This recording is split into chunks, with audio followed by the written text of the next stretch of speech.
Well, a very good morning and welcome back to Sofia on day 2 of competition at the European Championships. And I'm delighted to be sitting alongside Annette Berm. Good morning, Annette. Good morning, Sheldon. Good morning to you at home.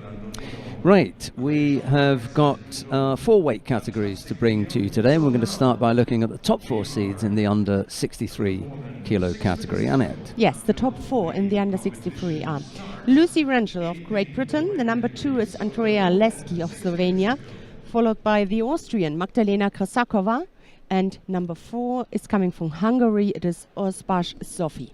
And out of that, we've got 4 from the top 10 in the world.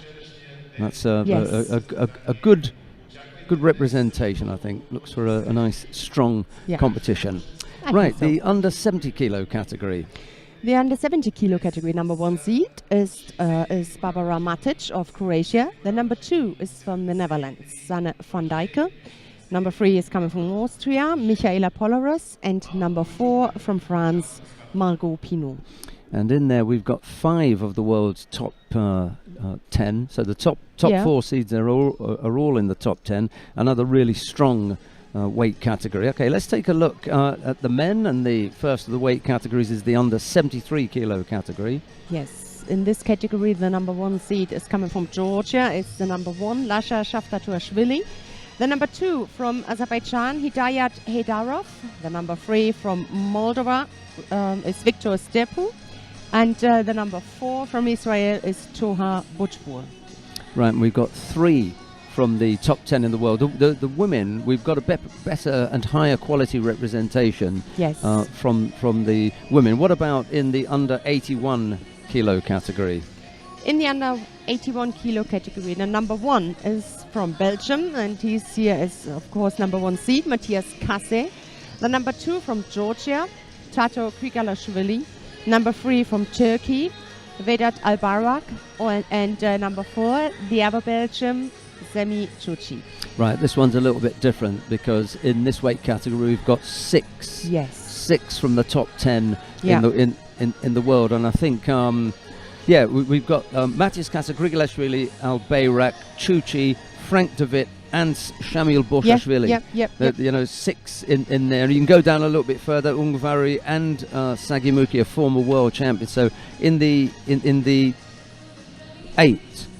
Yes, the top 8 we have. They're all from the top 20. Yeah, it's a high quality in the world. Yeah, that is going to be a really good one. Let's just go back because we've still got a little bit of time. Let's go back quickly and have a look then at some of the names in the under 63 kilo category. Yeah.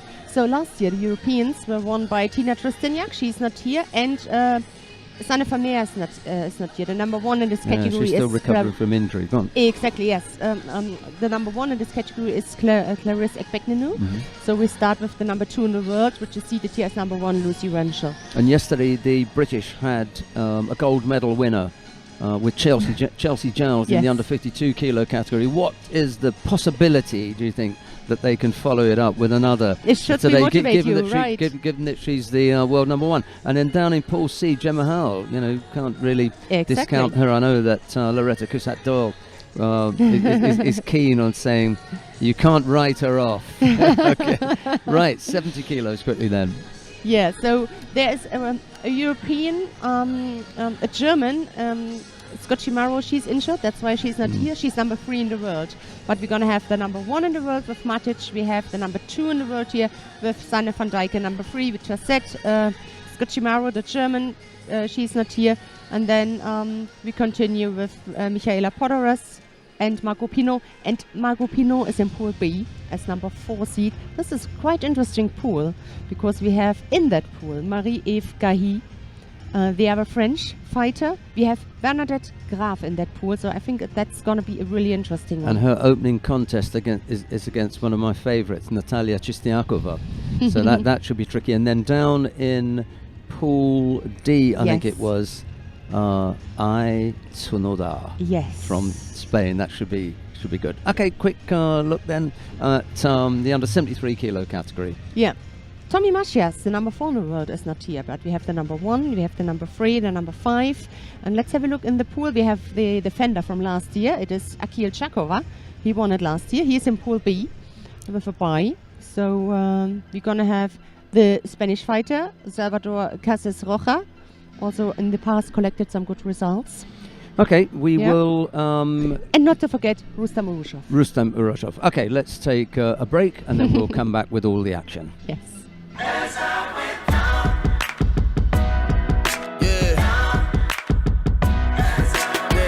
At the river, where the water's red, they gave us different names to justify the ownership.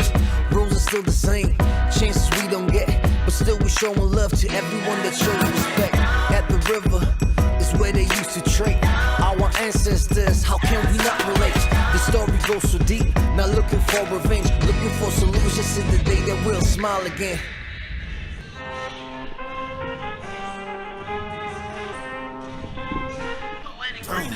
I need all the wins, yeah. Ain't no L's, I gotta get a no call to quit, yeah. Gotta keep on moving no matter how hard it gets, yeah. Better move out the way cause I'm coming with harder hits. My head is as hard as a brick but I'm harder than all of this. You better move, you might get knocked out, knocked out.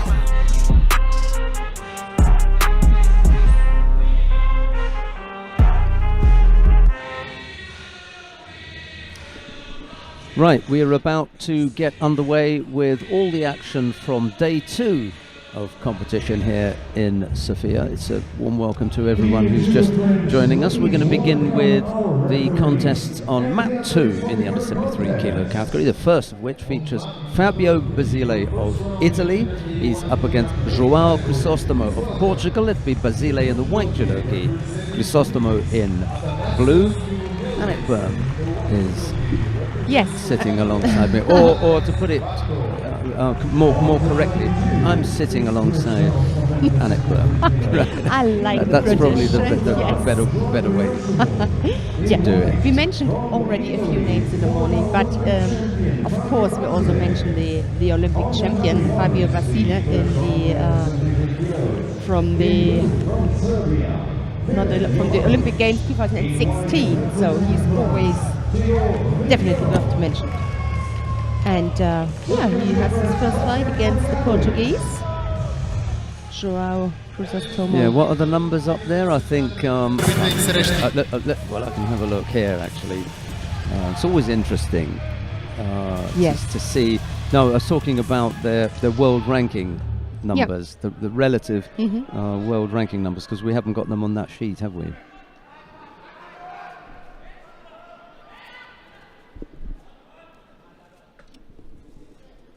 No, the 2 that are on the mat now. You can have a look. But we don't have them, do we? No. No. So we right. So we have to have a look here. Okay. Right. Let's start with Fabio Basile. He's at 23.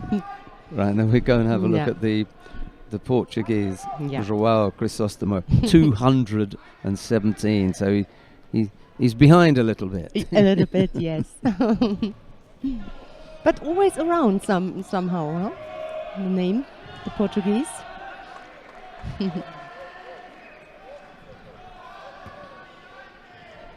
You almost came off the other side there. Yeah.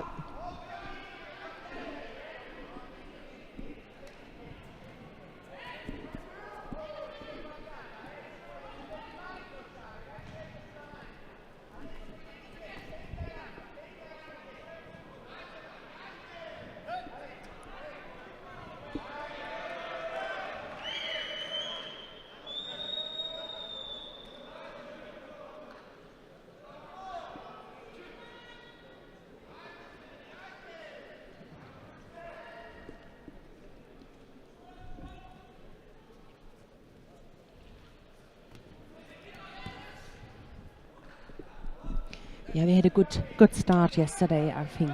It was a good first day. Plenty of action.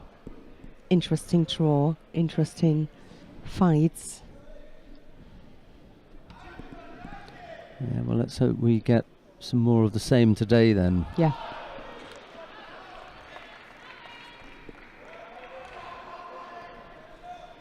Four categories we have today. I'll have a look at the participants.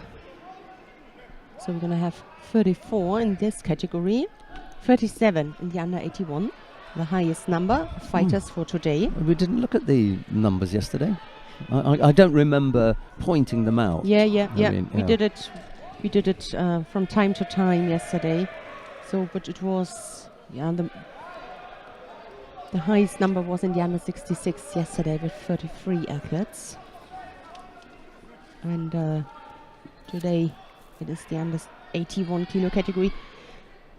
The women, we're gonna have 26 and 29 athletes in the categories for today.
So already the last minute.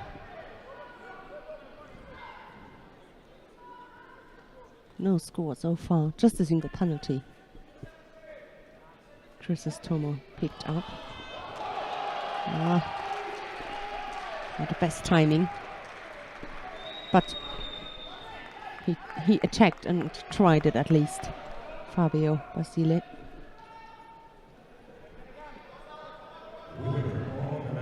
.27 he is already. Yeah, it goes very quickly, doesn't it? Yeah, absolutely. Also, we got used to his golden back patch, of course, which disappeared after last year. Do you know something? I was going to mention that this morning when I saw him with the blue you did one on there, and I thought I won't rub it in. Yeah, it's quite unusual not to see a golden Fabio Basile. Indeed. Well, it is his aim to win another Olympics. He wants to win at a different weight. His inspiration, or one of his inspirations, oddly enough, is Lasha Shavdatuashvili. Yeah. And the reason for that is that he knows that Lasha won his title very early on, and then came back, won a world title later on, those sorts of things. So he is motivated by the possibility that having won the Olympic Games early on in his career, that he can still come back and do something. We shall see. Yeah.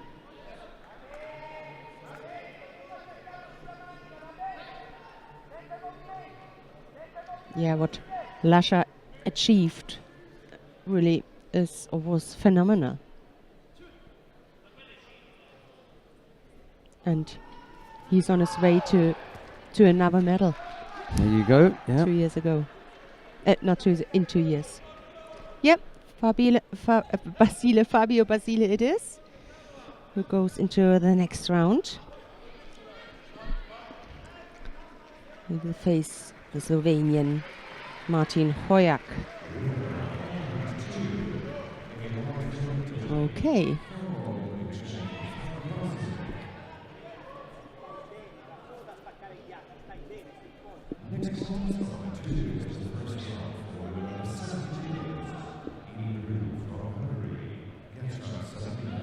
There's a replay.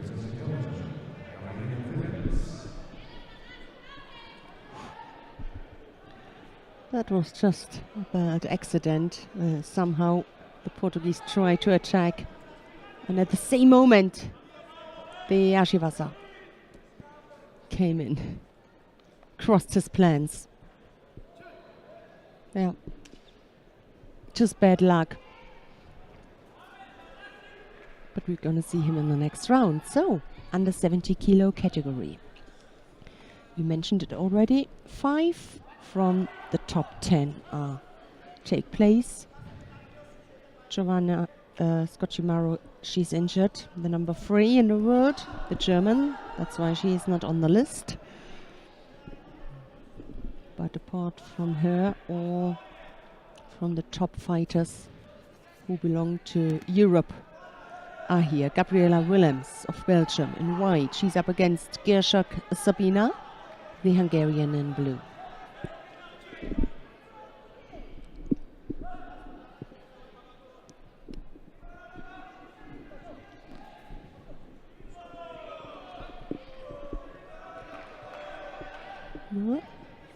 Try to get her leg out. She must have come back from a longer injury.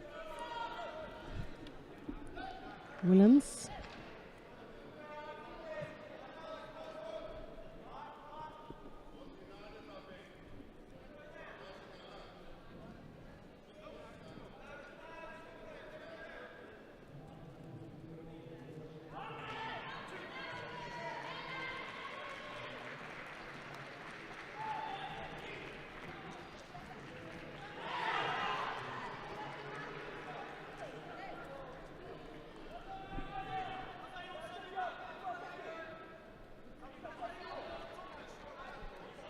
Yeah, her last competition was last year, April last year, about a year ago, at the Antalya Grand Slam. That was her last event.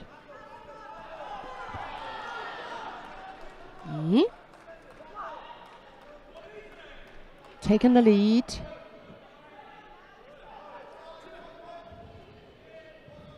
Let's see if she can get her leg out, but I think the upper half of the body is not fixed enough. Yeah.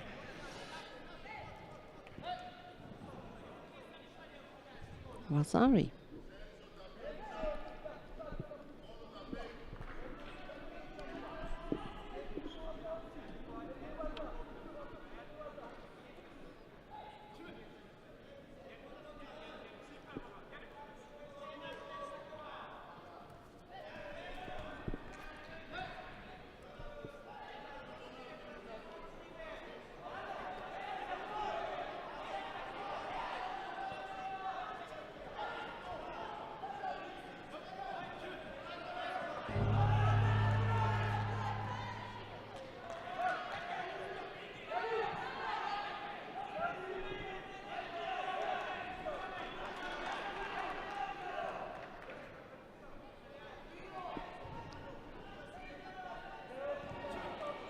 So it's still a lot of time.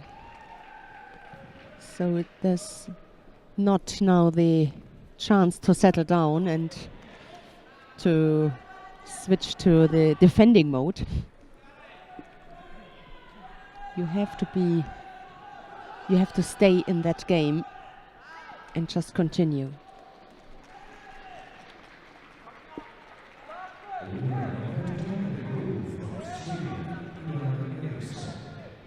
Because Gershok Sabina, she's a strong fighter, and when you have a look into the head-to-head, it would be the first time that Gabriela Willems win that one.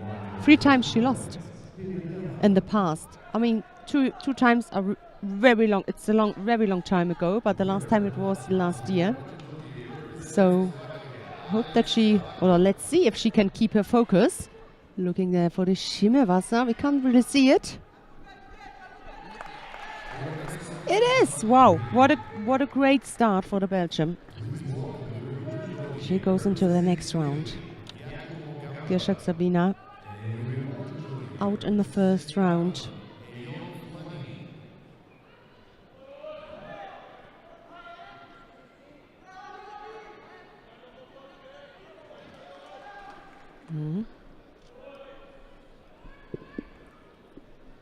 I think that was an important, really important win for Willems. We're gonna see her in round 2.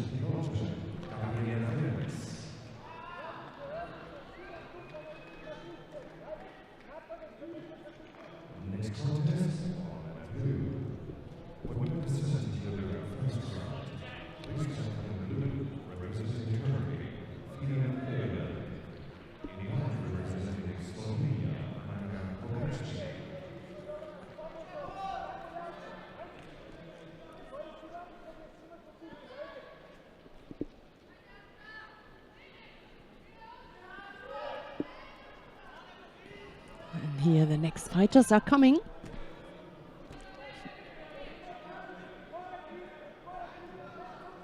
Anka Pogacnik of Slovenia in white. She's up against Fidan Ogel from Turkey in blue.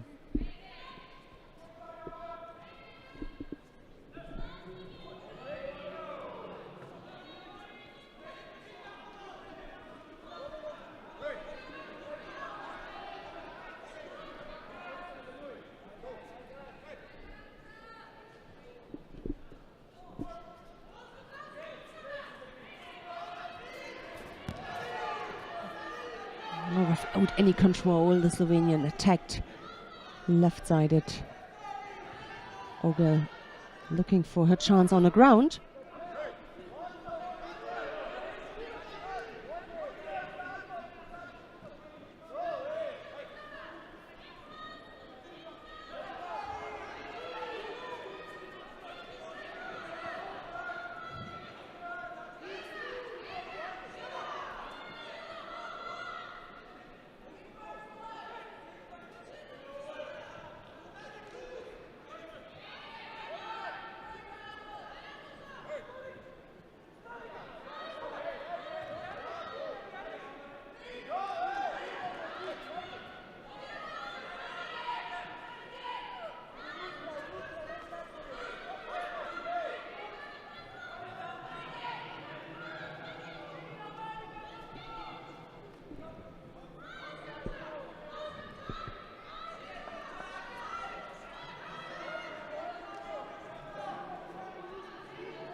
Half the contest is over, and Pogacnik with 2 penalties, and now also Ogel.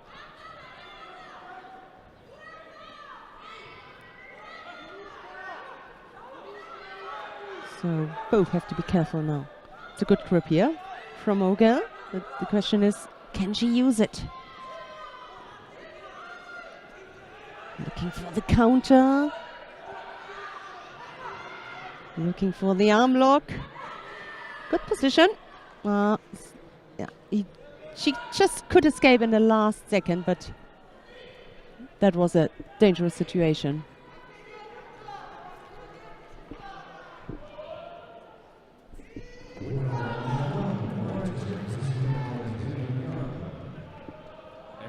Anka Pogacnik takes that one.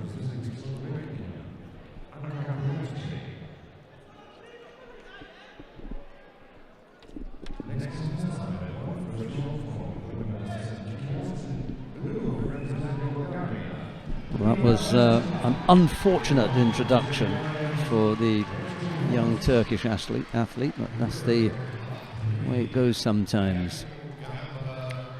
Right, coming up next, Yelisavet Telsidou, beg your pardon, Yelisavet Telsidou of Greece.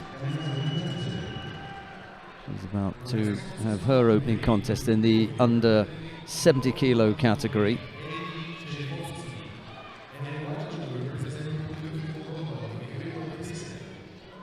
Early days in the draw. She's up against Katarzyna Sobieraszka of Poland. It's Telsidou in the white judogi, Sobieraszka in blue.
Was the score that was given. Yeah, don't see any problems with that. Good one. Sobieraszka with a bit of work to do here. Still plenty of time left on the clock. Telsidou looks as though she's struggling a bit with the grips there.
Nice Koji-gari. Sobieraszka has managed to bring things back. Well, they may have a look at that particular score. I mean, Yes, the coach Igari was in there. They might want to have a look at the landing. What you're looking for is the scoring part of the body. That's the coach. You no doubt about the technique. And she just doesn't get the arm out in time to block the throw completely. So she goes down on that part of the body that is valid for scoring purposes. Sobirashka, who ties things up with over a little, well, the score. She scored with a little over a minute, but we're already under a minute now.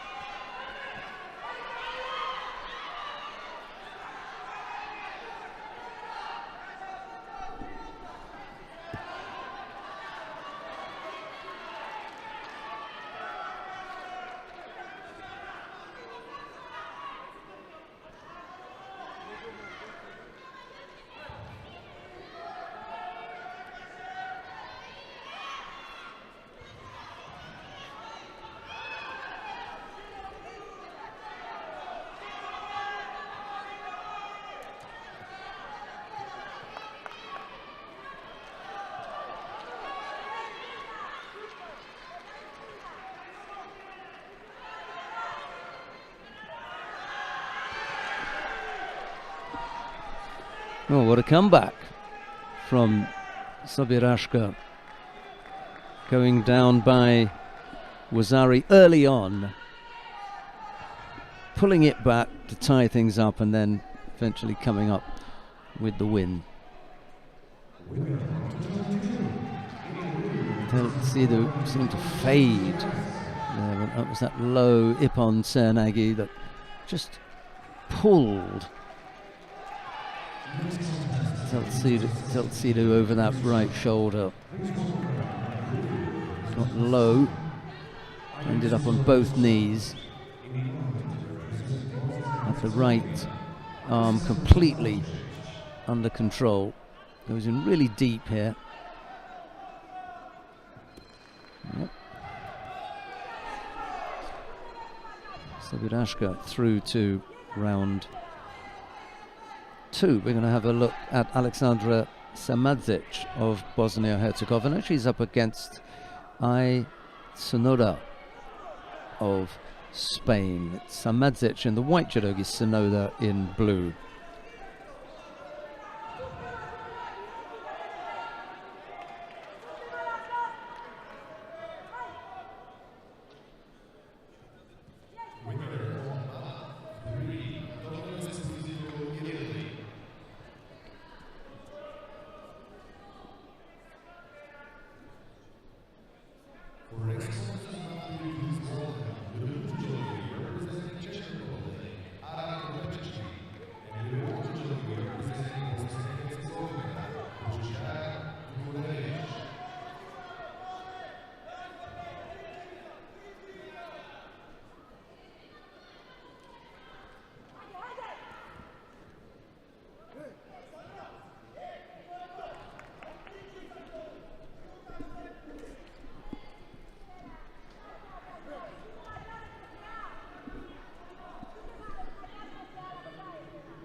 Thought about going over on the left side there. Samadzic was able to block that.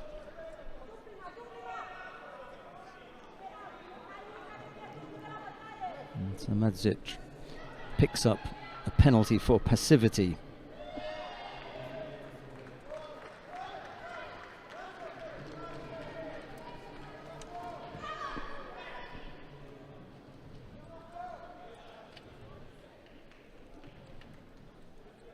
Winner.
Welcome back, Annette. Hello.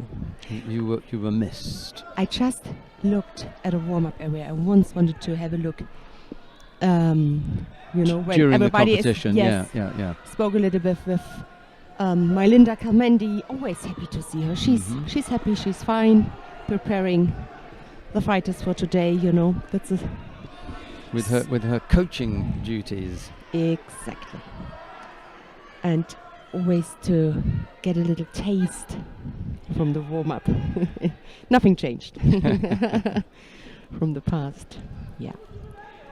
And this is one fighter for me I picked out just to see how she, in which shape she is today. Ai Tsunoda. Yeah. Yes. What a fighter. What a little tough fighter she is. Leading here by Wasari. 2 penalties against Samacic. Yeah.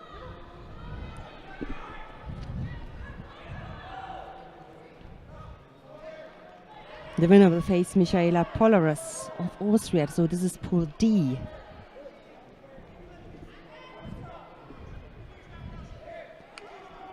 Margot Pinot won her contest. I've just seen that. Marie-Eve Gahi is on the upcoming contest, on mat number 1. Yeah. Matthias Kasse is coming in his opening contest, the number 1 seed.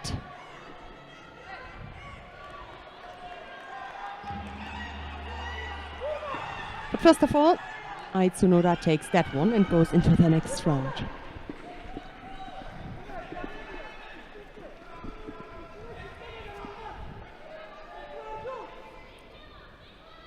Yeah, tough first round contest for Alexandra Samadzic.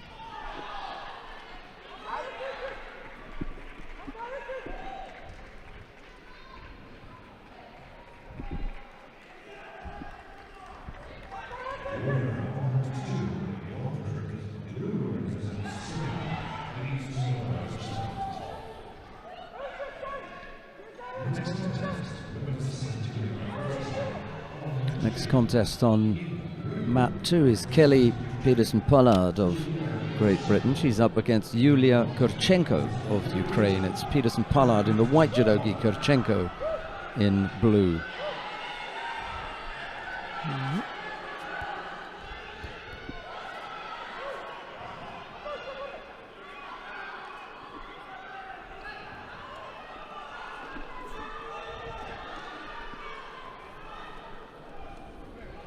There are 2 girls from Ukraine who I think are going to be very good in the future. We've got today we've got Natalia Chistiakova in the under 70 kilo category. There's another Yulia Kurchenko. I haven't really seen Kurchenko before, but Natalia Chistiakova is the other Ukrainian in this weight category. And then tomorrow, in the under 78 kilo category, Yelisaveta Litvinenko. We'll see her. Her opening contest is against Madeleine Malonga. What an opening contest. You know? It is. Yeah, really, but come to the European Championships and your draw is Madeleine Malonga. Thanks for that.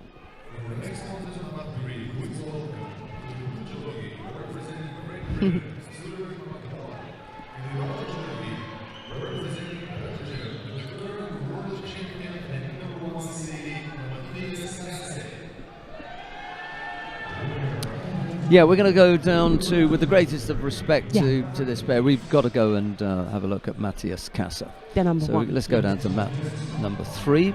Matthias Kasse of Belgium is up against Stuart McWatt of Great Britain. It's Kasse in the white judogi, McWatt in blue. Veli-Matti Karinkanta of Finland is the referee in the middle, and here is Annette Byrne.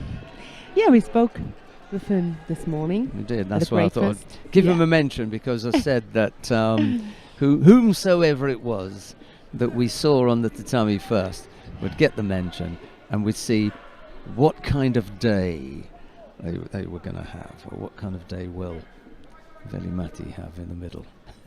Exactly. New day. The number 1 here with the red back patch, Matthias Kasse. Also interesting between him and Semi Chuchi, the 2 Belgium. And in Antalya, there was another Belgium who got our attention. So they are really strong in this category. Small country, but high quality fighters. Matthias Kasse, silver medalist last year. Lost against Vedat Albayrak, the Turkish fighter. The Turkish is the defender. He's also here.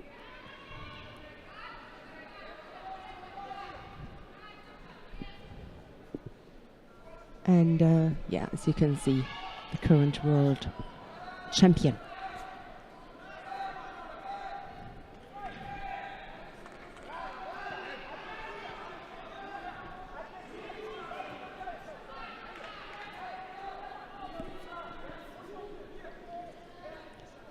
Abdul Malik Umayev was. Oh, that was the other Belgium. That's who we were talking about. Yeah. He took bronze in the under 81 kilo category for Belgium in Antalya. I would like to call him Mr. Smile, because when he was smiling, it was a perfect smile with the white teeth, and a brilliant judoka. So that's going to be really interesting.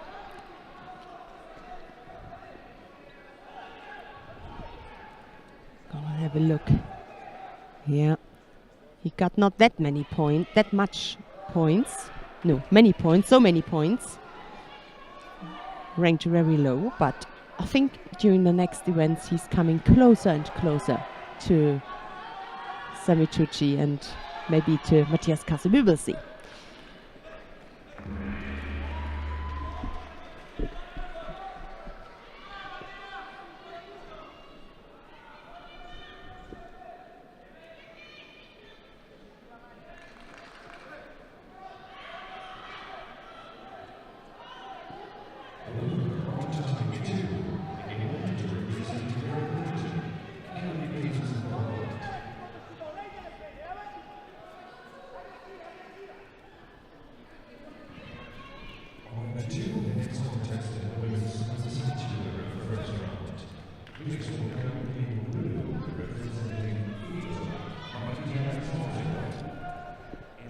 And Chistiakova today, the other Ukrainian I was talking about, I mentioned that Yelizaveta Litvinenko has Madeleine Malonga tomorrow, and Natalia Chistiakova today, she's got Bernadette Graf. Oh, what a start. Opening contest. Yeah.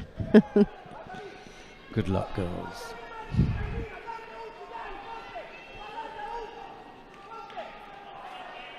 And that's the next contest up on mat number 1. Bernadette Graf and Natalia Chistiakova down on mat number 1 after Marie-Eve Gahi, who's sporting a new hairstyle. Yes. Down on mat number 1. She's gone 70s style. And we like it. Maybe we got a chance after that fight to have a look. What, the hairstyle? Or the fight? To the fight. Okay, right. Okay. But I just mentioned something. Maybe I have to correct. Yeah. Let's have a look. Tommy Matthias of Sweden. Yeah, he's up next on mat 3, and after that, Sagimuki. Yes.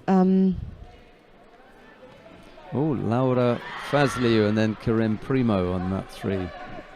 On mat 1.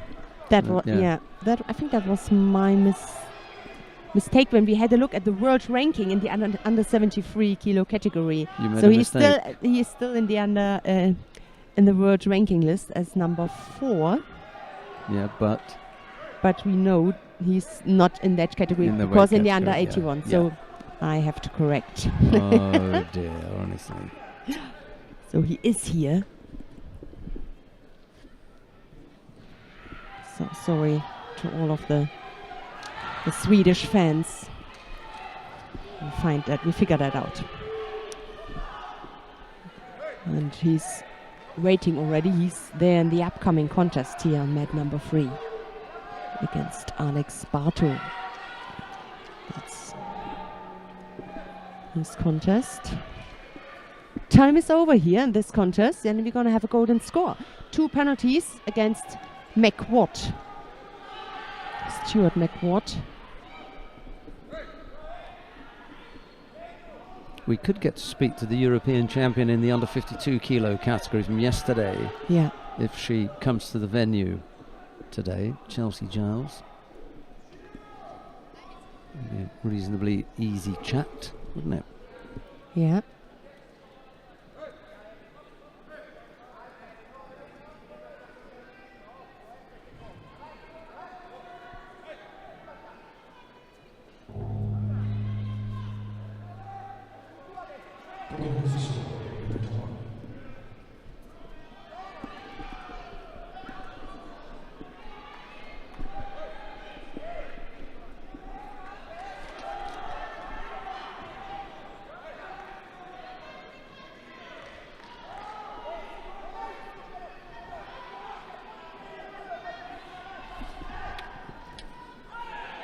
Yeah, the attempt. A little bit, just the execution. There was some part missing.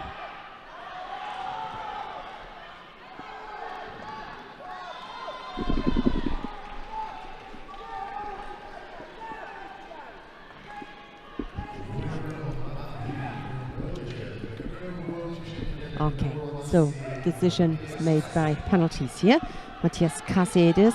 Now he's into that competition, and we're gonna see him in the next round.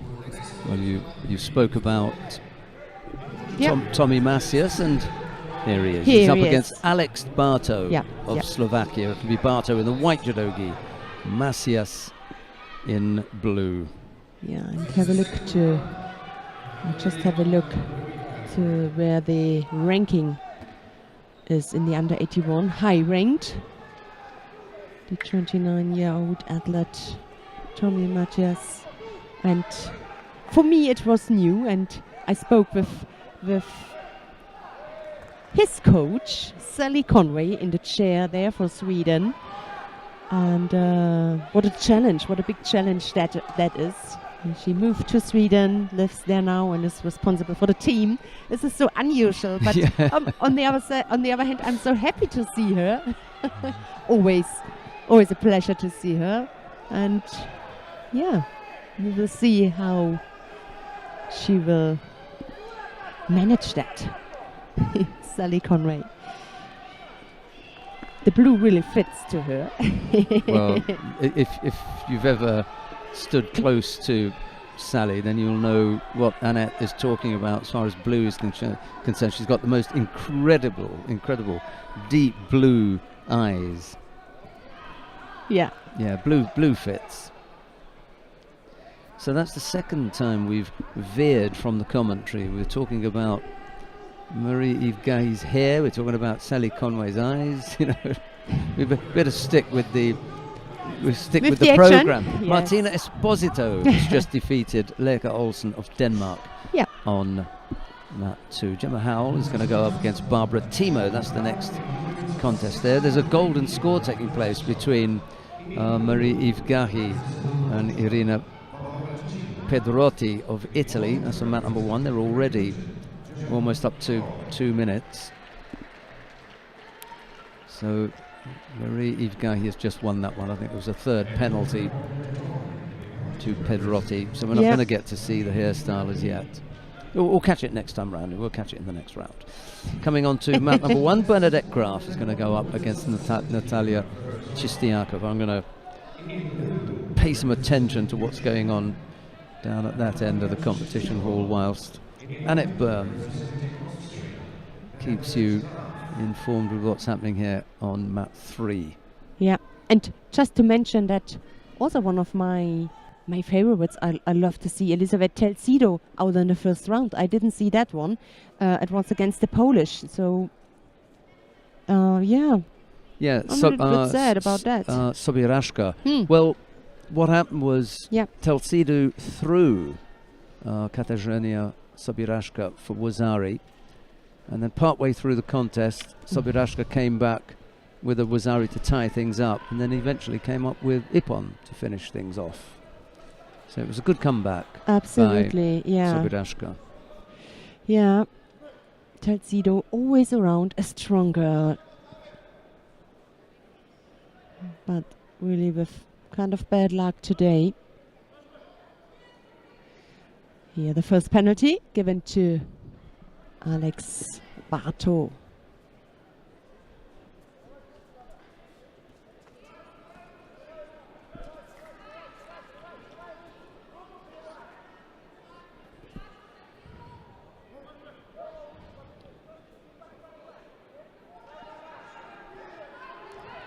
The Slovakian with a little disadvantage here. Tommy Marcias.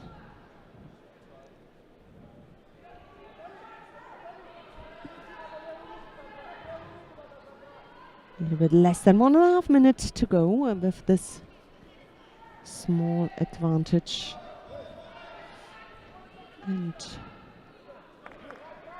yeah, it's not new that he changed category. It was after the Olympics where Tommy Marcias decided to move a category higher. The first event was right in that year for him at the Almada Grand Prix 2022. Yeah, this year it was in January, end of January, where he started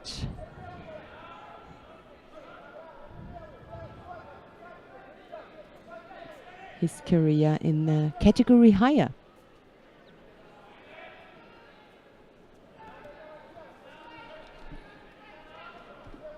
And he met at the Antalya Grand Slam. Let's have a look. He met already Alex Barto. So the head-to-head is 1-0. He won that. It was in the first round.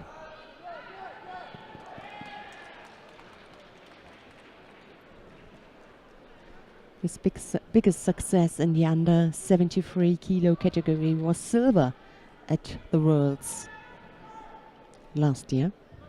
Great success.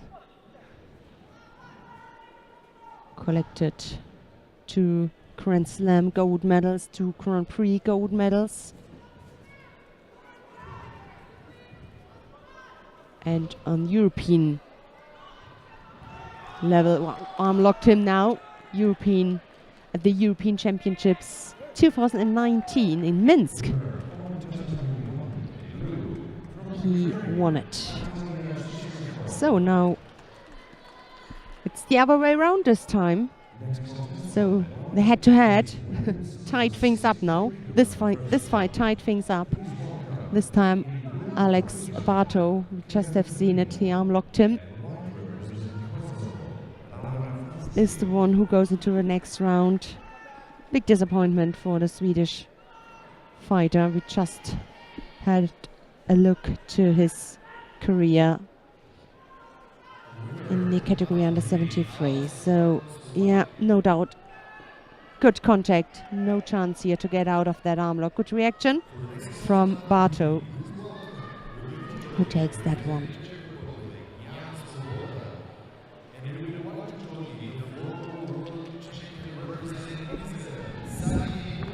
So, we just heard the introduction. Former world champion Zagi Muki is coming onto the tatami. Well, we've still got another 20 minutes before Zagi Muki comes to the mat, because that's how long he takes to get here. if you saw his approach to the tatami, look at him, look. We said Mr. Cool yesterday. Yeah. You should see him out of your shot. He's just... He takes his time. Oh, yeah. All right, a special concentration. He's got his own way, hasn't he? Yeah, sequence. Jan Svoboda of the Czech Republic is his opponent. Natalia Tsistiakova, by the way, arm-locked Bernadette Graf. Did she? We just also saw another arm lock here against Tommy Marcias. Oh, so wow. In the opening contest, so Tsistiakova goes into the next round. Kind of unexpected, but... Yes, I thought that was going to be a tough one. Mm-hmm. So Madeleine Malonga better look out for tomorrow then. if that's anything. You're right. You're right. Yeah. Oh, Karen Primo on the mat, the sister of Gefem we have seen yesterday. Yeah.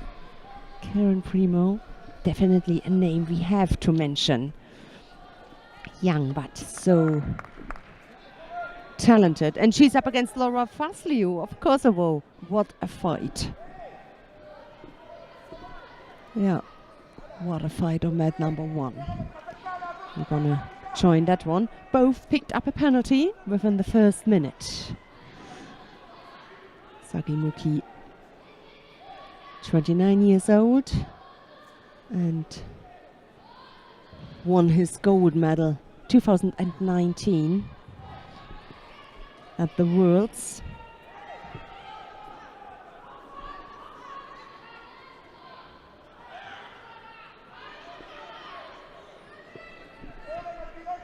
We spoke about that category, the under 81 kilo category, with 37 athletes. 6 from 10 belong to, from the world ranking list, and we're gonna have 8 from the top 20 who are here. This is really a high quality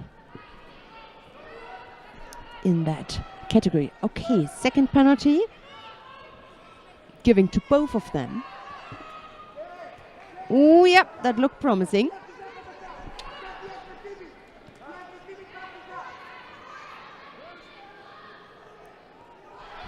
Last year, he became bronze medalist, Sagimuki.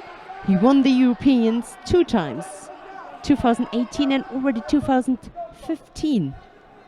It's a long time ago.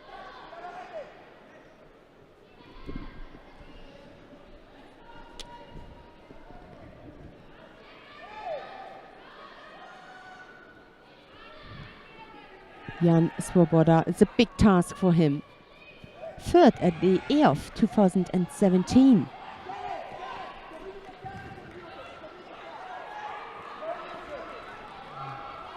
And he's just 21 years young.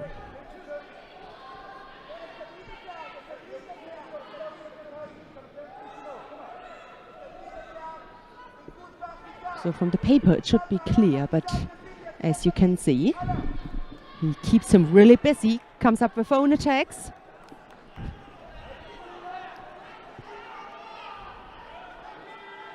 And we're coming closer to the last minute.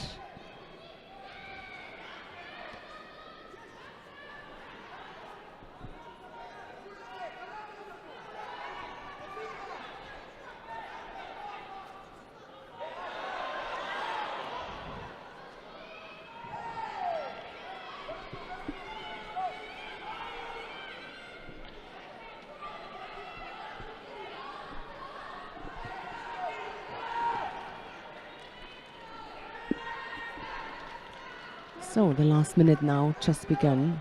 There is no score so far. Just 2 penalties, both of them picked up. Just to let you know that Laura Fasliu has just won her contest down on mat number 1 against Kerem Primo of Israel. Ooh, so yeah, that happened right now. Yeah, she had a little disadvantage of 2 penalties, and within the last seconds. Kosovo comes through to win that one. Fasliu. Sagimuki, half a minute left in this contest. He really is trying hard. We just figured it out, the result, and from the paper it should be clear. Jan Swoboda, but he really makes it absolutely difficult here for the Israeli to come through with his attacks. Young guy.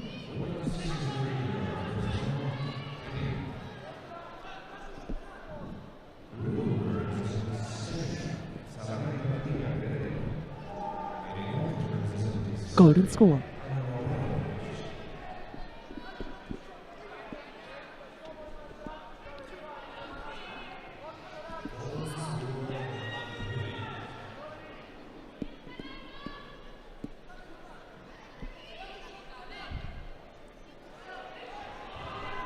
Oh, the attempt from Svoboda.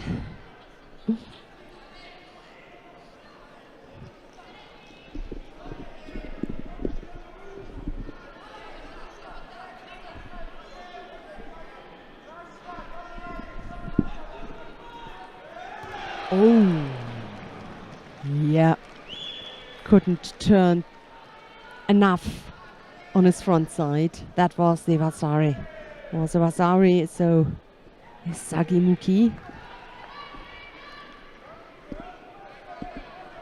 We're going to see in the next round.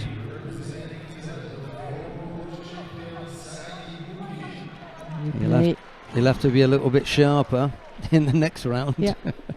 It wasn't the best throw. He was not really close enough. Have a look, the gap between the two of them. He just realized his opponent. He can't really get away. Tried to jump a little bit. But, yeah.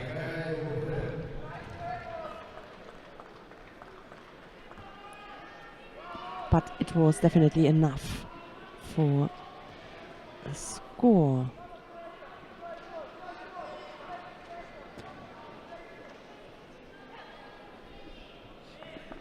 All right.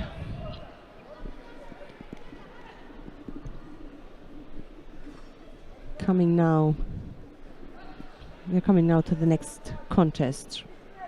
Raikai Robert of Hungary. He's up against Alfonso Urquiza Solana of Spain.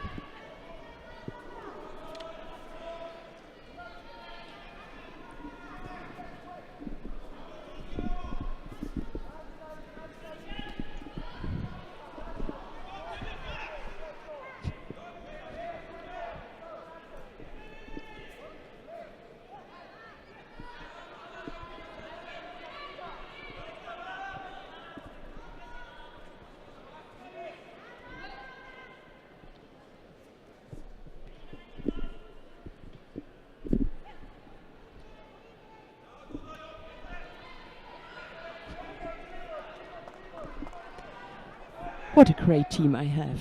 They serve me with everything I need.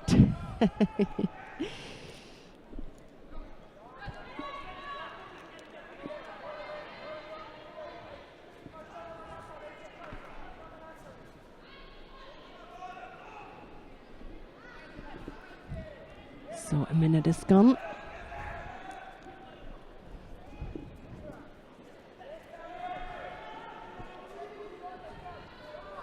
We had a few first round contests, but almost every fighter here got a bye in this category.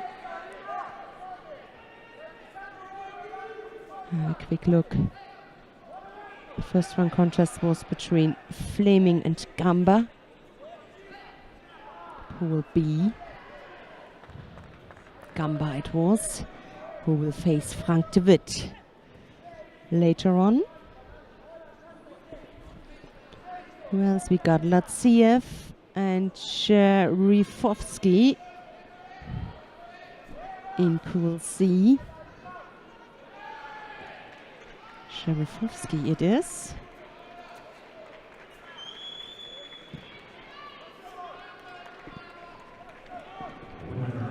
Who won that first round from North Macedonia. And we're gonna head Esposito against Gleason.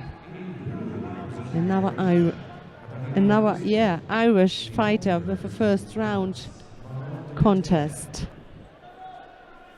Down in Pool D. Esposito it is who will face the number 3 seed here, Al Bayrak. Tough task. But we also have had some surprises here in the beginning. So you will never know. No score. Still no score. Just a single penalty against the Hungarian in this fight. Both take their time. The winner will face Sagimuki.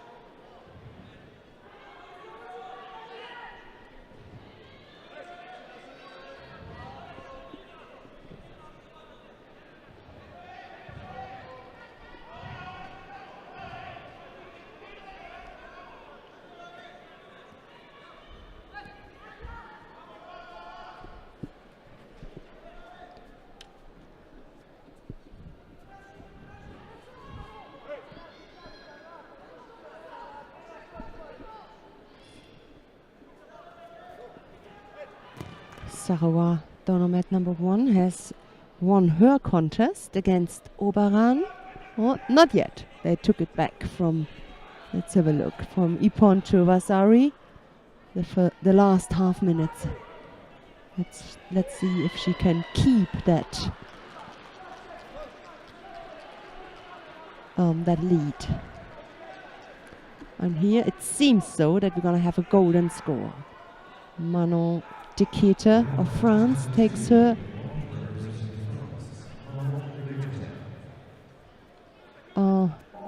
wins that one. Her contest faces Özbaş Sofia in the next round.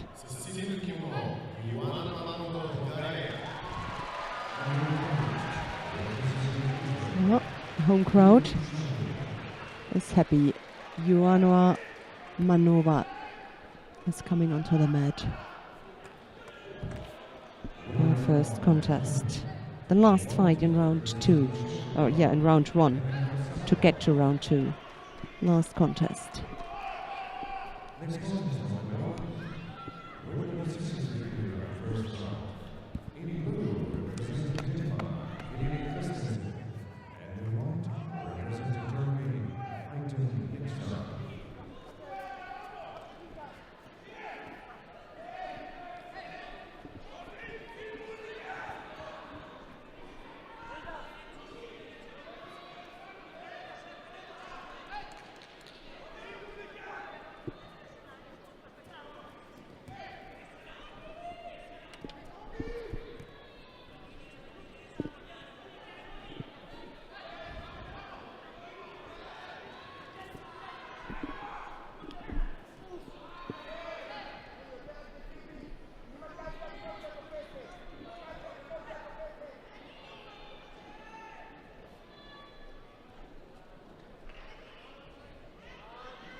All right, so the Spaniard is going into the next round. Urquiza Solana, who will face Sagimuki in the next contest.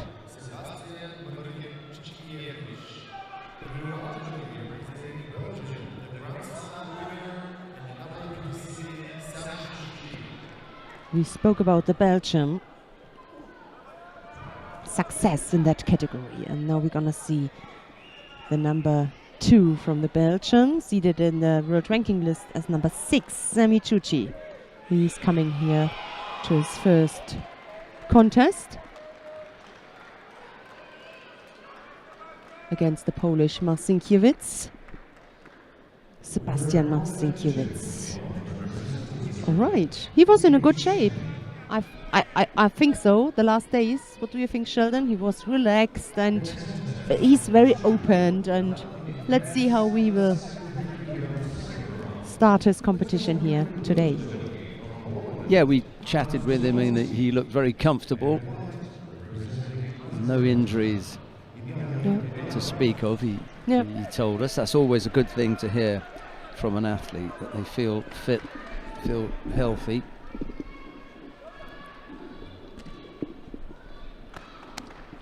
There's another fighting coming onto the mat. Everybody who's interested in Hidayat Heidarov's day, he just is coming onto mat number 2.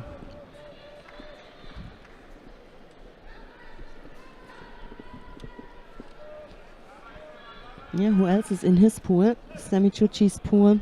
Frank de Witt is in that pool. No. At some stage, this is going to get interesting then. Absolutely. The Ukrainian Manukian. If the two of them go head to head. Yeah. Could be a pool final. We will see.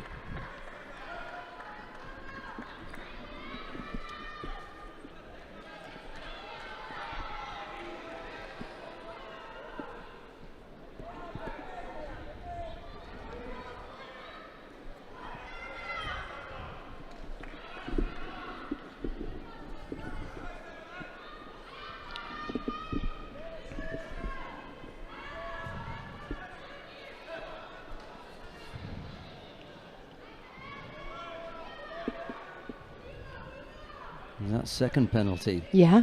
Tucked by. And it's still plenty of time left. Marcinkiewicz.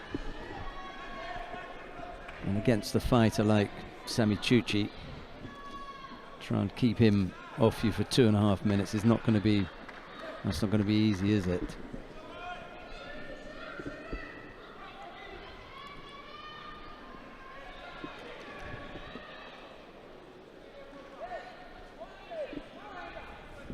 Well, he wasn't injured before. Yeah. But he is now. Yeah, we just spoke about it. It is the speak of the devil, Sheldon. Yeah, shouldn't have mentioned it. Ah.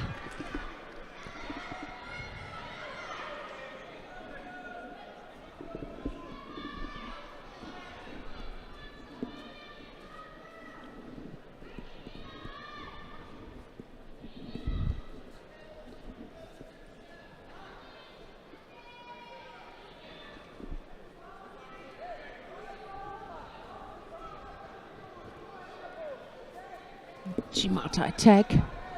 The attempt from the Polish. Got a good position. Right-sided. So Semichuchi must get in front of him. Missed that attack. The Kochi.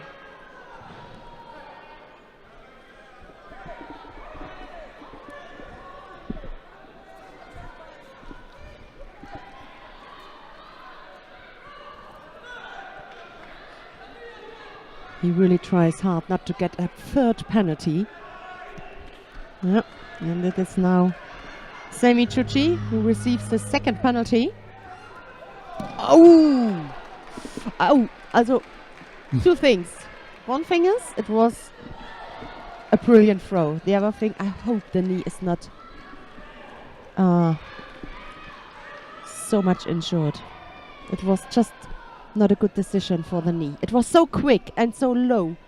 So, yeah, I hope for the Polish fighter that it's not too bad. I think there was no chance to escape. Yeah, he's up on his feet. It was not a good angle. Yeah. Yeah. It was so quick. And by the way, Hidarov won his contest, I think, if I'm not wrong, on mat number 2. And we could have a look. Before we come back to Frank David to mat 2. Yes, mat 2. Fabio Basile is coming onto the mat. Martin Hojak of Slovenia goes up against Fabio Basile. It'll be Hojak in the white judo gi. Basile in blue.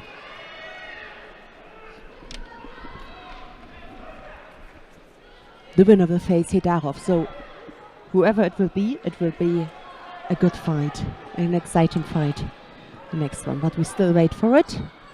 It's either Basile or Hojak. It's a good lineup on this match with Karapetyan, the Armenian, coming up in the next fight. The German, Igor Wandke, soon on the tatami.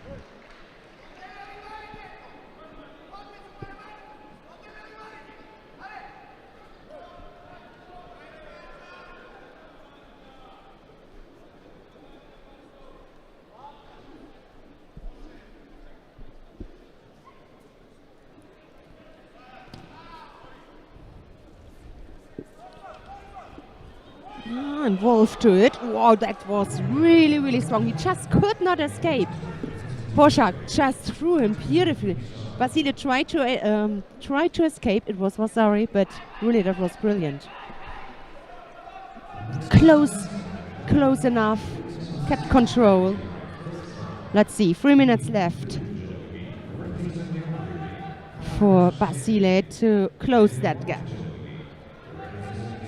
Can the Slovenian keep that lead? That was really, really good. There's the replay. He stepped behind him. Good contact on the arm. it just didn't break up, you know. Yeah. Okay. Yeah.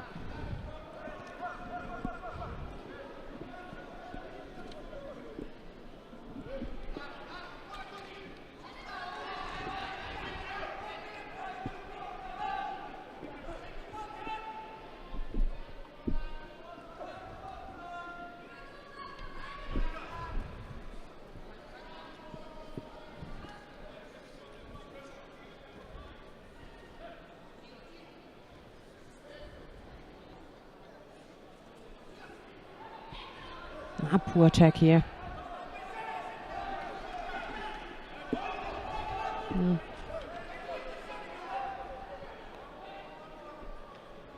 Well, if Hojak wins here, yes, he will add to the list of names that he has defeated. I'll give you a rundown of them. Yeah, please. Lasha Shavdatuashvili, Giovanni Esposito, Anchang Rim. Oh, my God. Yeah. These are all Georgios Azoides, he's a useful. Yes. Sam van der Westender, he's useful. These are all people who he has defeated. Yep. Yeah. So that's interesting, what he can deliver, what he can show, and what the final result in the end is. So, yeah. So that means he is a man. Never underestimate him. Bilal Chiloglu. Oh, Seikomi. Yeah. Oh my God, he's in a He's not going to get out of that one. It's only 10 seconds. Tapped. Yeah, done. Wow. All right. So he does add another scalp. Oh, yes. Yeah.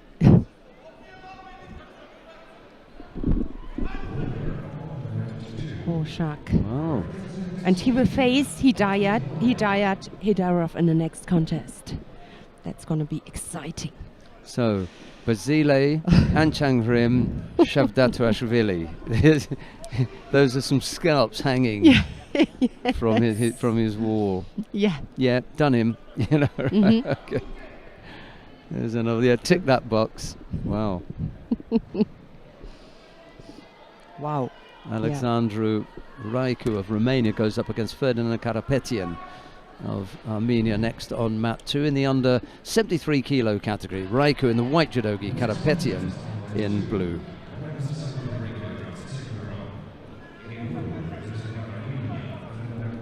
Former European champion Karapetian, 2018.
Many greetings from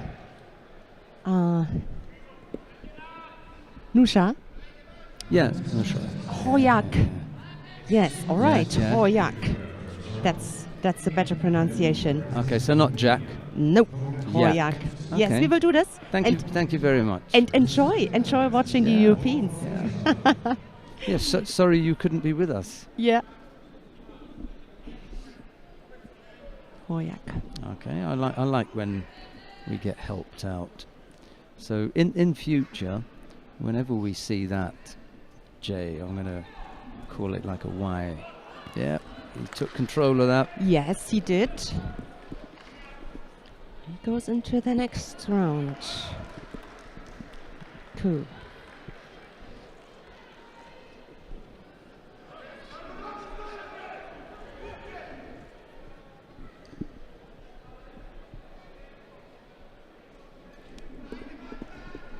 Lasha Shaftutashvili is coming soon onto the tatami, the number one. We don't need to miss. Lasha Shavdatuashvili, by the way, was once defeated by Martin Hoyak. Oh, yeah. Another story. Nissa doesn't think that's very very funny, but thanks for helping us out there.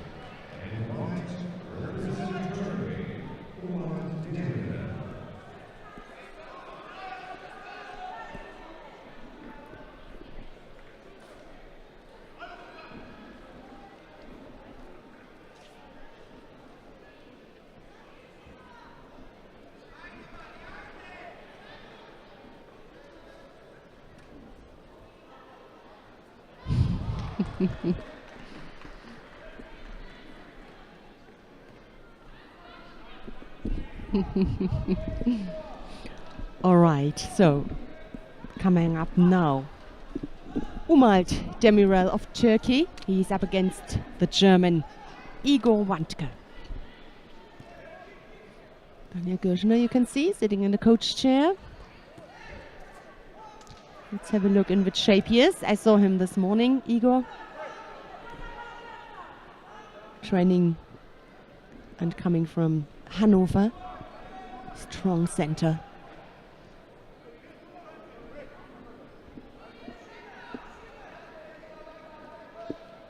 Where next to Cologne, a lot of really strong fighters are training and living there.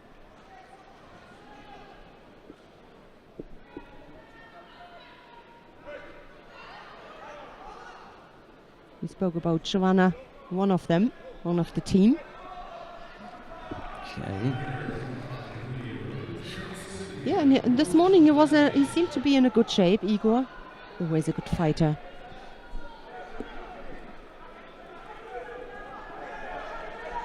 Number 36 in the world ranking.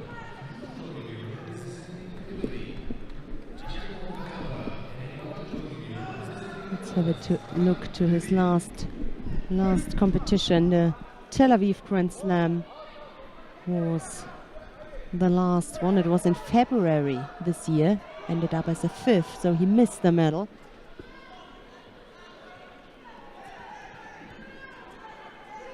And he's around since so many years, Igor.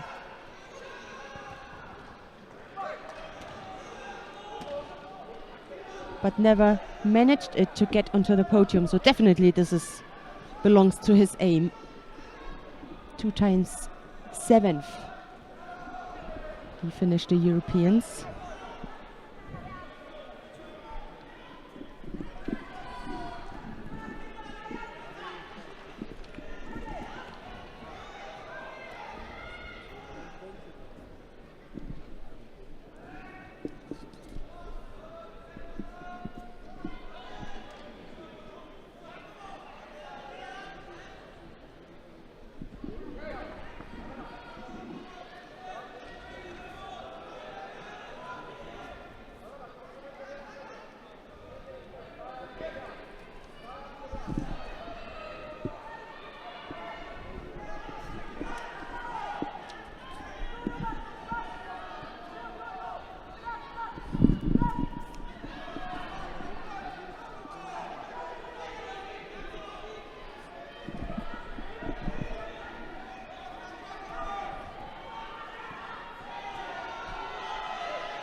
second penalty now given to him.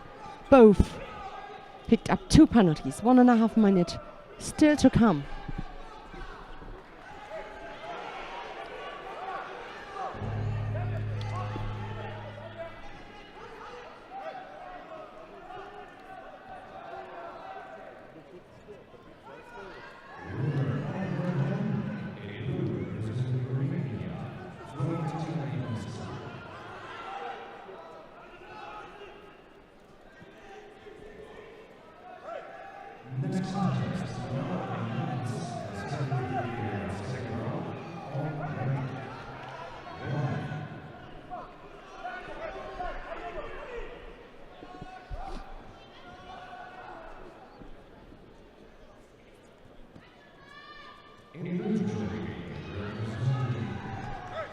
All right, with the biggest respect, but a number 1 is coming onto tatami, and in this occasion, if you want to leave, if we want to stay with that contest, we're gonna stay.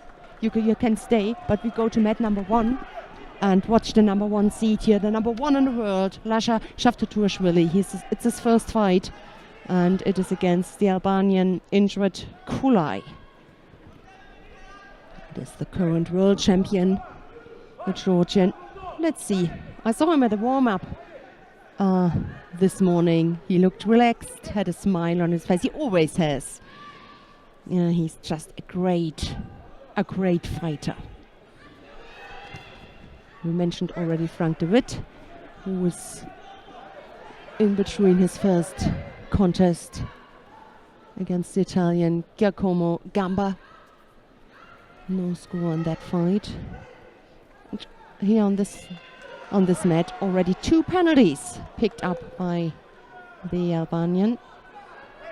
And have a look, we are still at the first minute.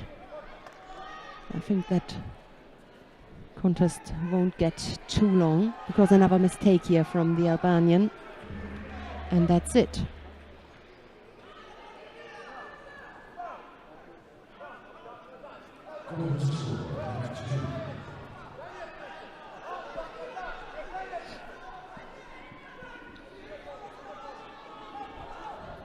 Golden score for Igor Wandke and Omald Demirel. Take some time. Their first opening contest.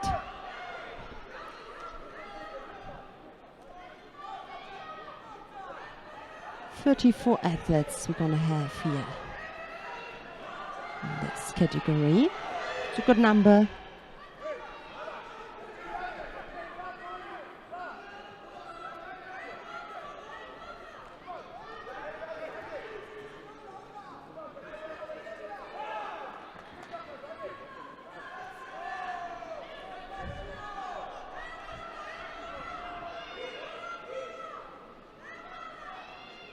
Looking there for the right grip to come up with the attack. The right arm needs the grip there on the judogi.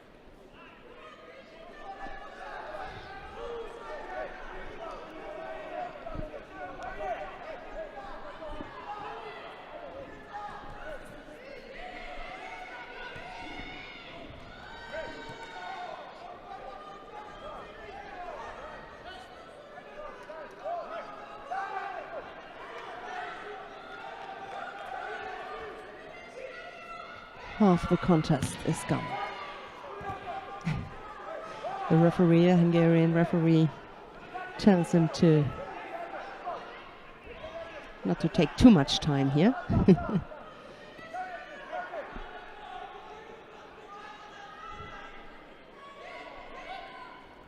To hurry up a little bit. So that's a good grip here. Oh, lost it again.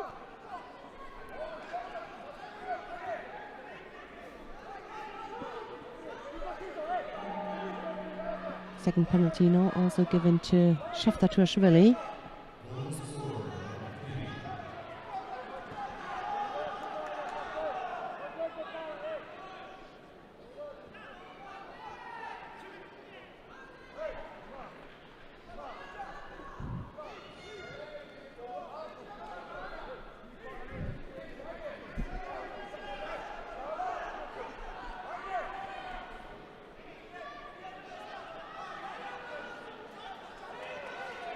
penalty. That was the third penalty. I think for just for his last action with tidying up the belt. So, done and dusted. Lasha is into the next round.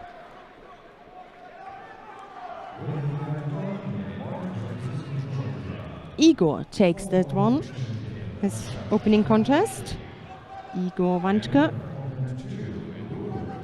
faces Alexandru Raicu of Romania in the next round.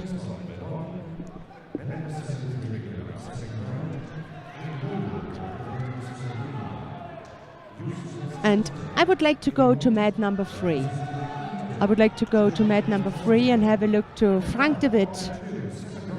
We are still, if we got the time. Yeah, we still have to wait a little bit. We're just discussing things. Until that point, we stay with the Italian Giovanni Esposito against the Slovenian Jus Mesilosek.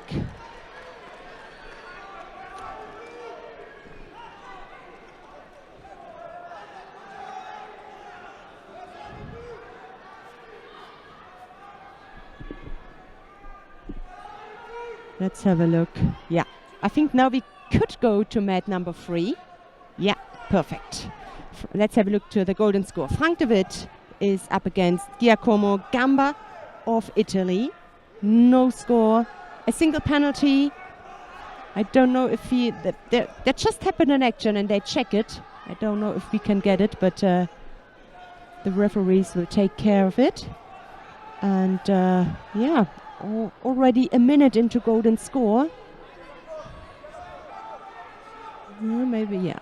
I think we also will have a replay and find it out what just happened. The referees gave nothing, okay, so the golden score continues, and there we're gonna see the replay. Tricky.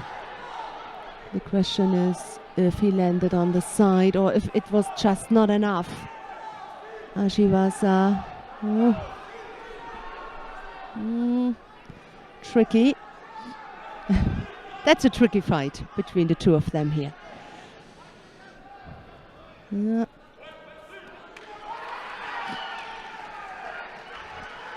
And they decided to give the Vasari. It's a little bit confusing because we just jumped into it, but it could be the attack before. For me, it looked like that it was a score, but there was one action in between. For me, it wasn't as clear as the attack before. All right, so we're gonna leave that one. And there, perfect. Carlos, gonna have a look. He landed on the side, and this is one new thing, that it doesn't matter where your arm is. If the arm, have a look to the right arm, this position doesn't make a difference. If the elbow is behind or in front of you, it depends if you have the 90-degree winkel, the 90-degree from your body, and if you land on the side. And in my opinion, it is. All right, so we stick to the next contest. It was a tricky one. Definitely disappointment for Frank de Witt.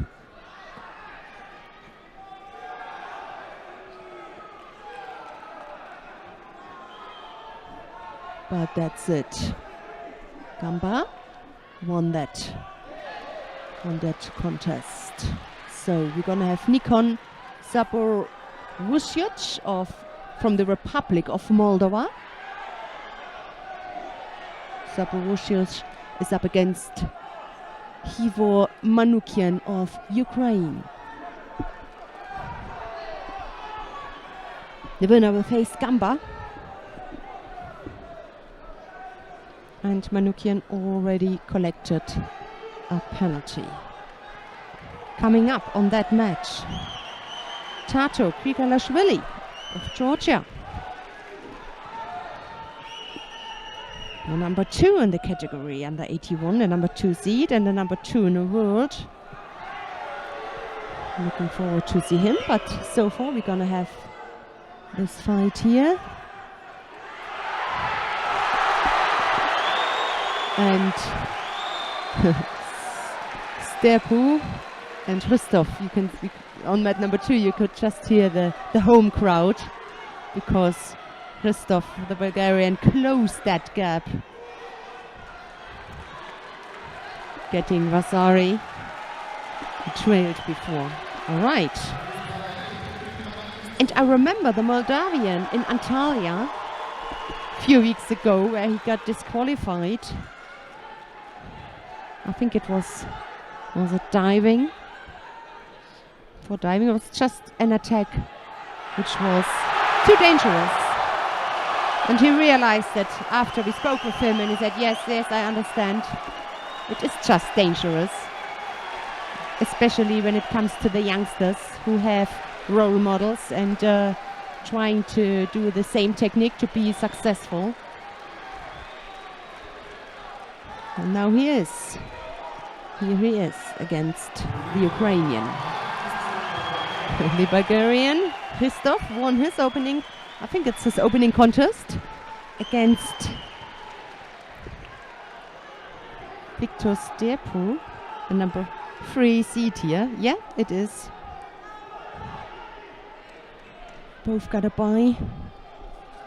So he put out the number 5 in the world, number 3 seeded here, and goes into the next round.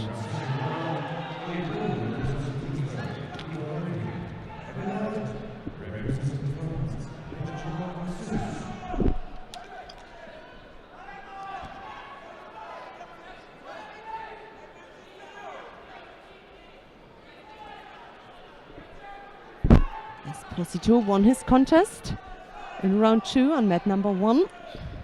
We have seen him for a few seconds. He faces Lasha Shaftatuashvili.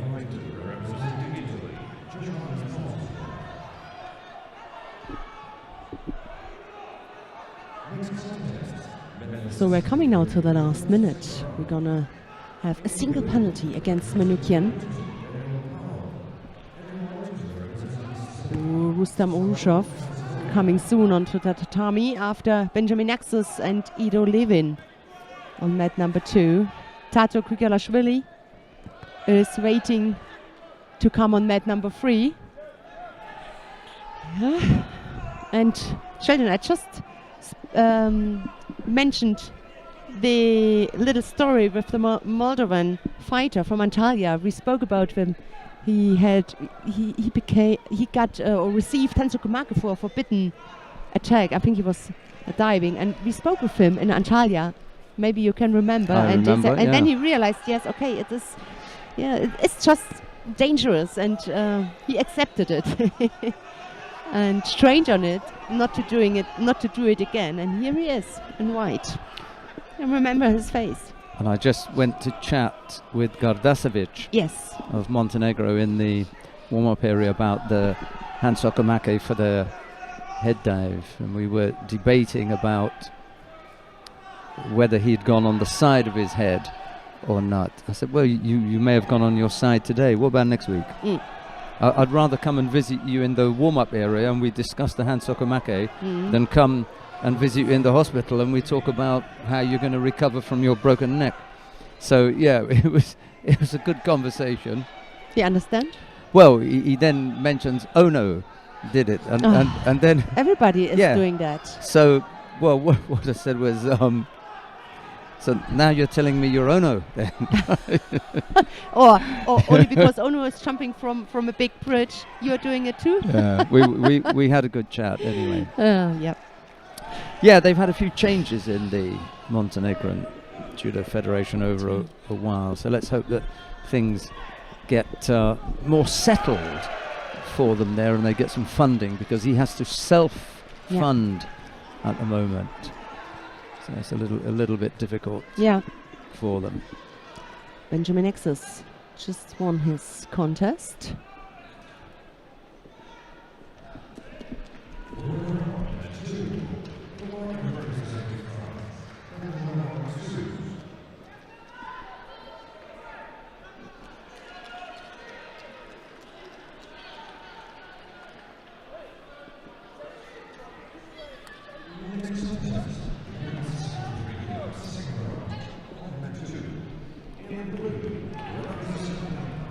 Rustam Urushov coming onto the mat.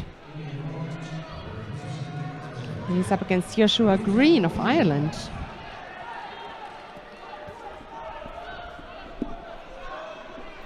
So let's have a look to mat number 2 to watch Rustam Urushov,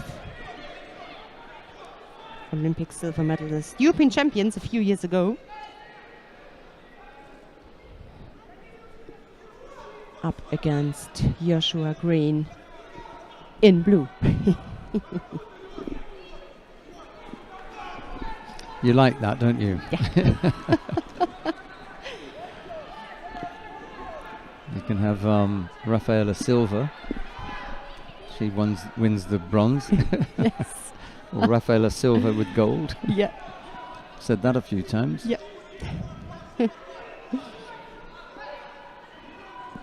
Denzan White in blue. I just thought about him. I just thought about Denzan White. I was looking for some other names. Greetings to you, Denzan. I'm sorry. Brown Akos in white.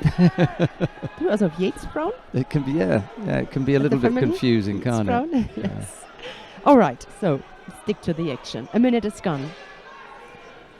Both picked up a penalty. I think there was a boy called Gerald Scarlett as well. Yeah. Manoukian has just thrown Zaborozhych, by the way, for Ippon on mat 3. We were watching that for a while. Update you on that one. Leaving the tatami, a second penalty. Richard Trautmann, by the way, sitting in the coach chair from Rustam Urushov. Yes, indeed. It's really nice to see him and his new task. And a new tracksuit. He looks very smart in that new tracksuit, doesn't he? Yeah, he does.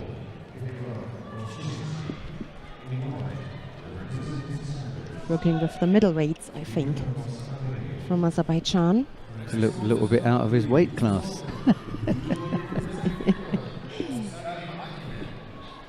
Mr. Urushov, left-sided attack. He also another favorite, in my eyes, who needs his time.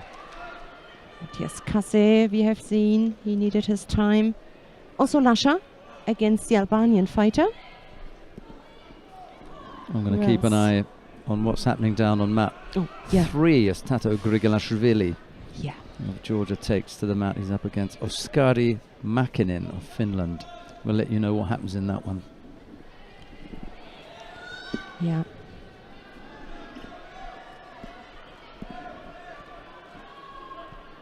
Looking for the arm lock, and he did. So we could have a look and go down to mat number 3 to the number 2 seed here, Tato Grigilashvili.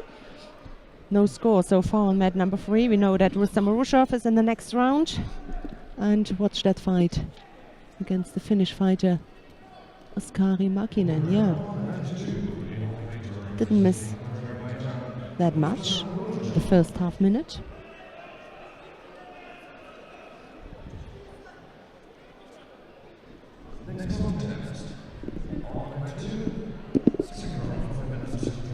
Ooh. Richie nearly took a tumble there, didn't he? Yeah, better him than his athlete on a mat. Yeah, lucky there. Yeah. Orozhov was there to hold him up. Yeah.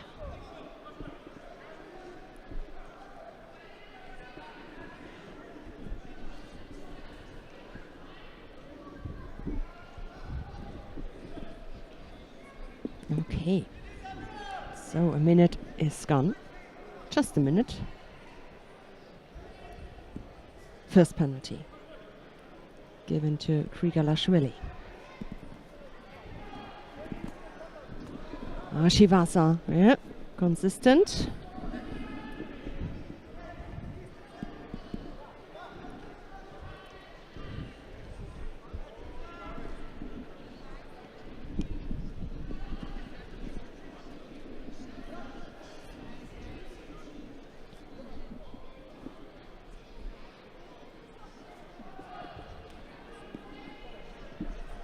Tried to counter him, couldn't turn him. Markinen doing a good job so far. Good attacks, powerful.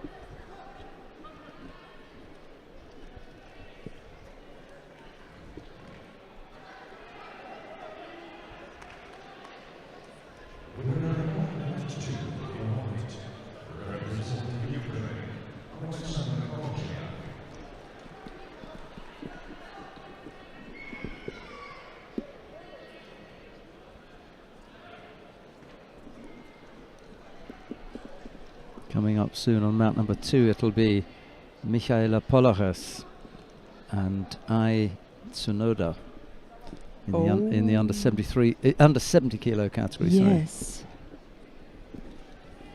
I saw up on the VIP tribune someone, a blast from the past, they call them. Uh-huh.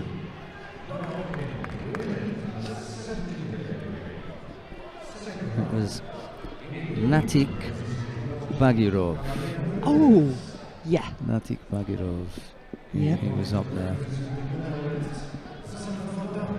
And yesterday, someone a little bit more up to date, Lukasz Kopalik, he was up there. He's had to go back to Czech today because there's a big ice hockey festival going on. Oh, that was nice. Yes, it was. And it's a big sport in the Czech Republic. So yeah, definitely. I love that. After that replay, we could have a look to mat number 2.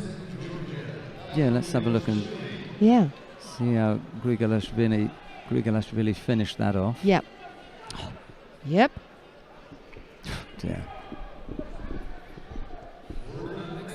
Yeah. And then we go straight to mat number 2. Okay.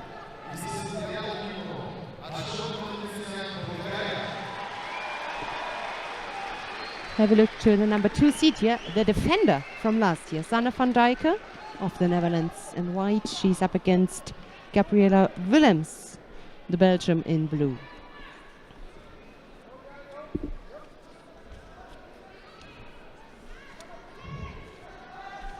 Nice little Ashi Wazza to start things off. Maybe a little bit higher up, could have been Hizagaruma maybe. That was the attempt anyway.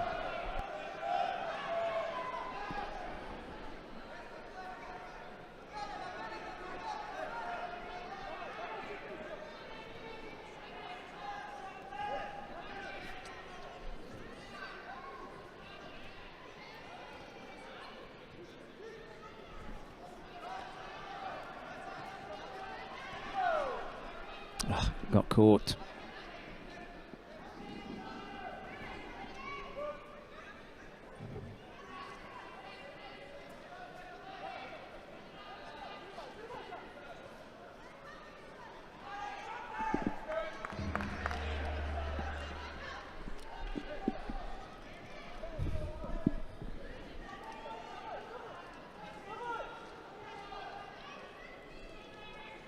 Willems getting caught and then held.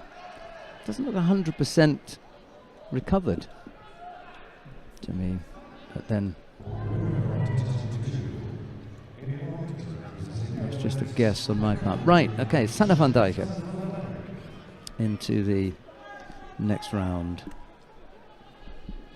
Well, effectively, that's into the quarterfinal, isn't it? Yeah, quarterfinal.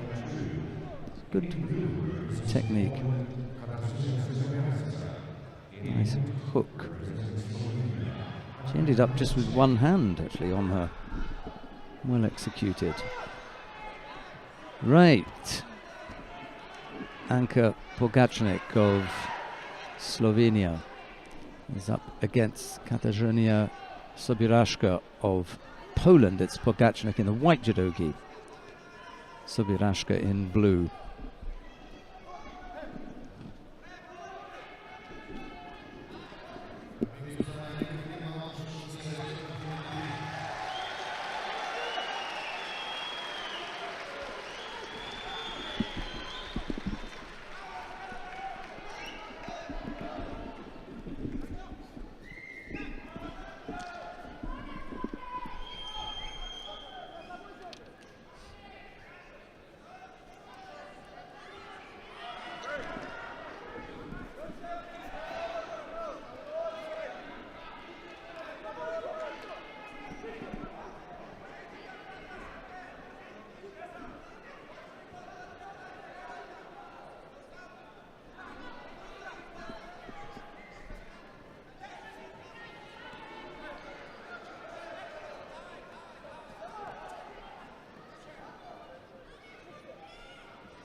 Half the contest's gone, and Sobiraszka working on the ground. It's not going to go anywhere from there. Got the leg trapped.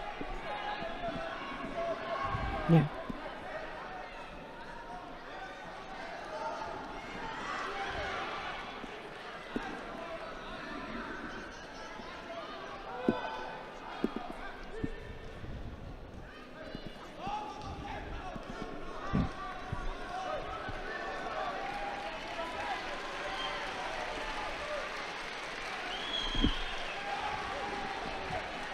Oh, the first penalty now given to the Polish fighter. She's trying to now to get close and come up with an attack. Left against left, changes sides now.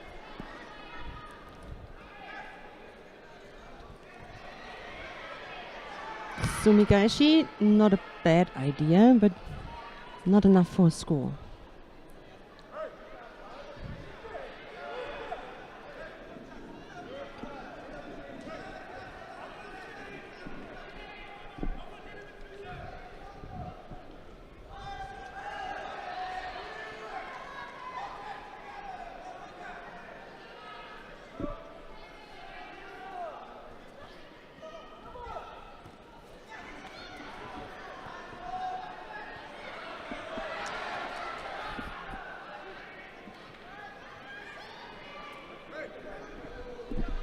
That was just the attempt on the ground, but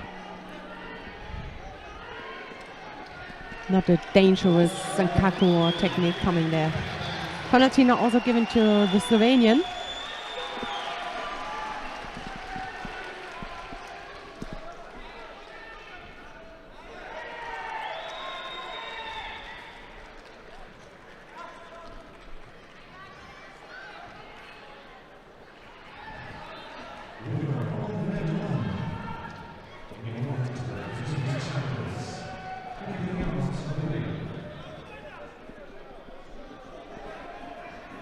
Last 30 seconds.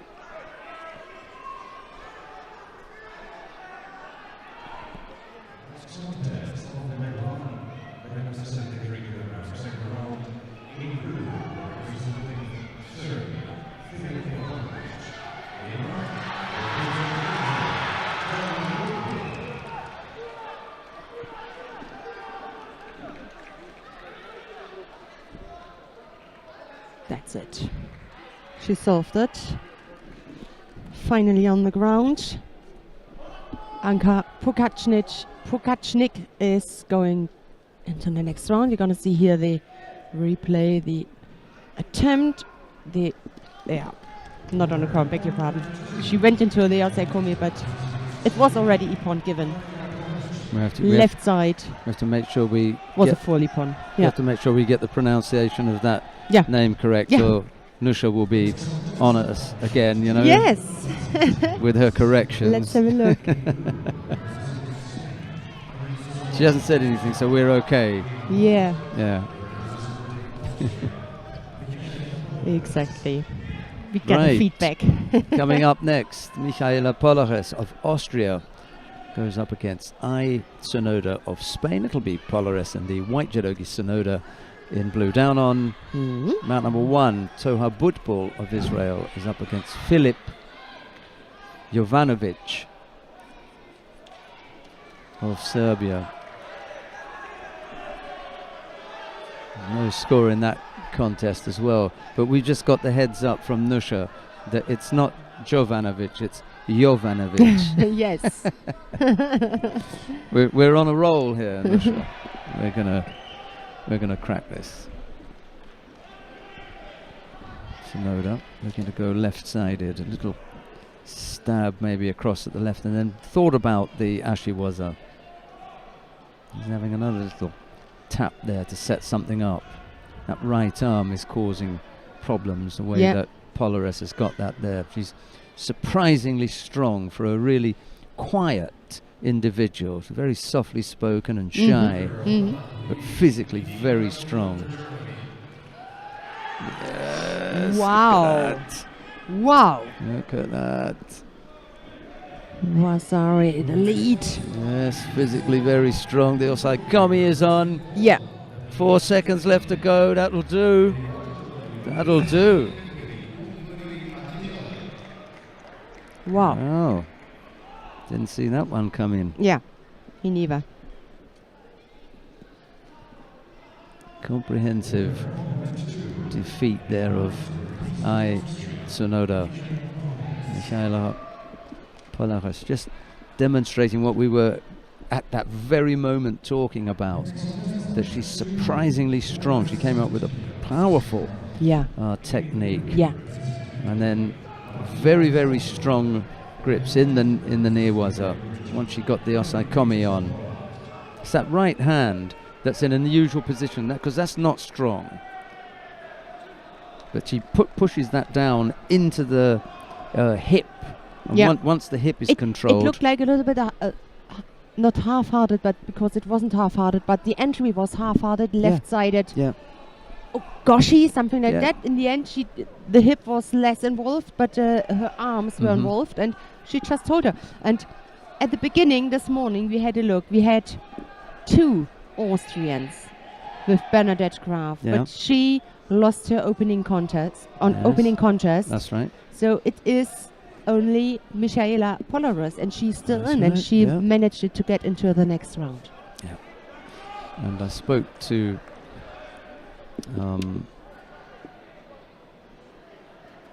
Bernadette about her arm, because I was concerned that she'd hurt the arm. She said she was okay. It was all right. So Polares will face the winner of this contest. Between Kelly Peterson-Pollard of Great Britain and Martina Esposito of Italy. It's Peterson-Pollard in the white judogi, Esposito in blue, and here is Annette. That was a nice transition. Yeah.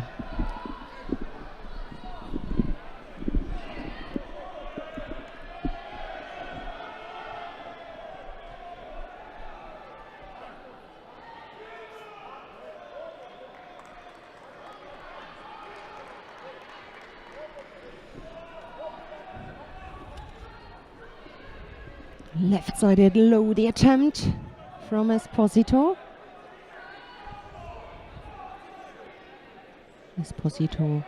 Martina Esposito won her opening contest against Lerke Olsen of Denmark. Kelly Peterson-Pollard won her opening contest against Julia Koroshenko of the Ukraine. Both with a first round contest. Chimata, the attempt. Right-sided here. Peterson Pollard.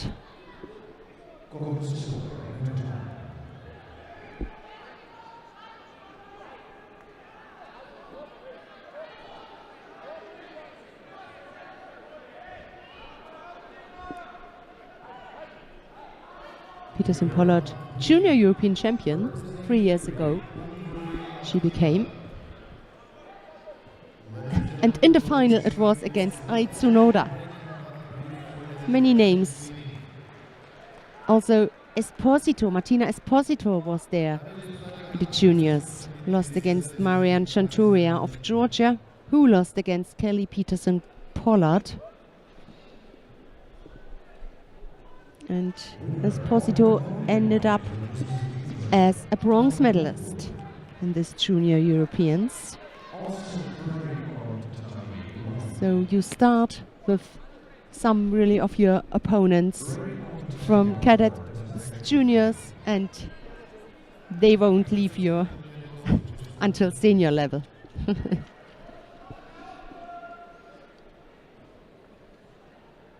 23, the British is 23 years old. Yeah, last time I've seen her was at the Antalya Grand Slam. Missed the medal there. Became 5th. Tel Aviv Grand Slam, she medaled, won the bronze medal.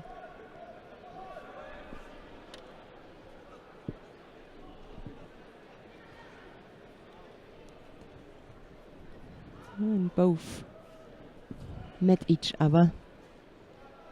It's 1-1 so far.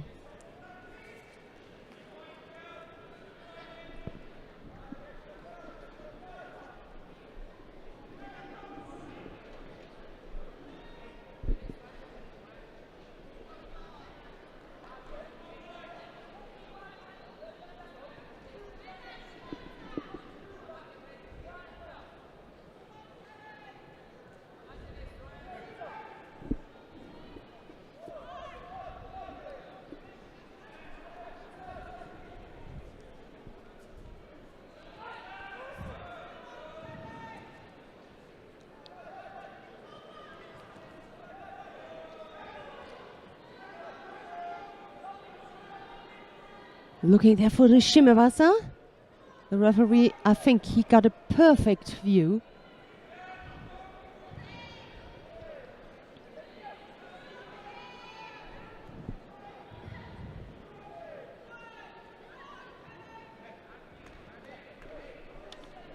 Okay, we are coming out, or we are already in the last minute. A single penalty given to the Italian. A little advantage here for the British, but no score so far.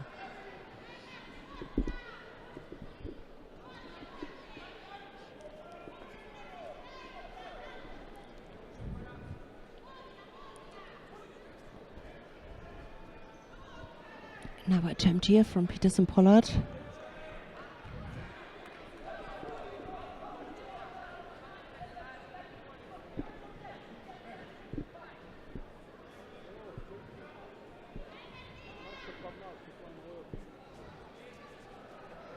The winner of this contest will have a place in the pool final. So it's a must win here for them. And we are coming closer to the end of the regular time. Another attempt. Looking for the arm lock. Maybe she is more successful there, or she broke it up. Yeah, that's a good idea.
So the first minute already has come to an end in the golden score.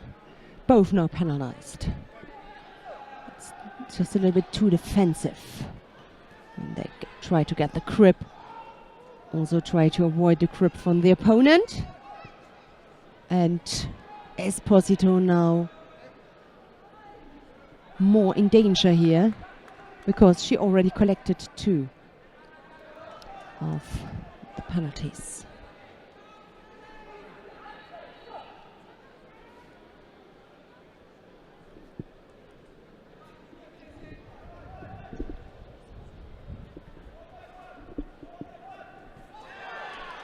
Ooh, that was close. That was close.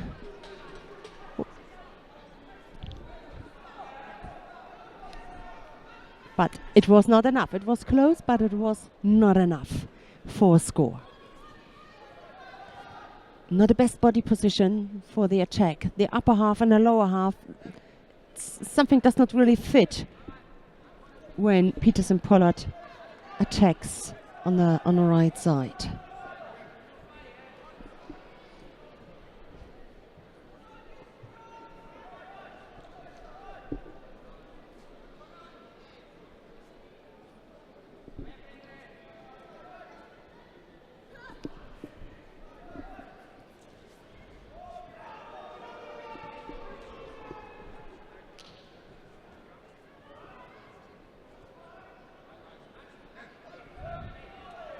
Two minutes now already. 2 minutes going and score.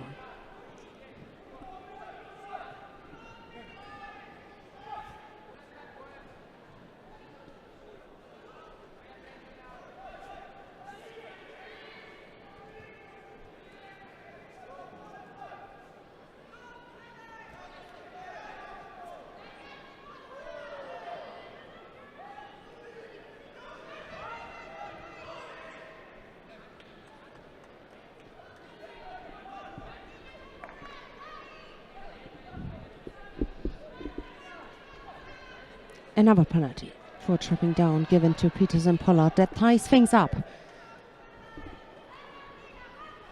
But who got the more concentration? Who is more concentrated? Who got more power left here? And also who is at this moment, after 2 minutes and 40 seconds of golden score, mentally stronger to come up with an attack and also to get a score for it.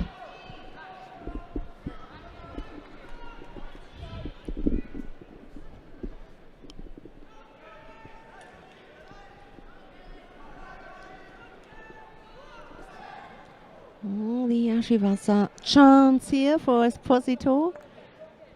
In the end it looked a little bit awkward, not the best situation, not the best position from both of them. 3 minutes now. The 3 minutes mark is reached.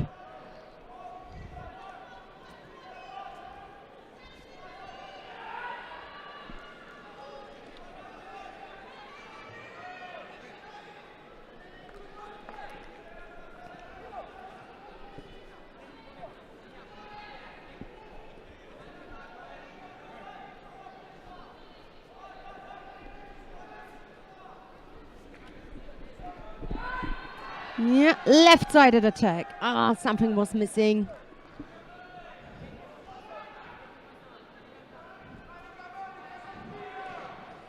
And it could be another penalty, unfortunately, for Martina Esposito. The third one, that means Kelly Peterson-Pollard takes it and goes into the next round. All right. So we got a little break for disinfection the tatami. Yeah, take yourself a coffee and we'll be back in a few minutes.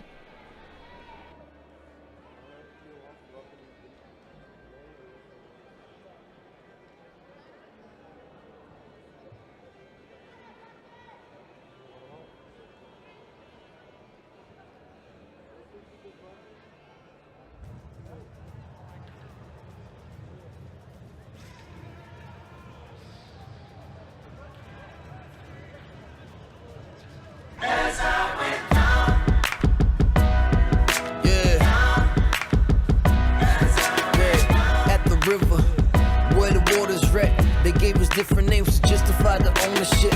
Rules are still the same, chances we don't get, but still we showing love to everyone that shows respect. At the river is where they used to trade. Our ancestors, how can we not relate? The story goes so deep, not looking for revenge, looking for solutions to the day that we'll smile again.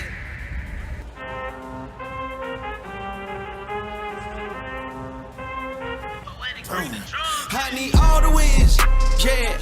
Ain't no L's, I gotta get a no call and quits, yeah. Gotta keep on moving no matter how hard it gets, yeah.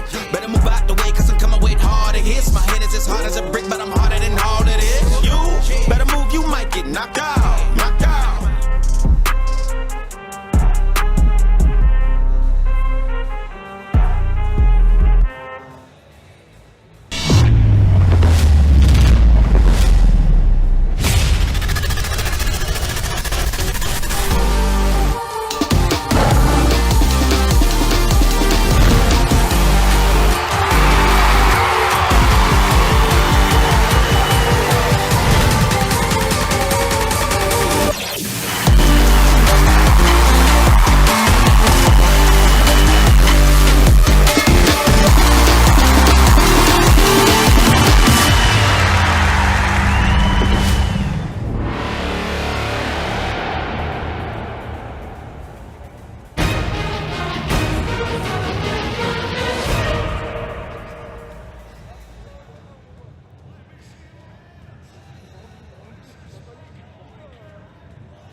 Some highlights from yesterday, and then we're going to continue on night number 2 with the action in the under 63 kilo category. We have the number 2 seed here, Andrea Leski of Slovenia.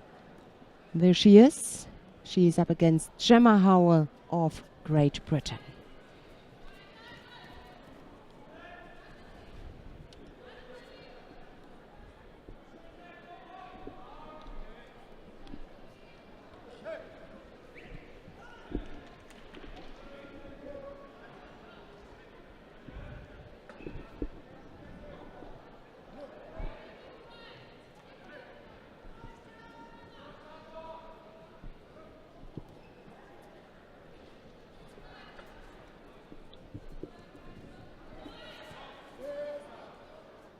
and they left the tatami whilst they try to attack.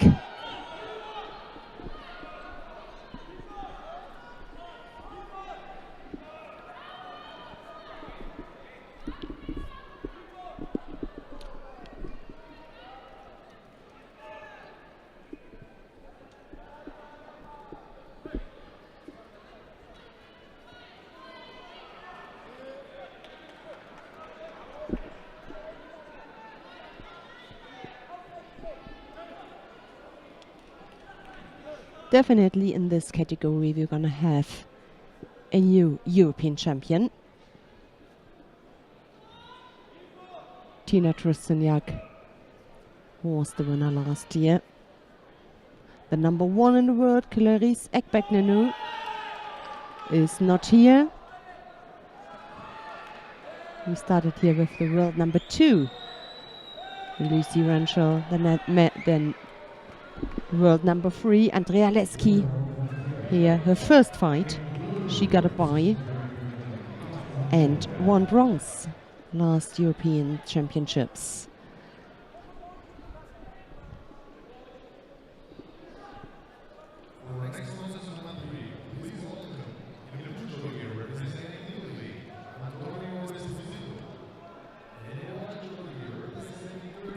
Something on the mat. Which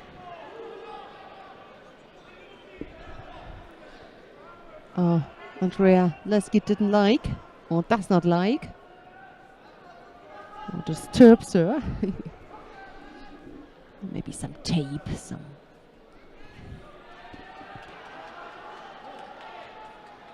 remainings from some tape, food tape. Half the contest is gone.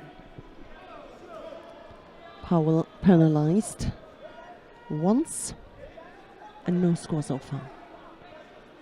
Very calm, cagey fighter the Slovenian is.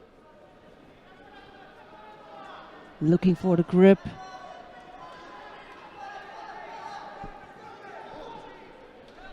Ended outside.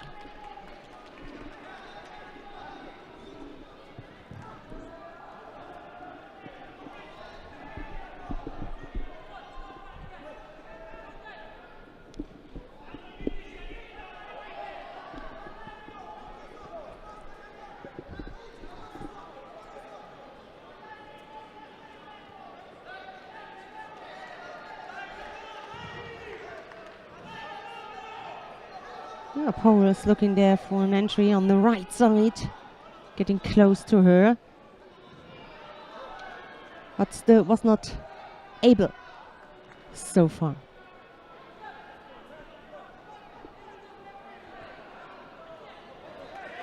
Also the penalty, a little bit too calm, in my opinion. The penalty given to Leski.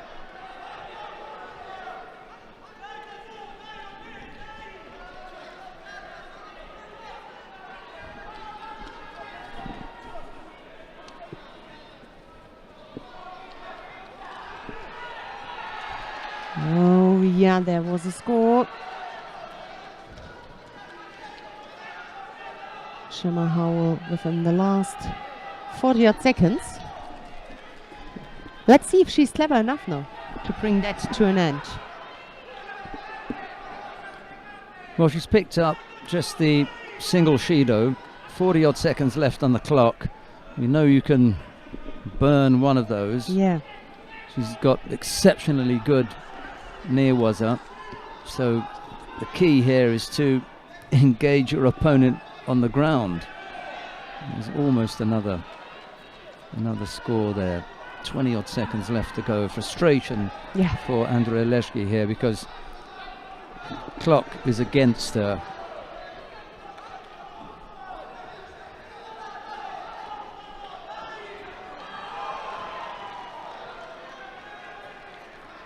Yeah, maybe she started a little bit too cagey. It was very calm how she went into that contest, and just a little bit more aggression. I mean, you can stay completely fair, but just a little bit more focus for sure she had, but it was too silent, too calm. Yep. There wasn't a danger and a threat coming there from the Slovenian. Maybe it was difficult for her just today to get into that fight. Okay, so it is Gemma Howell who is going into the next round. The quarterfinal, yeah. Throughout the number 2 seed here.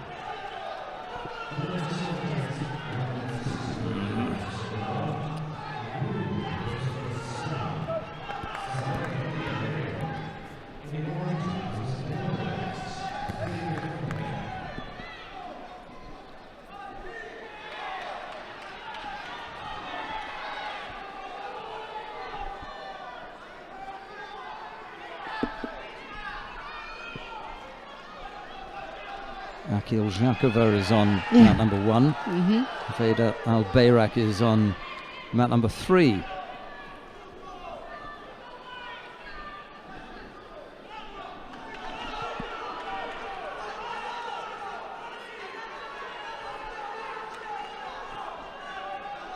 And here we're going to have Saray Padilla Guerrero of Spain. She's up against Rike Vandenberg.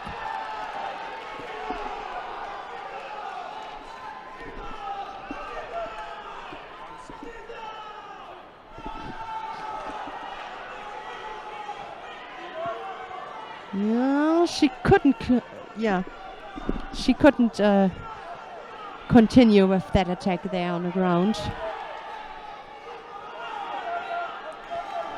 You mentioned it already. Sanne Vermeer, bronze medalist from last year, is not here. She can't fight due to an injury she has.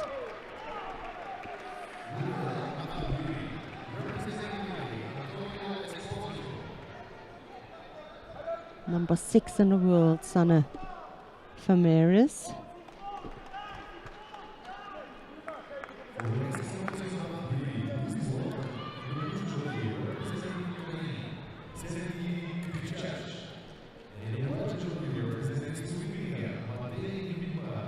And Vandenberg is the number 2 after Vermeer, ranked up a little bit higher.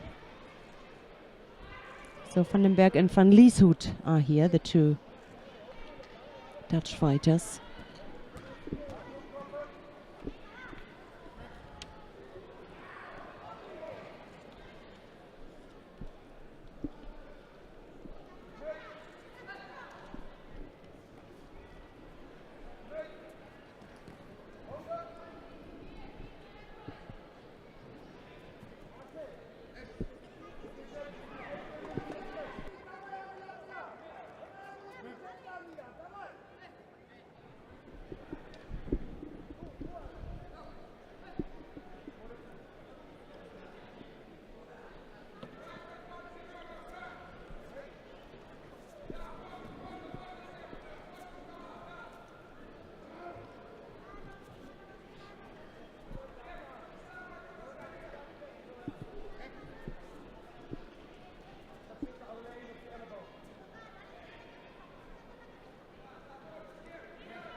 What a surprise. Esposito won against Albayrak on mat number 3.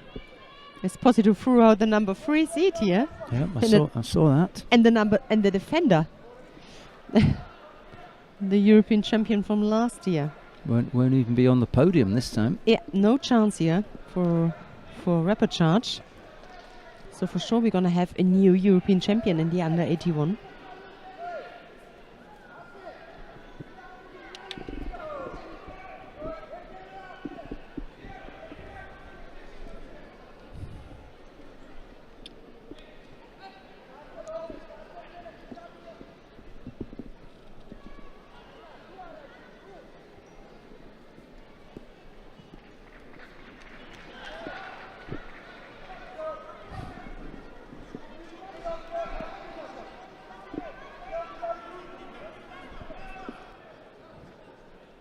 No score so far. The last 50 seconds. And everybody with one penalty here. The attempt from Padilla. A little bit slow and well blocked from Vandenberg.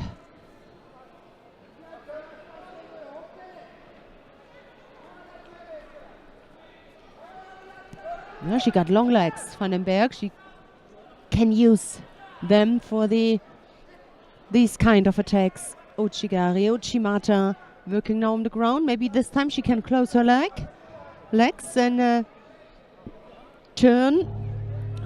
Strong defense here from the Spaniard. I think we're gonna, well, let's have a look. If she manages here. No, she didn't, she couldn't. So we are gonna have a golden score. Similar situation, another golden score on mat number 1 for Akil Chakova against the Armenian Arsen Avedisian. But they both picked up already 2 penalties. Here we're gonna have 1 penalty each.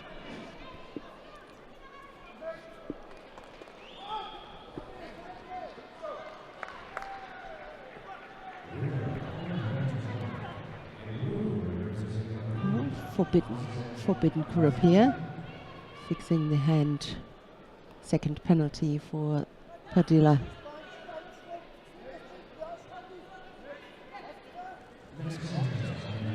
Yep.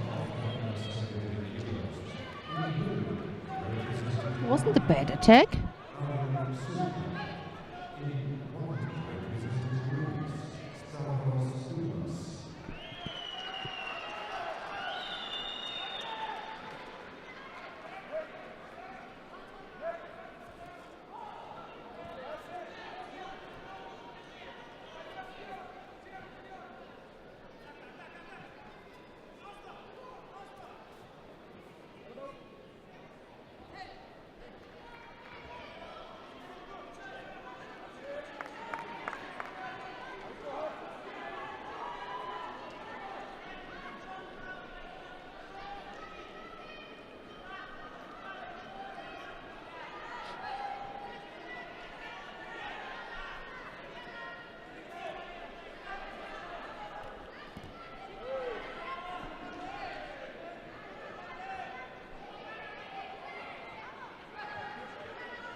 So the third penalty.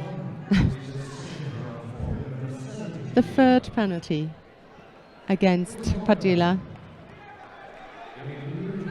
And Vandenberg is in the next round, facing Gemma Hauer. That's the pool final in Pool C.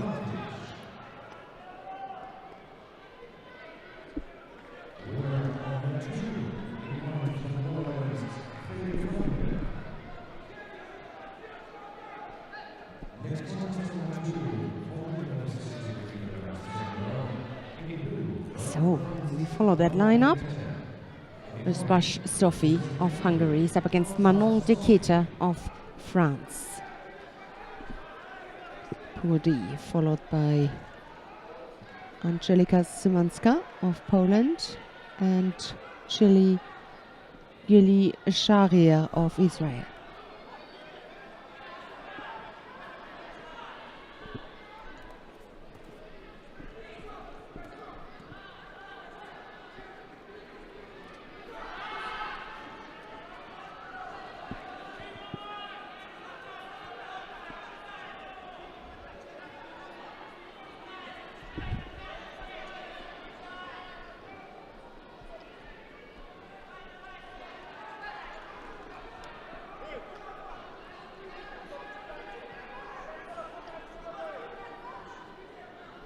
All right, both picked up a penalty here within the first half minute.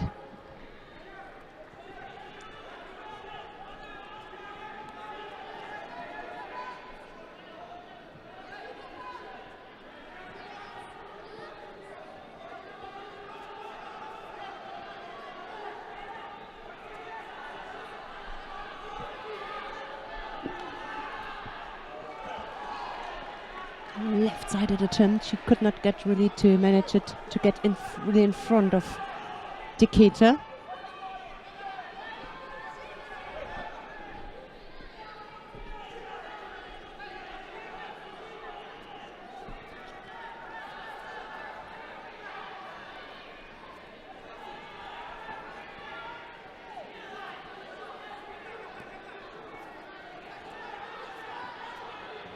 One-sided grip. She tries really to get close to the French fighter. That was a bad attack. Completely not underneath the Hungarian.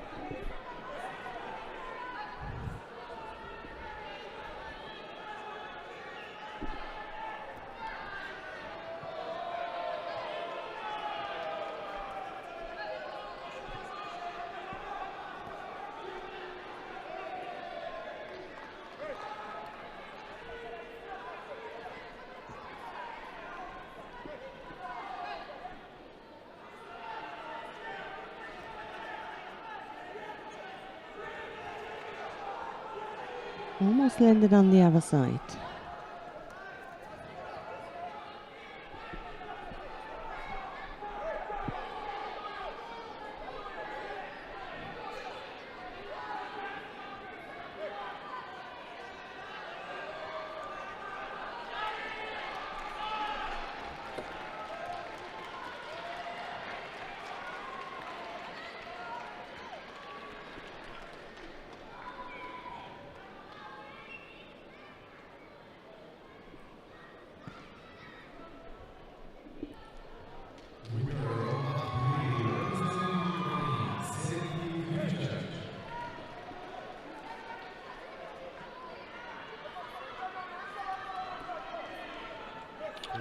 One and a half minutes, so we are still waiting here for the first score. We've already seen some of the really useful attacks here. Second penalty now against Tiketa. It's just the Hungarian who is more active.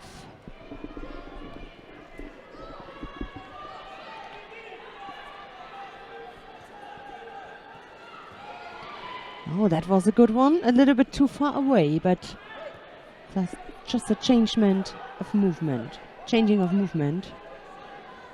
That was a good idea, but not enough for a score, and we are coming closer now to the last minute.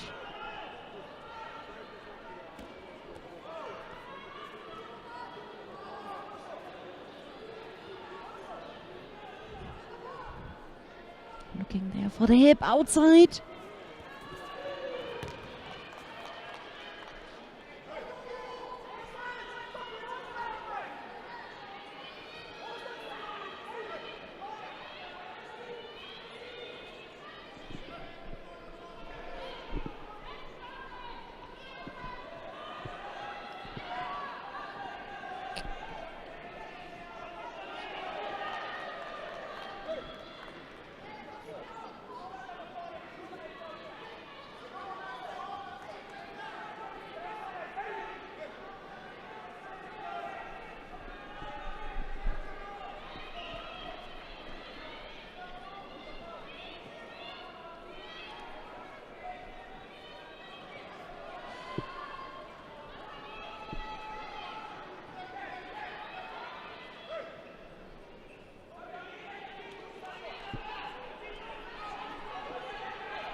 All right.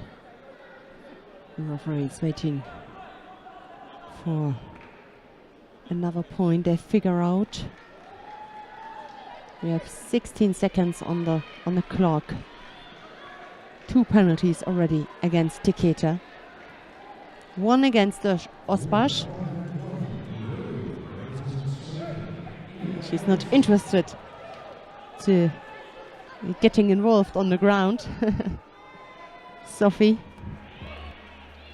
And we're going to have a golden score.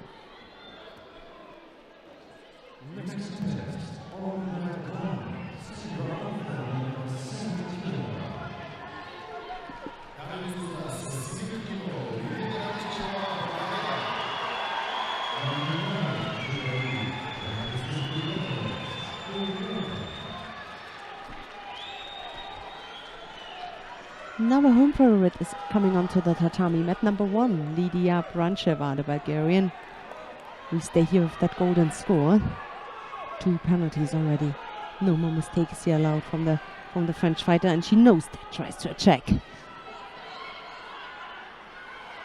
The arm still got contact, but both went standing up, and Mate was coming. The number 1 in the under 70 kilo category, Barbara Matic, lost her opening contest against Ida Eriksson. So they must have had a good plan, I mean, with the coach, Sally Conway. Who was it that Eriksson defeated in the opening round? So it was Katie Jemima Yates-Brown. Yes. And then Barbara Matic. So she finds herself in the first of the quarterfinals, having knocked out the number 1 seed. I mean, with that coach on her side. Yeah. A former under 70 kilo fighter. She knows a little. Yeah, they must have worked out a really good plan for Ida Eriksson. Yeah. The plan appears to be working. We have to ask Sally later on. Because it's the number 1 seed, it's the number 1 in the world, it's the current world champion, Barbara Matic. It's not somebody. Out. Yeah, take a shower.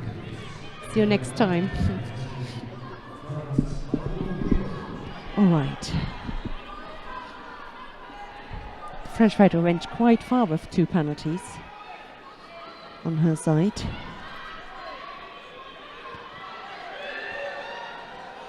Ooh. Yeah, for a second there was a chance. Margot Pinot on mat number 1.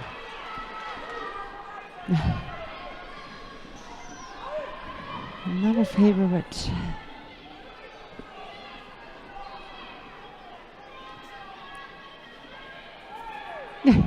The referee has to explain how you have to tidy up your judogi.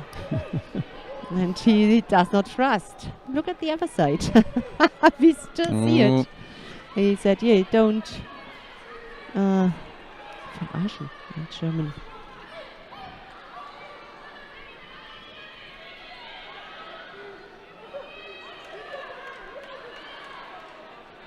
Don't cheat me. To say it in nice words.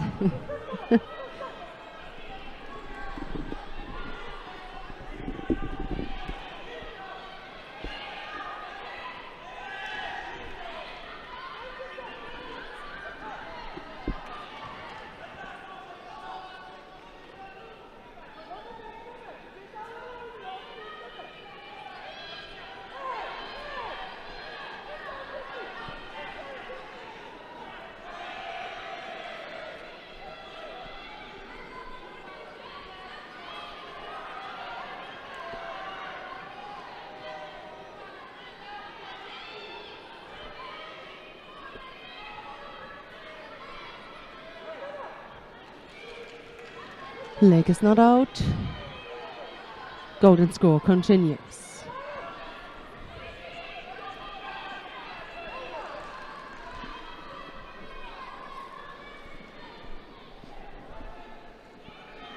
Breathing heavily, the French fighter. Look at her face. Wow. Both really trying to get a score.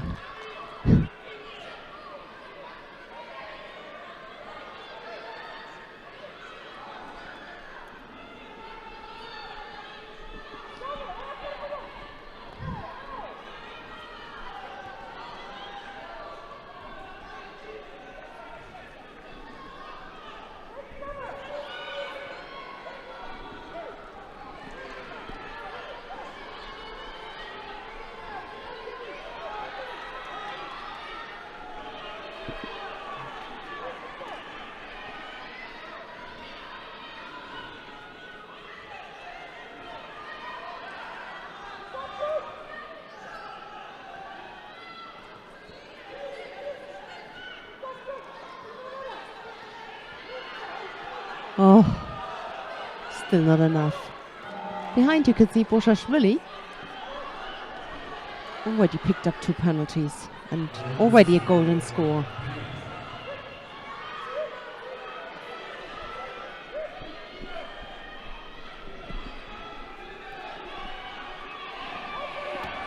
Well,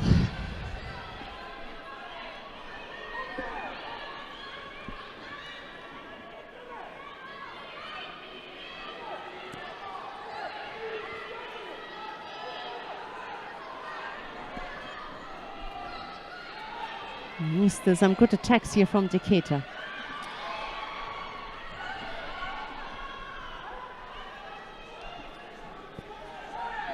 The Hungarian, much more shorter, it's really a little powerhouse. Difficult to break the balance, and the longer it takes, the more difficult it gets.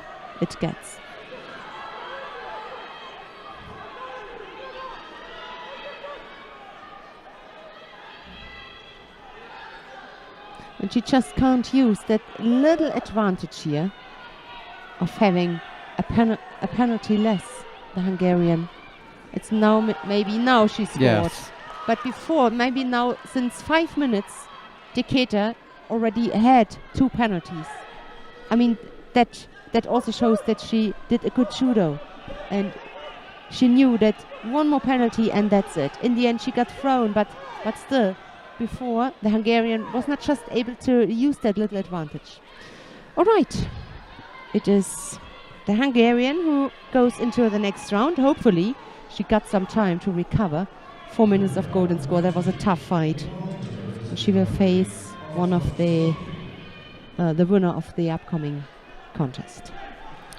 All right. Well, before we get too involved with what's happening on mat 2, we're going to go down to mat number 1, because coming up there is Marie-Eve Gahi and Natalia Chistiakova. That's Margot Pinot winning out against Minel Akdeniz of Turkey.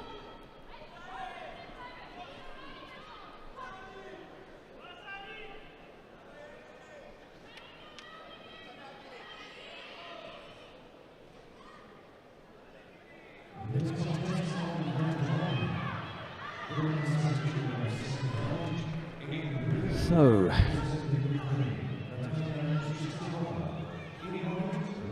Roberta Chiala of Italy invites the 2 athletes to the tatami, and we're underway. Gahi in the white judogi, Chistiakova in blue.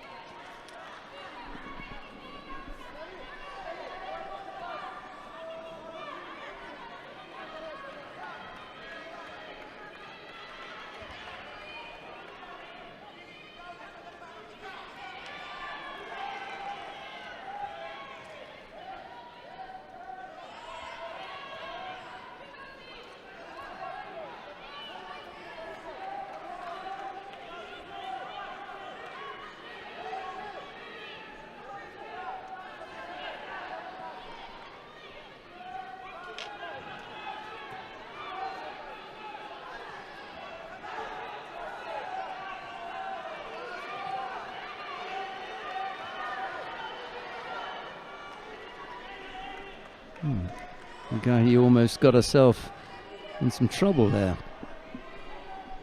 And that Sutemi was her effort.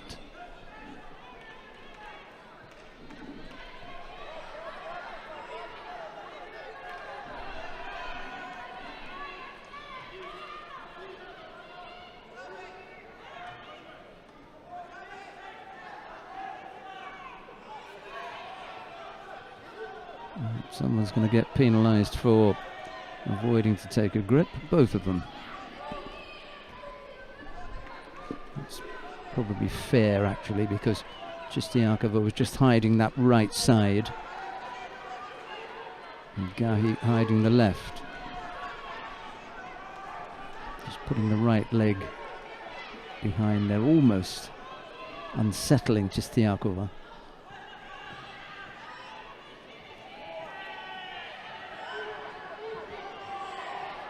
Better grip here from Chistiakova, really needs to try and use that.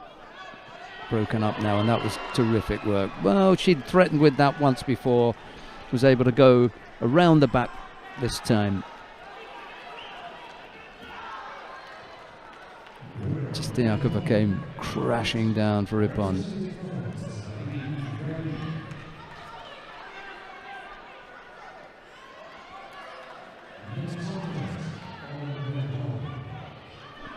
Okay, Tani Otoshi planting Chistiakova. Right, the arm was nicely around the waist, nice and strong to bring her down rather than up on the collar and pulling down. Right, in the under 63 kilo category now, Lucy Rentschel of Great Britain is up against Laura Fazliu of Kosovo. It's Rentschel in the white judogi, Fazliu in blue. Number 1 seed, Lucy Rentschel.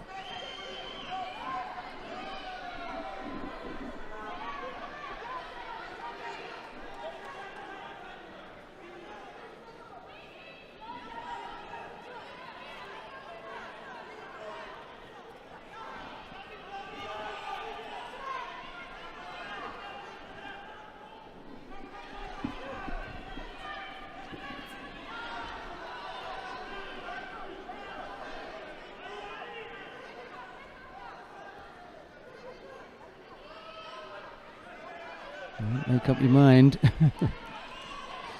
Uchikari or Uchimata, one of the two, but looking the leg in and staying there is not the best option.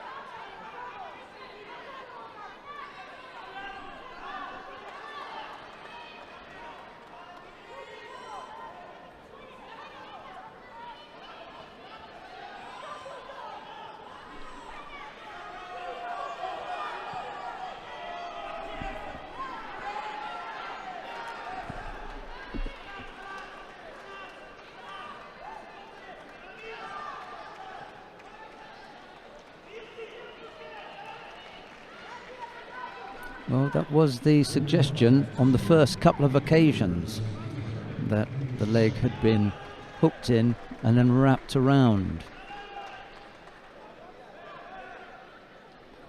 Got to break out of that habit. 2 penalties picked up by Rentschel.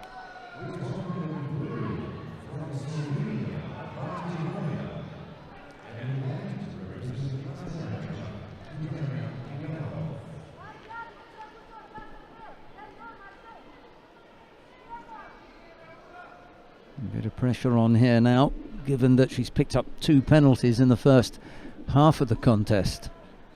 Can't afford another error, not one. That'll put her out.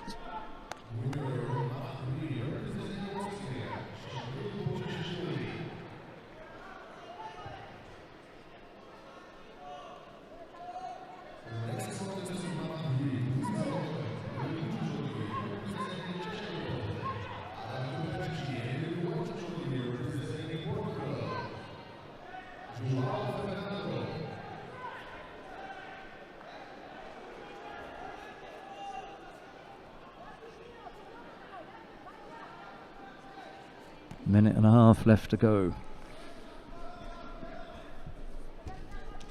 Needs to come up with a score as Rentschel, because those 2 penalties are going to start weighing really heavily.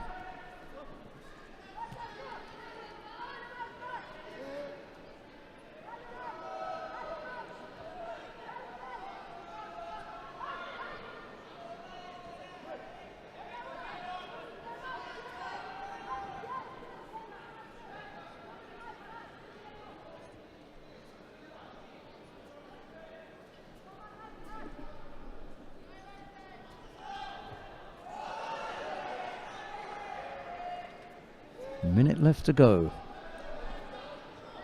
Rachel looking for an opening. He's been trying the Uchimata, Ojigari a couple of times.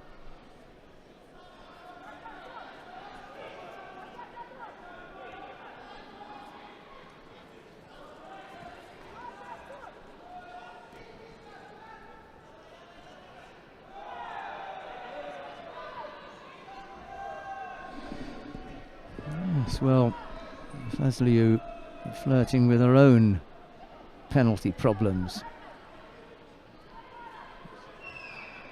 Avoided picking up one there for a false attack. Just been a little bit passive now.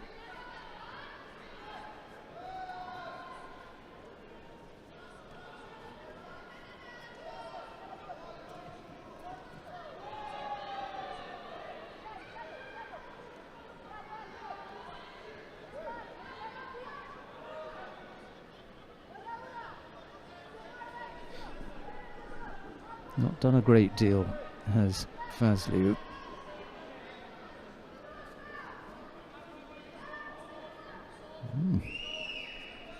Alright, this one is going to go into golden score. 2 minutes.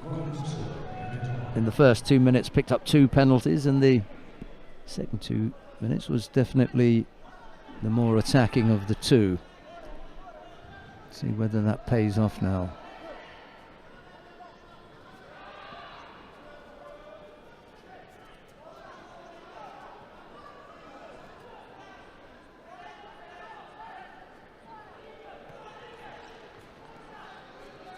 Fazliou does pick up a penalty for passivity.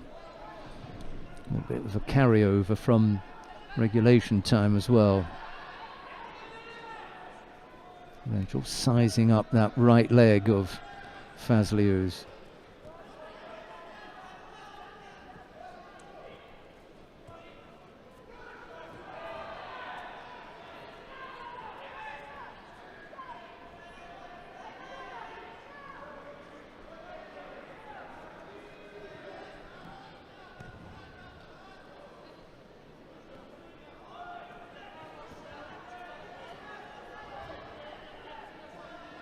Single slip by one of these now in golden score, that'll be it. First score will take it. Renshaw, however, went into the golden score period with 2 penalties against her.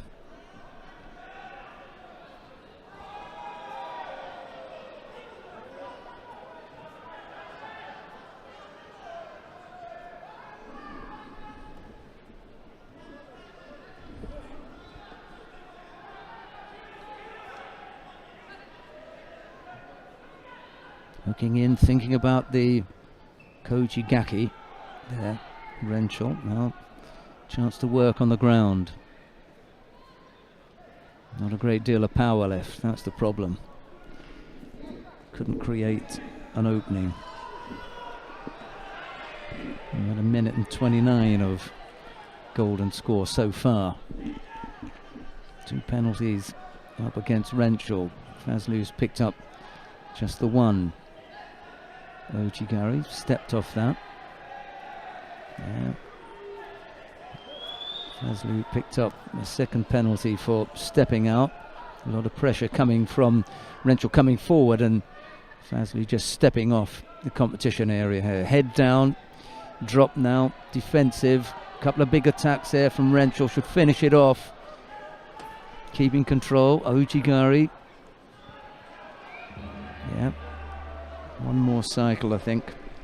Things have turned around very quickly as Fazliou looks as though she may have run out of steam here.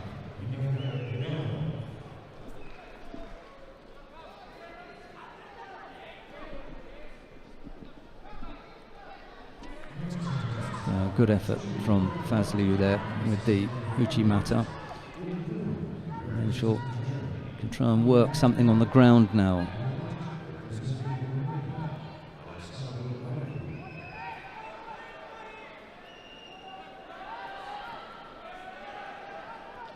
Still not over yet, as long as Renshaw has got that arm under control.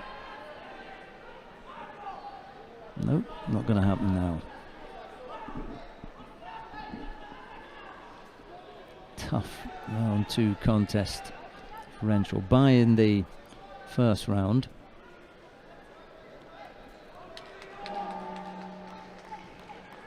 Decided to go over on one side, changed it again.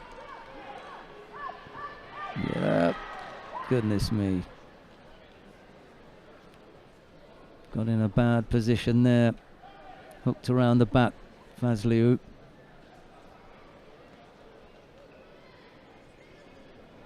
Couldn't get off it.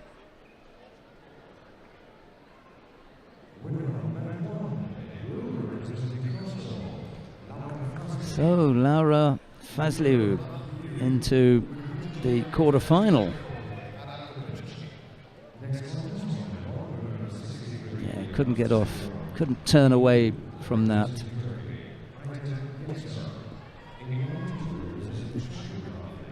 And then Nicole Mendy was out of her chair. Could see that one coming. Good work with the left foot from Fazliou to go around the back and bring Lucy Renshaw down onto her back. Right, let's see if we can go down to mat number 3 then. Matthias Kasser of Belgium has just started his contest with Alex Barto of Slovakia, or is about to get underway actually. It'll be Kasser in the white judogi, Barto in blue.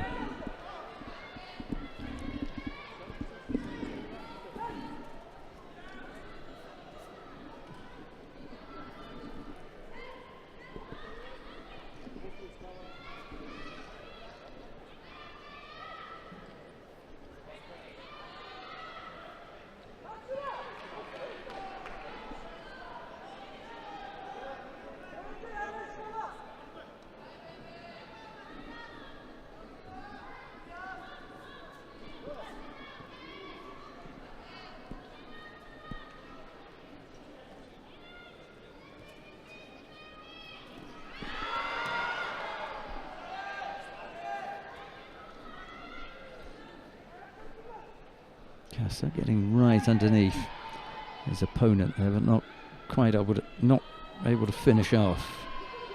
Trying to work something in Neerwaza now.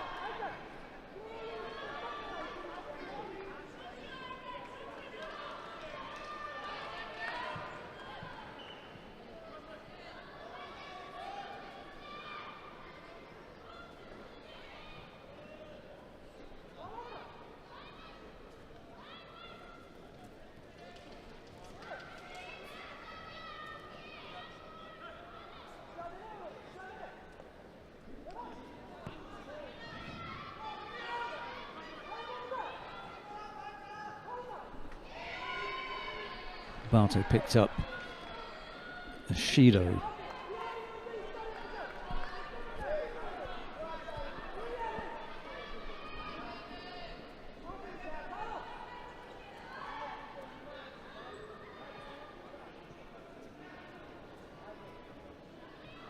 Tomoinagi effort there, was going off the competition area as he made that effort.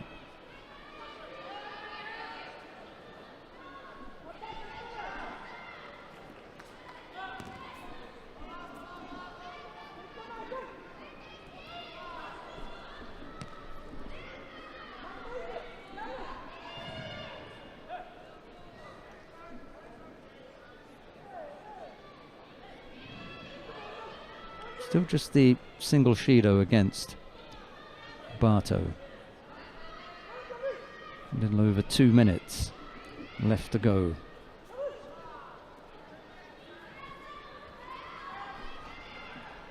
Missed with that right-sided effort, just that little bit too far away. Really didn't get the feet moving there, Kasser.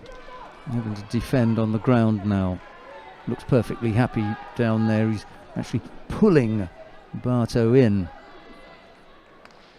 Never thought about getting off the ground.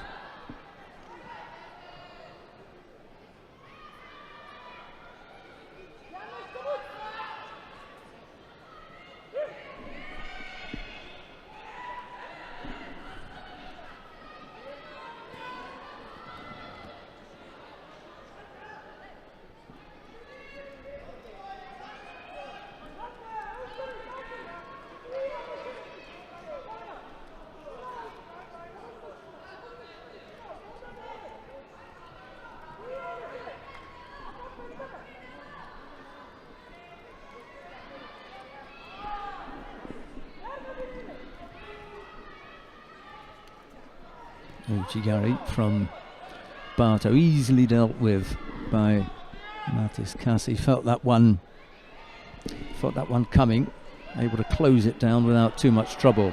Minute left to go.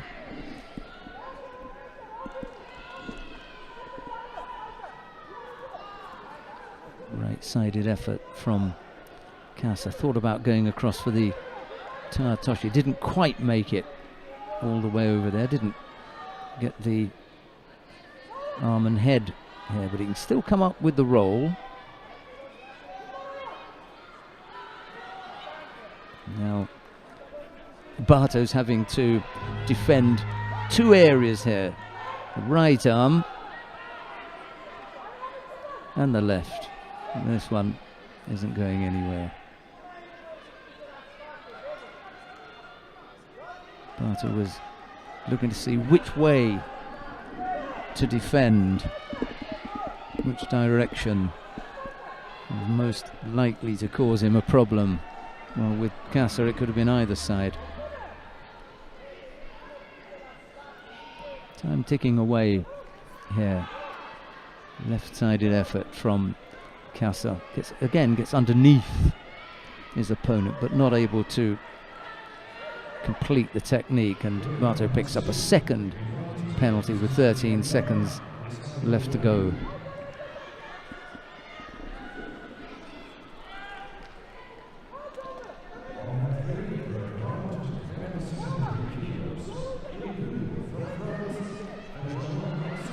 Oh my goodness me, what an incredible entry for Uchimata. That had Cass off up and in the air. And Barto almost finished off the shock of the tournament had that come off. Well, he was up and almost over. Kasa, we're into golden score now.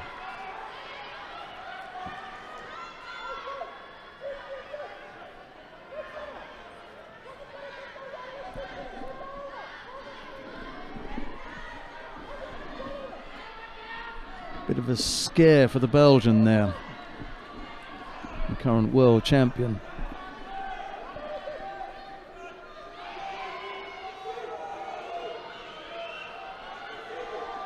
Getting himself settled and ready to launch his own attack, backing Barto up into this near right corner. I hope they don't call that for a false attack. I'd like to see a little bit more of Barto. Yep, thanks for that.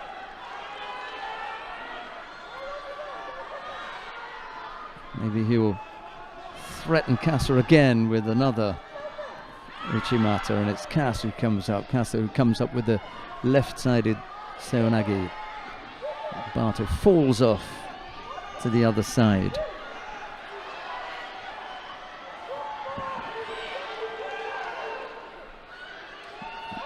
Belgian coach asking for a passivity penalty to be given to Barto. Maybe you'd like to see Barto come up with another Uchimata attack.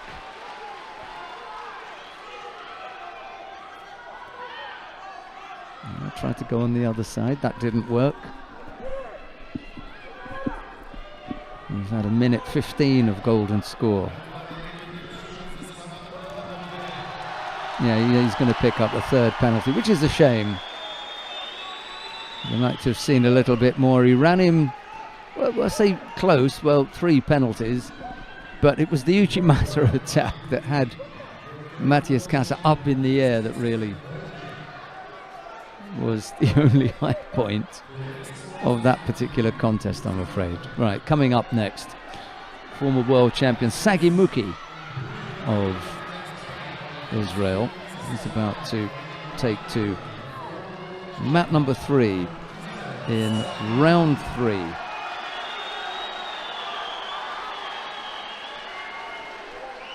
And his opponent is Alfonso Urquiza Solana of Spain. It'll be Urquiza in the blue judogi. Muki has made his way to the tatami. He's in the white judogi.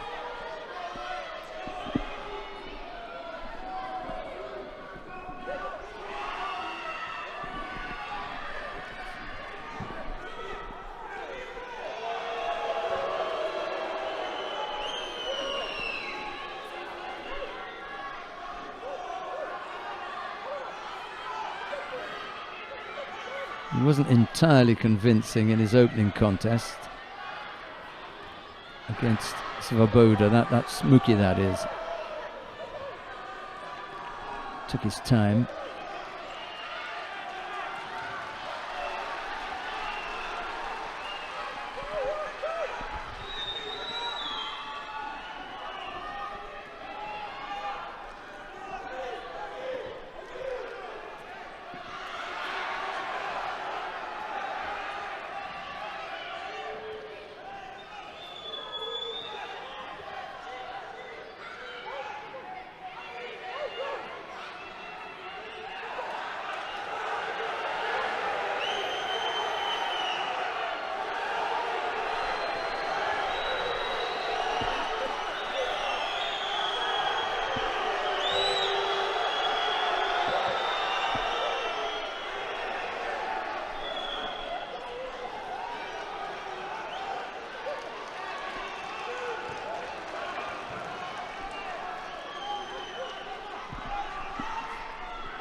Nice strong right-sided effort from Urquiza.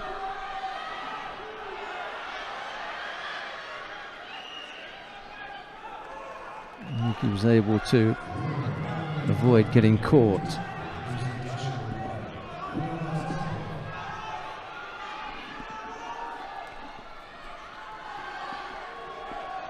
Good pressure from the Spaniard. I think he's got his hands full here.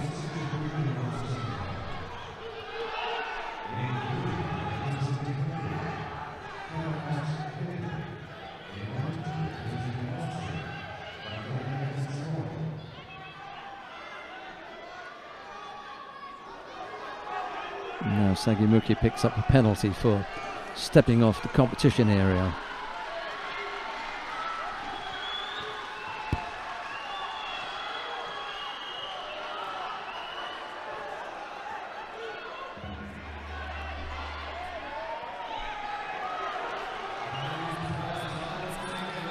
And he does catch Urquiza. A little bit too sharp for the Spaniard there.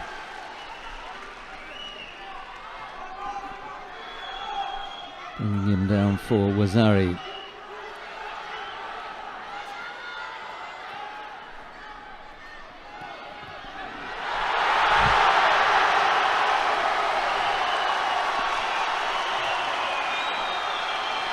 That chair is from the adjoining mat where Mark Ristov of Bulgaria has just thrown Benjamin Axis of France. We were in golden score and the Bulgarian came up with a winning score.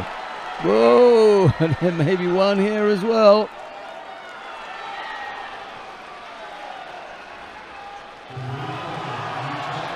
Sagimuki can't believe it. And he's just been thrown for Ippon. What a shocker.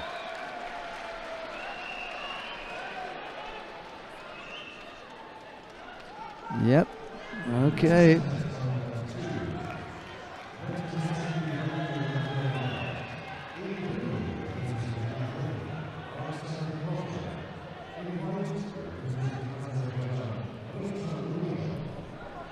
So, Sagimuki out. Thrown there for Ippon by Alfonso Urquiza of Spain. Right, coming up next, Sami Chuchi of Belgium. He's up against Uros Madzarevic of Serbia. Chuchi in the white judogi, Madzarevic in blue. Or Madzarevic.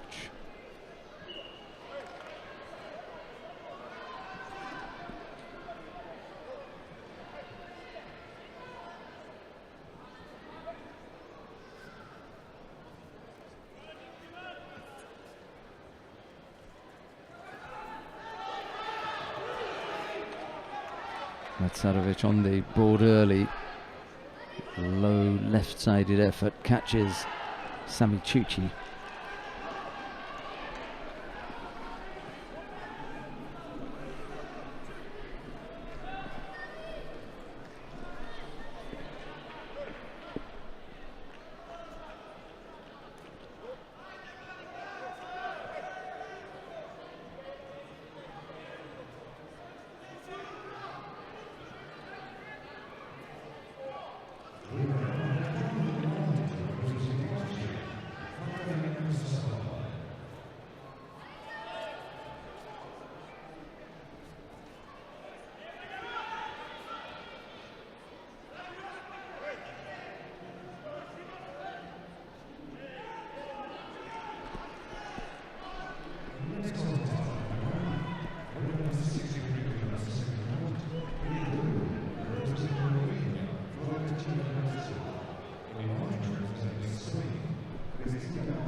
Matsarovic leading Sami Ciuci here.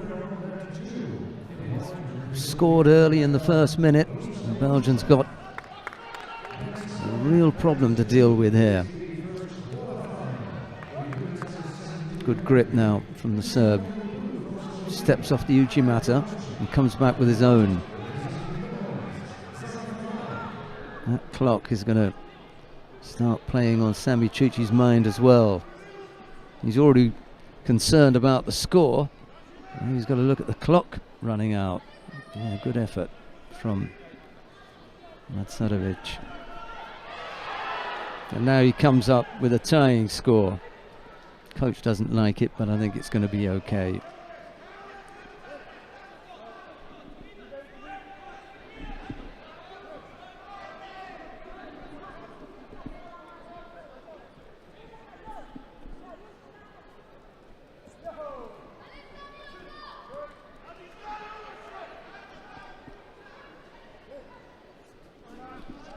So the scores are tied now with 2:20 odd left to go. Another good effort from Matsarovic. Gets underneath the defence of Ciuci but can't quite complete the technique. A chance to work on the ground. Not sure what the defensive capabilities of Matsarovic are on the ground, but I think we've just seen them. They were, in that exchange, I'm afraid to say, they were non-existent. Well, he gave a good account of himself in the contest. He led for part of the contest. And I suppose it was that fired up Sami Ciuci to, first of all, come back with a tying score. And then he eventually caught Matsarovic in Newaza. Having scored, he only needed to hold his Serbian opponent for 10 seconds, and that was done. So it is Sami Ciuci who goes into the quarterfinal. Coming up next, Giacomo Gamba of Italy goes up against Hevor Manoukian of Ukraine. It's Gamba in the white judogi, Manoukian in blue. On mat 2, we've got the quarterfinal between Sanne van Dijken and Annika Pogacnik. We're going to go to mat 2 to pick up the action in that quarterfinal. We join the contest with a little over 2 minutes left to go. Pogacnik has picked up a single Shido. There's no score as yet. It's Van Dijken in the white judogi, Pogacnik in blue.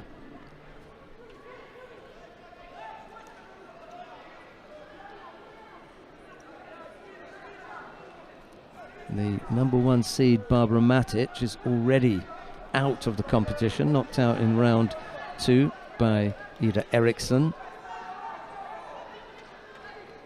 Sanne van Dijken is the number 2 seed. This for a place in the quarter-final. I'll give you that. Sorry, this for a place in the semi-final, because this is the quarter-final. Beg your pardon, sorry about that. I'll give you the quarter-final lineup. Ida Eriksson of Sweden up against Hilde Jager of the Netherlands. Margot Pinot of France against teammate Marie-Eve Gahi. We're watching the quarterfinal between Sanne van Dijk and Anke Pogacnik, and then we'll have Michaela Polleres of Austria up against Kelly Pedersen-Pollard of Great Britain. That's the lineup.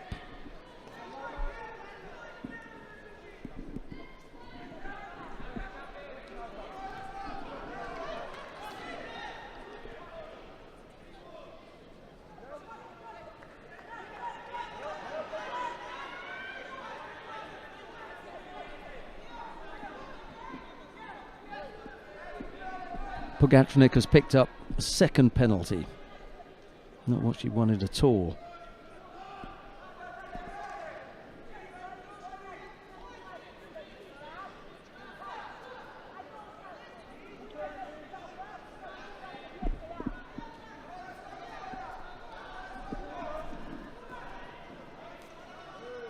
A little bit too far away. Pogacnik. Semi-gauge the effort from Van Dijk, and that doesn't come off.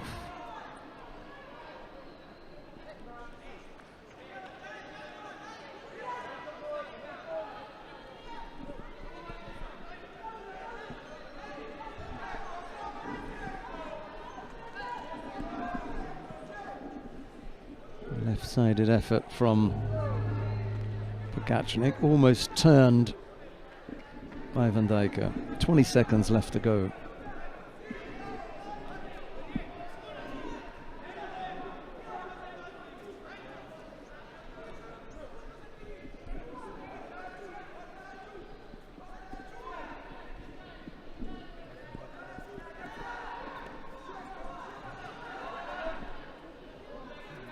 We're going to stay here with the quarterfinals on map 2. We've got quarterfinals in the under 70 kilo category. There's a good effort there from Van Dijk, finishing off nicely.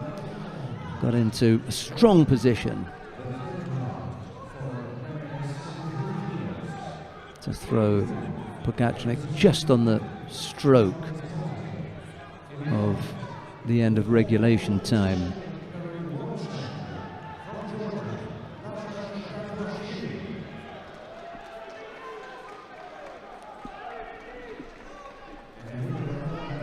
So right at the death there, Sanne van Dijk coming up with the winning score.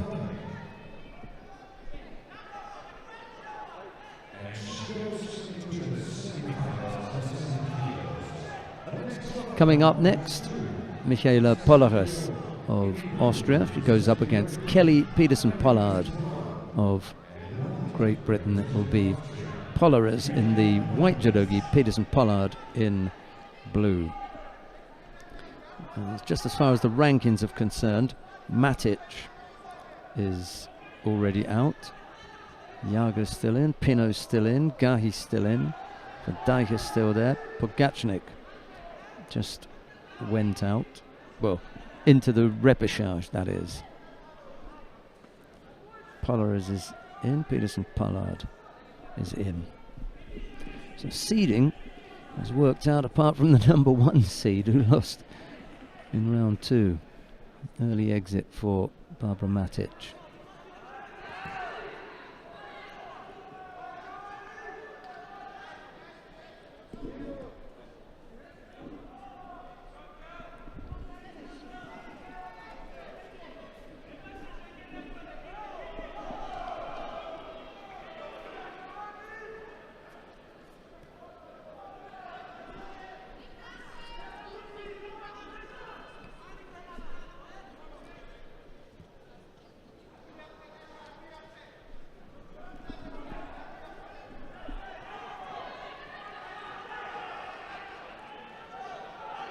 Good pressure here with the shimiwaza. I'll try and get up out of there if she can. Got to free the head. Whoa.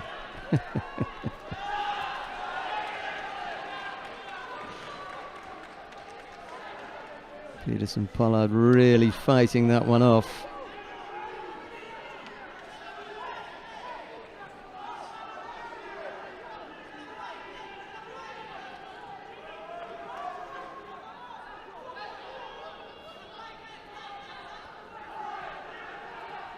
Low left-sided Seoinage effort.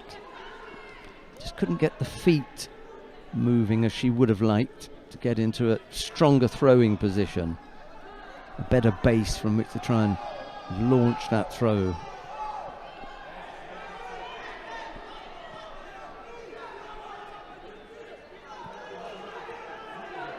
Not quite far enough over.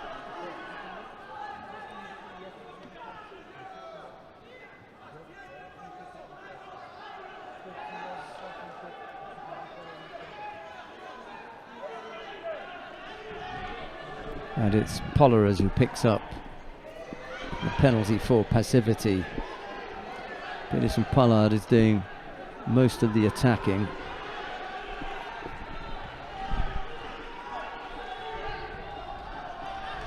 Half the contest is gone.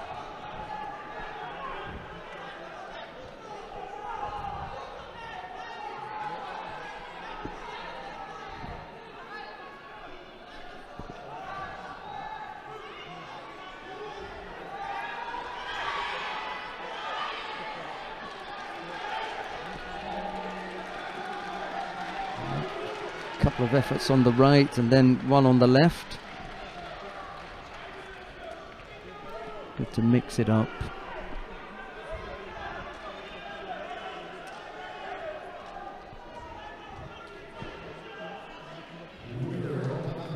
Pedersen Pollard had that long-lasting golden score previous, so yeah, she had a little break, yeah. But you were saying that you hope that she'd be able to recover. Mm-hmm. Looks okay. Yeah.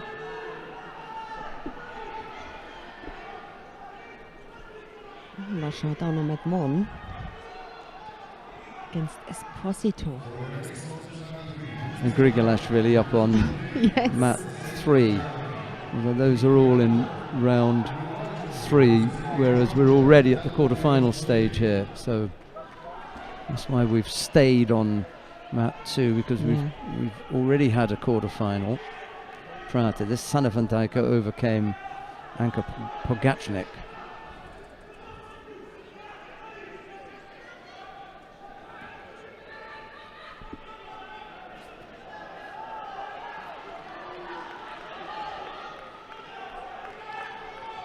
Does it fit? Difficult to say from our ankle, right? The Shimiwasa. Well, she'd been there once before, and it had failed. She got into a similar position, it failed again. Well, I find that odd. Do you?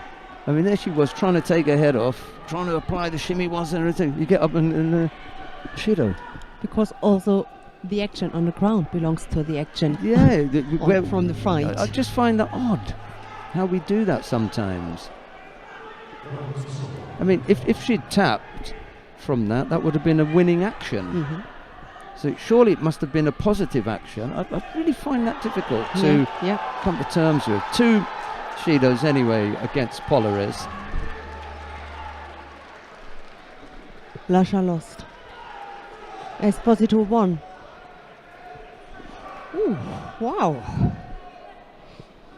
So he's out then. He is out.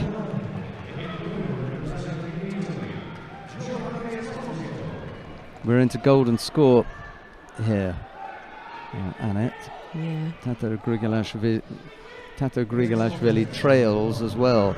Tim Gramkov of Germany is leading by Wazari down on mat 3. I think that's probably like Tim just stirring up the hornet's nest, and all of a sudden it will go crazy down on mat number 3. Anyway, we've got this quarterfinal to deal with. Pedersen Pollard not in the best position here. Really wants to get rid of that big left arm around the back. That's one way of doing it. An attack on the edge will take them off and break that grip up. We've had half a minute of golden score.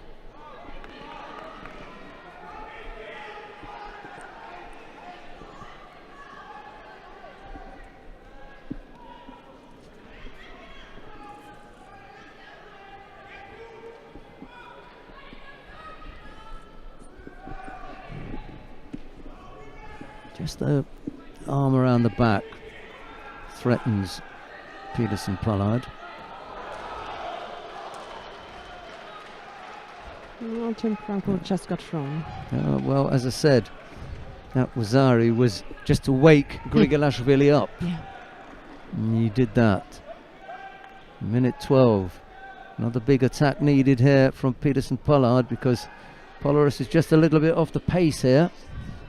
Finding things difficult with the British fighter. Yeah, suggestion of some movement from Peterson-Pollard. Be first. Make things difficult for your opponent. Don't let her settle on a grip. You know how strong she can be.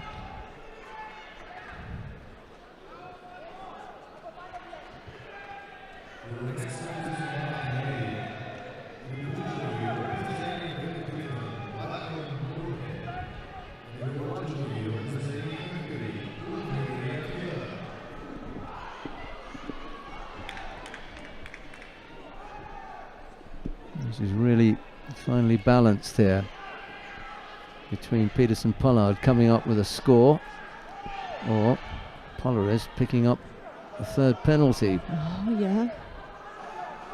Polaris showed us in a previous contest just how strong she is, just how powerful she can be. Disposed of Ai Tsunoda in round 2. Mm-hmm.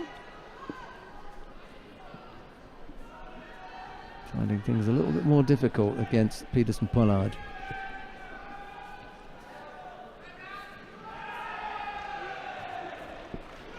Not a bad effort. Just can't get the feet far enough across and take the lower half of the body. The top half of the body gets in, but the lower half. Yeah. That's not in a good position. Yeah. That's right. Doesn't quite have the speed to shock Polaris either. Maybe something in the other direction. Ojigari to the rear.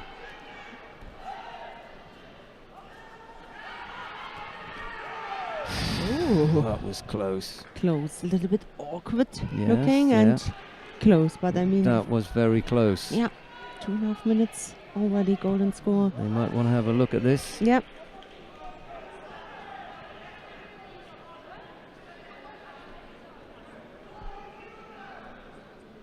Polaris is hoping that she'll pick up the score. It was very close. Yep. We've only seen it the once. Here it is. Annette. Mm-hmm. Ojigari. Yeah. Just where the landing is. Let's have a look at the landing. Ojigari is the technique. And they continue. She's just scraped out of that one, I'll tell you. It was close. Oh, yeah, yeah. 240 odd. Time for Peterson-Pollard to get that right leg across. And now a second big attack from Polaris. Peterson-Pollard has got to come back with her own attacks here, or else she'll pick up the Shido. Mind you, she went into the golden score period penalty free.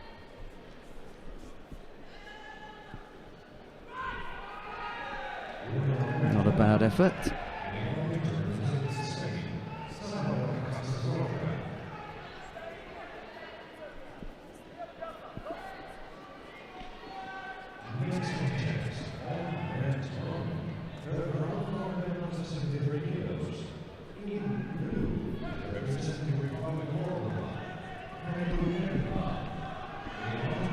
Tiring quarterfinal for both these fighters.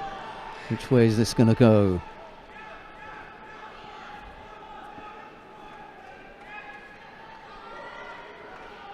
The feeling that Polaris is just pulling Peterson-Pollard ever closer in. Yeah. She would have a better grip of her right arm. Yeah. You know, on the sleeve and not on the collar. She could have brought it to an end maybe earlier, because this last rotation, you don't get as much if you've got it on the sleeve as if you're pulling on the sleeve. On the collar you get something down on the ground with your front side, but you want to have a score. You want to turn, rotate him, and for that... Yeah, too far away. Oh, yeah. The thinking was there, but the execution was poor. She'll pick up a penalty for that one. 4 minutes of golden score.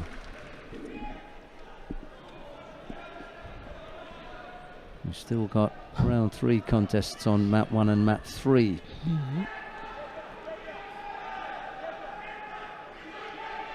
Trying to try and get that sleeve again, not in the best position.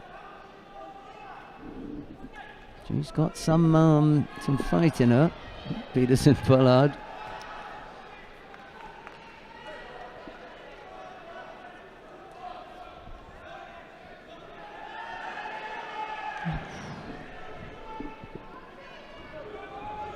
Yeah, a little bit far away, but I still think that was not going to get away with it. I thought it was just about enough. The gap was too big. Yeah. So you can see why they've called that a false attack. Picked up a second penalty. Polaris breathes again as they both now rest on they do. 2 penalties.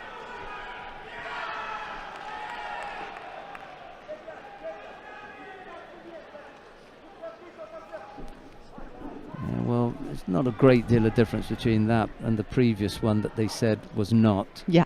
But they may say, okay, we've had 5 minutes of golden score and that was enough. Could be that they'll decide against it. Did the referee? Yeah. Yeah, really unfortunate. So, Michaela, I thought the first one was close and this one was just as close. You know. But 2 times we didn't see the other side. The other side. Yeah, the other side. Absolutely. For me, I agree totally, Sheldon. The first one for me seemed to be more the Vasari than this one. But we didn't see the other side. Yeah. And it's just the point where you are landing. How is your body in that part of the second? And the other thing is we don't have the freeze frame. When you do freeze it, then it meets the criteria for scoring purposes. Anyway, there's another British fighter coming on, another quarterfinal. Gemma Howell goes up against Gecha van den Berg. It'll be Howell in the white judogi, van den Berg in blue. Here's Annette. Yeah, we're coming closer to the semi-finals. Gemma Howell in white. Throughout the number 2 seed here today, Andrea Leski, van den Berg, her opponent. The winner will have a place in the semi-final.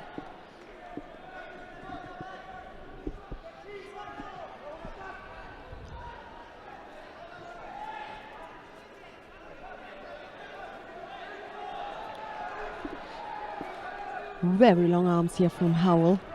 The left arm really blocks. Try to get away from the pressure from van den Berg, so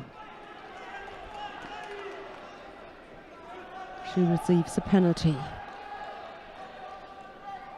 Again van den Berg with her strong, really strong right arm. Right-sided position. And again the left arm here from Howell. Oh, it's a tough fight.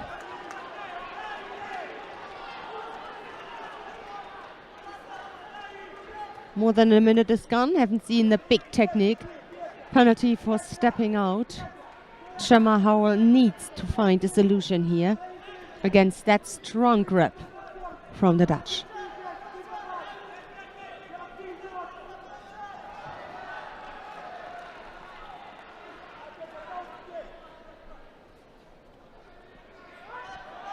Yeah, she tries to come up with a throw.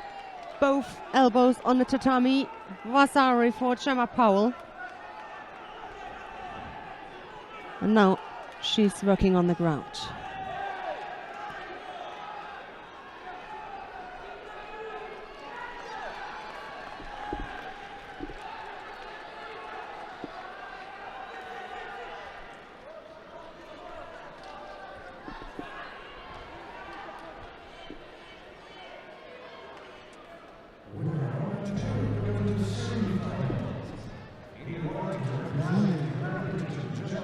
Really, when that fight began, I thought, oof, a dominance, physical dominance from Vandenberg.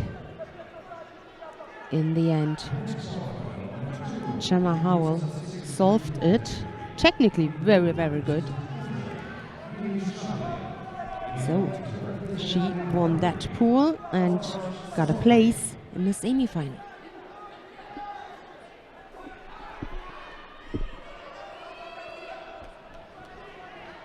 Sofia of Hungary is up against Gili Sharir of Israel. Pool D final it is.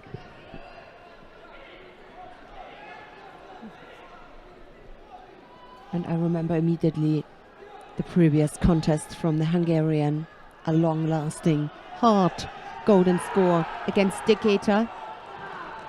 Let's see how fresh she is, how much she recovered during the time.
Both the grip low on the sleeve. Good attack.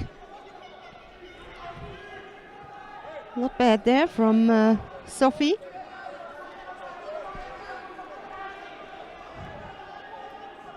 I mean, it is the Hungarian who really belongs to the shorter fighter, but her opponent, it is the same, maybe a little bit shorter. So it's not very often that I could imagine that Sofia will face a fighter who is at least a little bit shorter than her. Normally they are much more taller, and then it's if she once broke the distance, then it's kind of easy to get under the point and on the right position there for her attacks.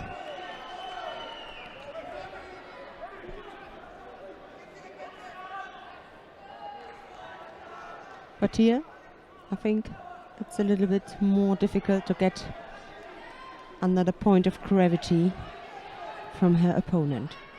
Israeli received a penalty meanwhile.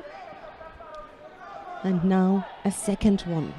A second one already given to her for dropping down.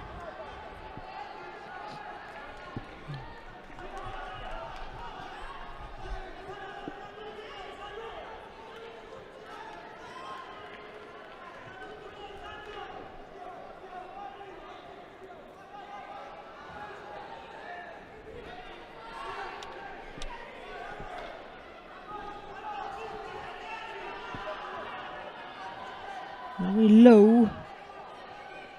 Finally, she managed to get her on her back, but I think there was just a little bit too much time in between. So she landed on her bottom. And it took a while until Sharia went on her back.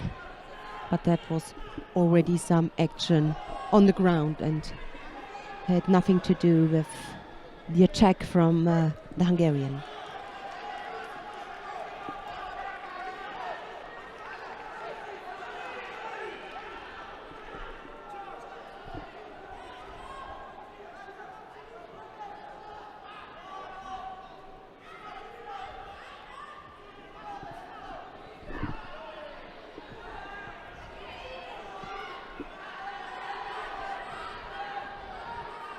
last half minute. Left against left from the starting position, and referee makes sure that it's correct.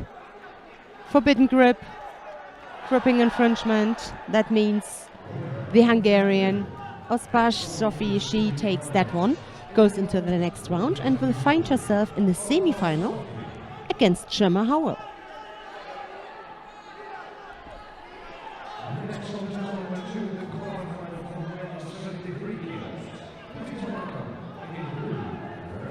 All right, it's getting really interesting.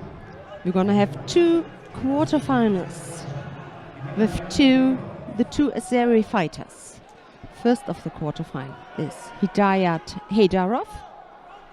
He faces the Romanian Alexandru Raicu, followed by the quarterfinal between Mark Hristov of Bulgaria and Rustam Urushov, the other Azeri fighter.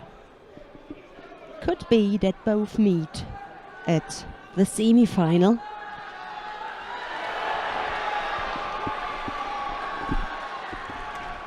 We will see.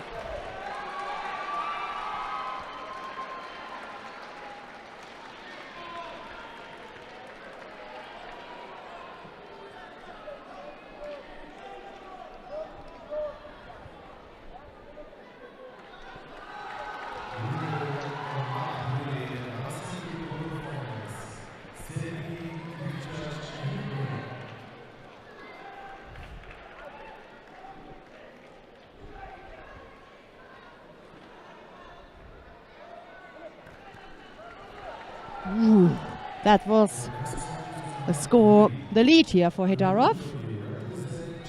Belongs to his favorites. The lead within the first minute. A good lead. Then we're going to have the replay. Good position. Oh, brilliant. Good control. Good contact to the shoulder. Close, very close.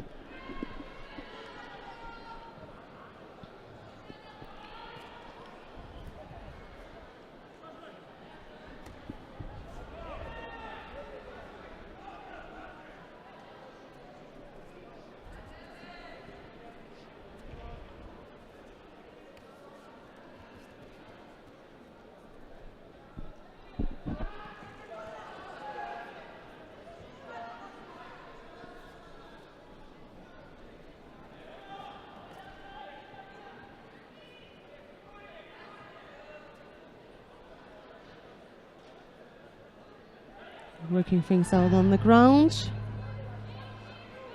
He's trying to get the leg out. First fix the upper half of the body. Yep.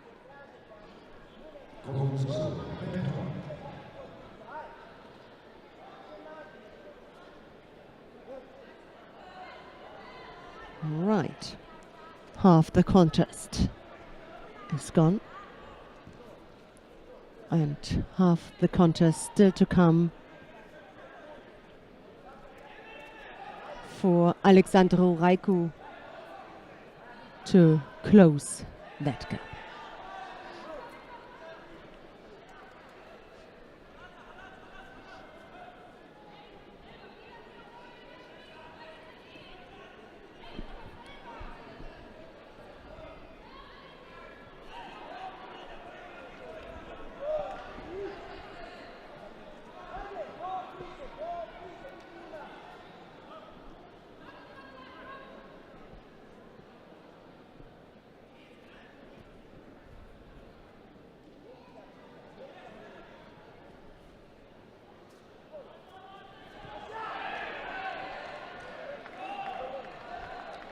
Oh, I hope that it won't be a gripping infringement. It could be. Yeah, the referee is already waiting for Heidarov. Yeah, a pistol grip. There must come an attack. There must come the signal that he wants to use that grip for an attack. So he received the penalty.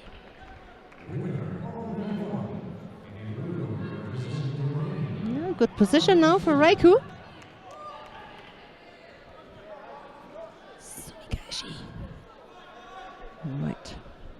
Not dangerous enough.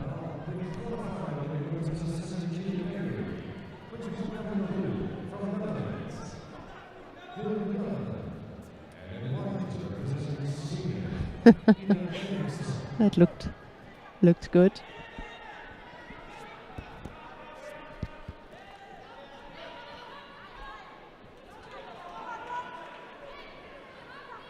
Strong right arm. You must use that grip to get close again, to get back into the business here. Raiku. But actually he can't.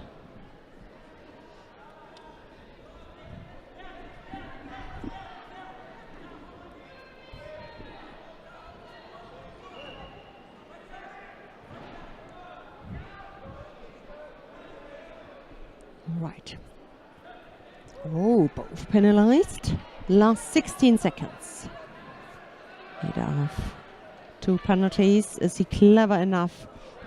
Almost threw himself. 8 seconds left. Got under pressure.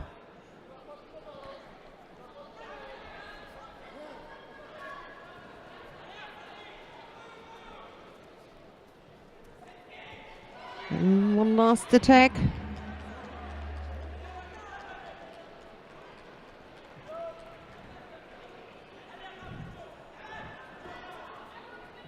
And it is Hidayat Hedarov who takes that one.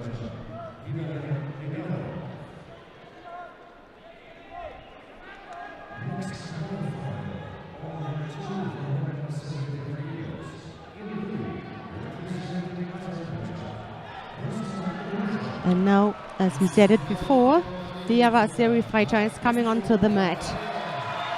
He got not only the fighter in opposite, also the home crowd. Mark Christoph, the Bulgarian it is, fighting in that pool final against Rustam Urushov.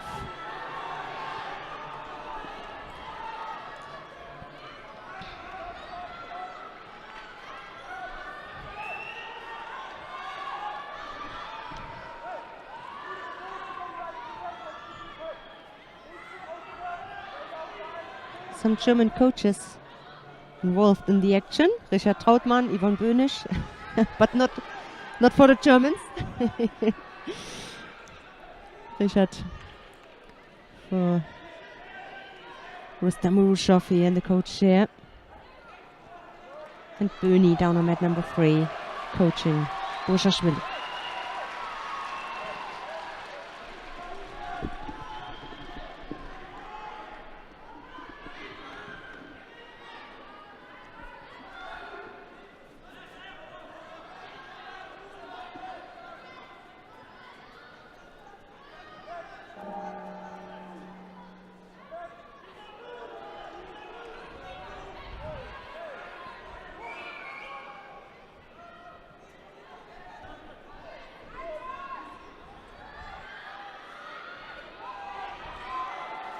Urushov, a good feeling there for the situation. Close to the edge, a little move.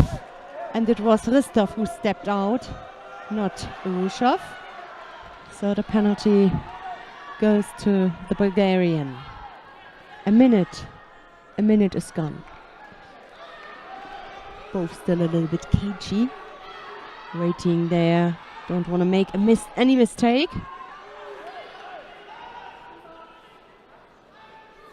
Looking there for the grip on the sleeve. Oh, that was a good attempt from Ristov.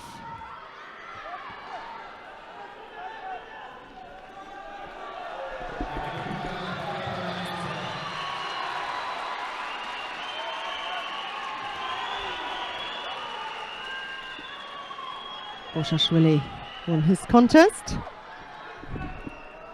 Down on mat number 3. We're going to see him in a pool final.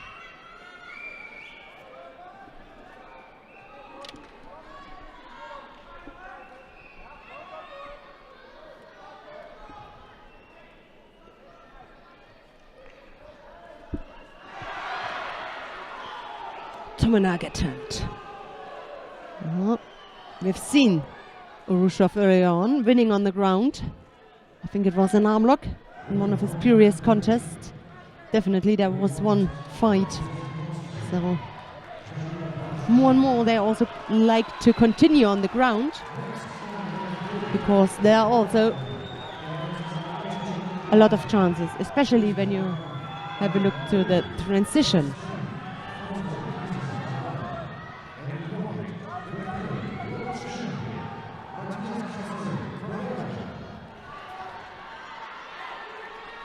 Ooh, big outside attack. Close and good reaction here from Rustam Urushov.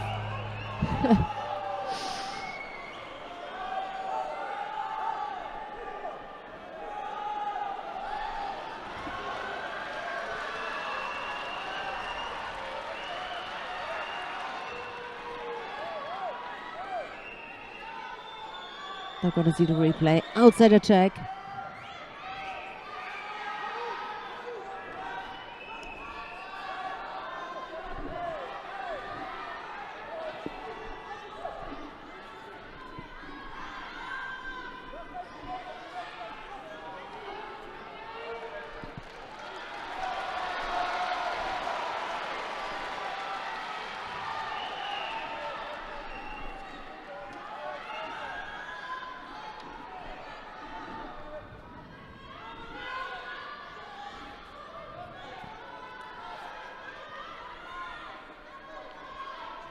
We are coming now to the last half minute.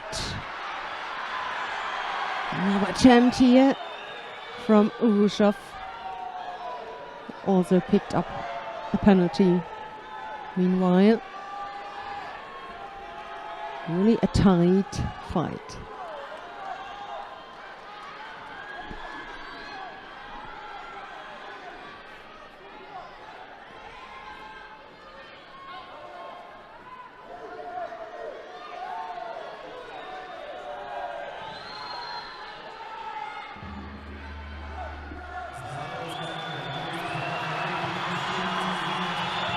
All right, golden score.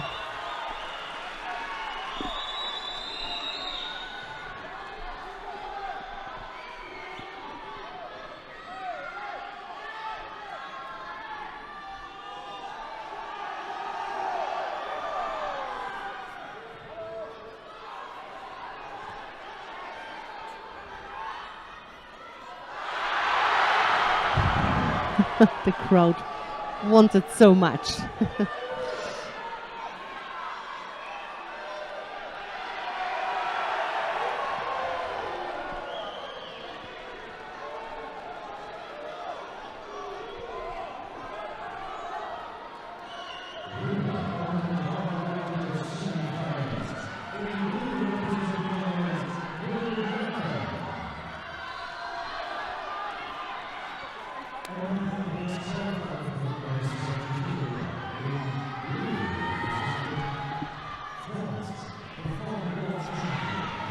Missed. A little bit too far away.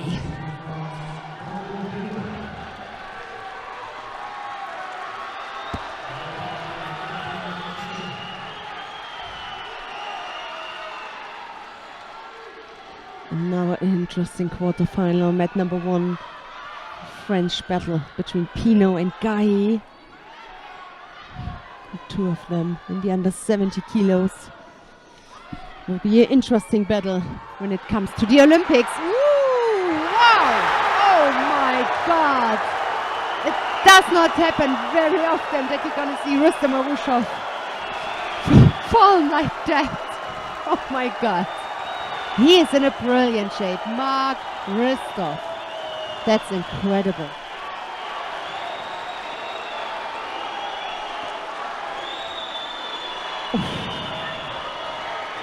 Hard for Rustam Urushov. That hurt. Looking for that replay.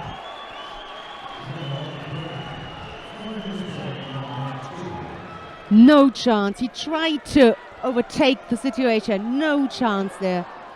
Moving. The action was started here by the Bulgarian, and he ended up with that really brilliant ippon. He is in the semi-final against Hidayat Hidarov. Wow.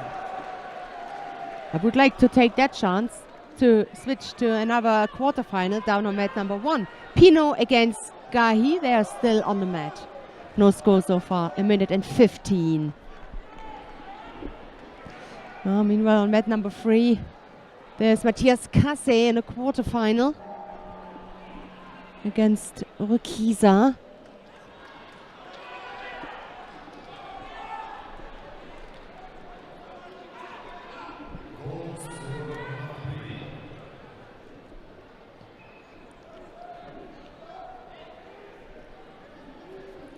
Wow. So, what a throw. What an ippon that was. I must say, I feel really sorry for Safarov. You don't see it really very often that he falls, he loses in that way. But on the other hand, what a great success here from Rostov. So this is a very important fight for both of them, Pino and Gahi.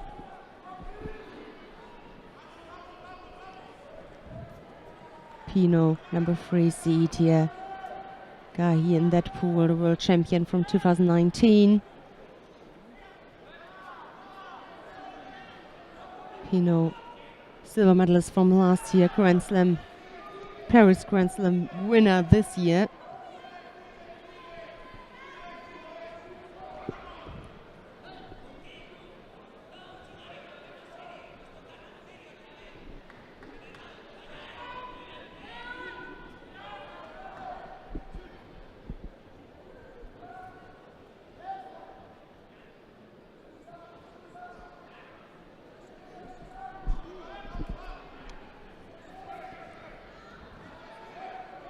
How important are those fights? I mean, at the end, at the highlight, you are not facing your teammate. Yeah, I mean the Olympics, but until that, you have to be better than your teammate. I mean, it's more and the most important to win against the other favorites in that category. But still, just for you, for yourself, for your mentality, these fights are one of the most important to win. Pino picked up 2 penalties already.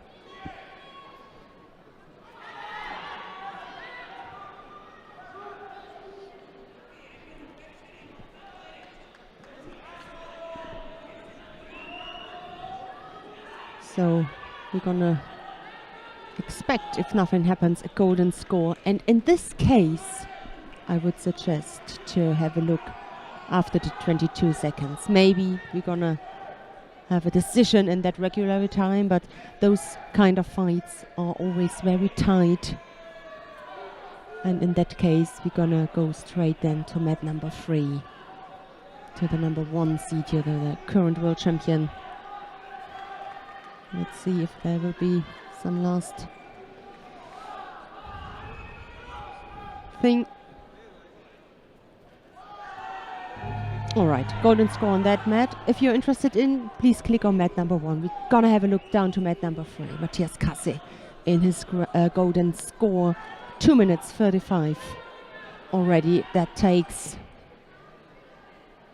could be a decision, a final decision, or the 3rd penalty to Solana, Urquiza Solana.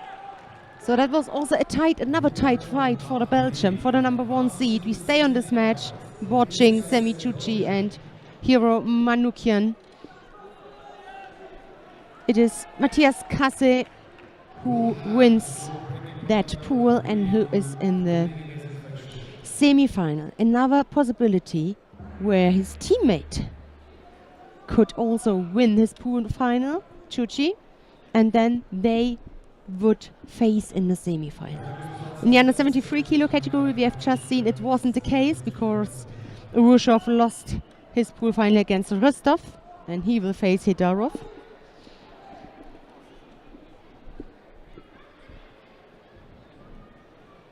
And let's have a look. Do they have a little break? It could be. So all the action for the moment is down on mat number 1. So it could be that we will have some minutes for the cleaning after that fight. Let's go to mat number 1. Yeah, follow the action. It's right now the only action. The only action so far. We didn't miss here anything. You see, a minute golden score is over. And maybe they will have a little break for cleaning up the mats. And then we will continue with the Chuchi Manukian contest. All right. Left against right.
So, it is Eve-Marie Gahi who takes that.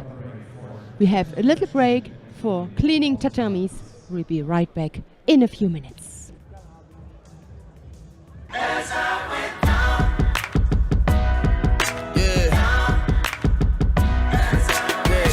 At the river, where the water's red, they gave us different names to justify the ownership.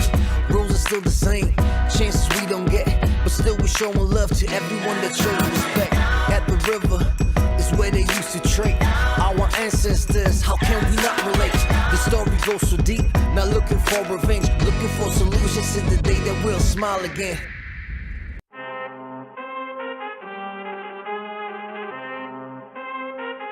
I need all the wins, yeah. Ain't no L's, I gotta get a no call and quits, yeah. Gotta keep on moving no matter how hard it gets, yeah. Better move out the way cause I'm coming with harder hits. My head is as hard as a brick, but I'm harder than all of this. You better move, you might get knocked out, knocked out.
All right, so we're gonna continue. We're gonna continue and we will see if we're gonna have an all-Belgium semi-final. That happens when Sami Tucci now wins his quarterfinal against Hirvo Manukian of the Ukraine. Or is it the Ukrainian? We're gonna see.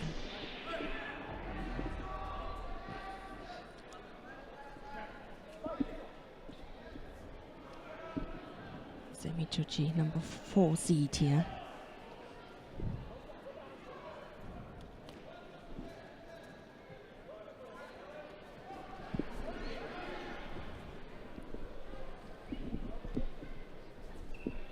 And Matthias Kasse there on the very right side, next to the European banners there in the right corner, watching that quarterfinal. He knows the winner he will face in the semi-final. Sitting there relaxed on a chair and watching that quarterfinal. Oh, Ashiwatsa attempt. That was a slippery place on the tatami.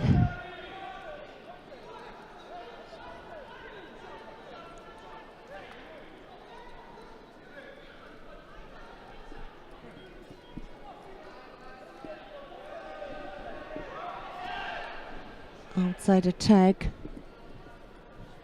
just a little bit too far away to be successful with the left-sided outside attack there.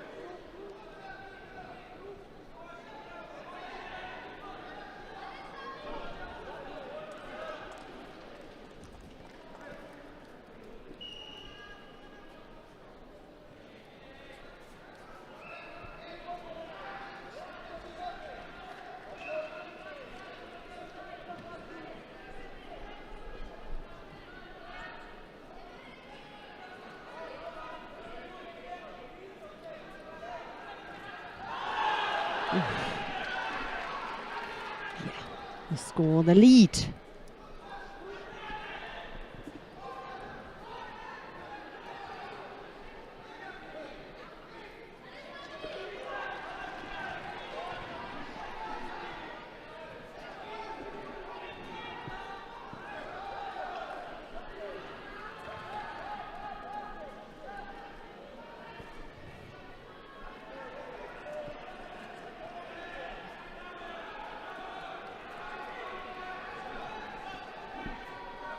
It's not over yet. Half the contest still to come, and chances here for Sami Tucci to close that gap.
Already on the ground, but always, he never stopped. Always coming with another attack.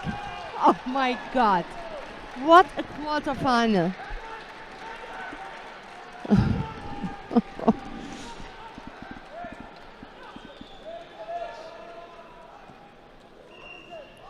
There's the replay. All right, it began there on the ground. Very low, attacked, another attack. He stood up again. Uchi was on his knees, low kind of tire toshi. And where Shuchi thought maybe it's all over, he came with that big attack. So, Manoukian it is who will face Kase. He realized that, is leaving the area now. You can see in right corner there with the right judogi. And we're going to see both of them in the semi-final. Right, the question that you may want to ask about that particular action is at what point can Manoukian be considered to be in newaza? Well, the answer to that is, well, the next question really that follows from that is, what constitutes, when do we say this is newaza? Well, we say that an athlete is in newaza when all 4 points are on the tatami. So that's both knees and both elbows or arms. Yes, and he was just on both knees, and if Shuchi had attacked, it would also be valid a throw, for right? scoring purposes. It would also be no action on the ground.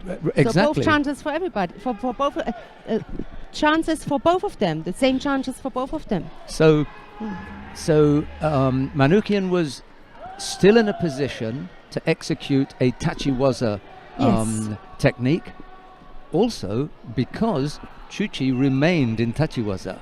And Shuchi had the opportunity to attack him from a standing position. Yeah. And that's why he was allowed also to come up with a score. Tachiwaza was still in play,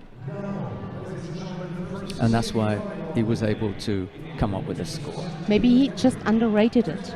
Maybe he underrated the danger coming from one of the attacks. I mean, 3 before or 4 attacks before were not that dangerous. Yeah. Exactly, but and it's possible also that he saw himself as the one who was in a position to attack. He didn't realize that he was still he was the defender. Yeah. Because Manoukian was the attacker. Right. So okay. Right, we move on. Yeah. The third quarterfinal, Tato Krigalashvili of Georgia. He's up against Ungvaria Tella of Hungary. Okay. Yeah. But we have already a semi-final. Yeah. Exactly. Right now, yeah. Yes, we can come back to Grigalashvili and Ungvari. Let's go to mat number 2. It's Sanne van Dijken of the Netherlands. She's up against Michaela. Well, we just caught the end of it anyway. Perfect. Okay. Yes. Well, it's okay because we'll get the replay. Yeah. Whichever way you look at it, we'll get the replay. No rush there, Carlos. No rush. Sanne van Dijken of the Netherlands. Michaela Polleres of Austria. It's Van Dijken in the white judogi.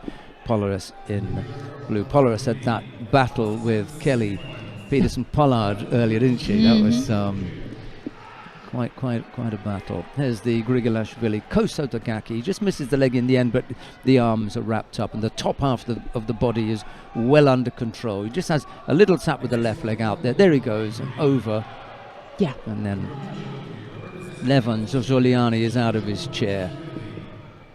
That's a tall man. He's already, before he's landed, Levan is in the air screaming Ippon. Yes. Judo picked up by Polleres. Yeah, it's the first semi-final of the day. The semi-final here between Van Dijken and Polleres.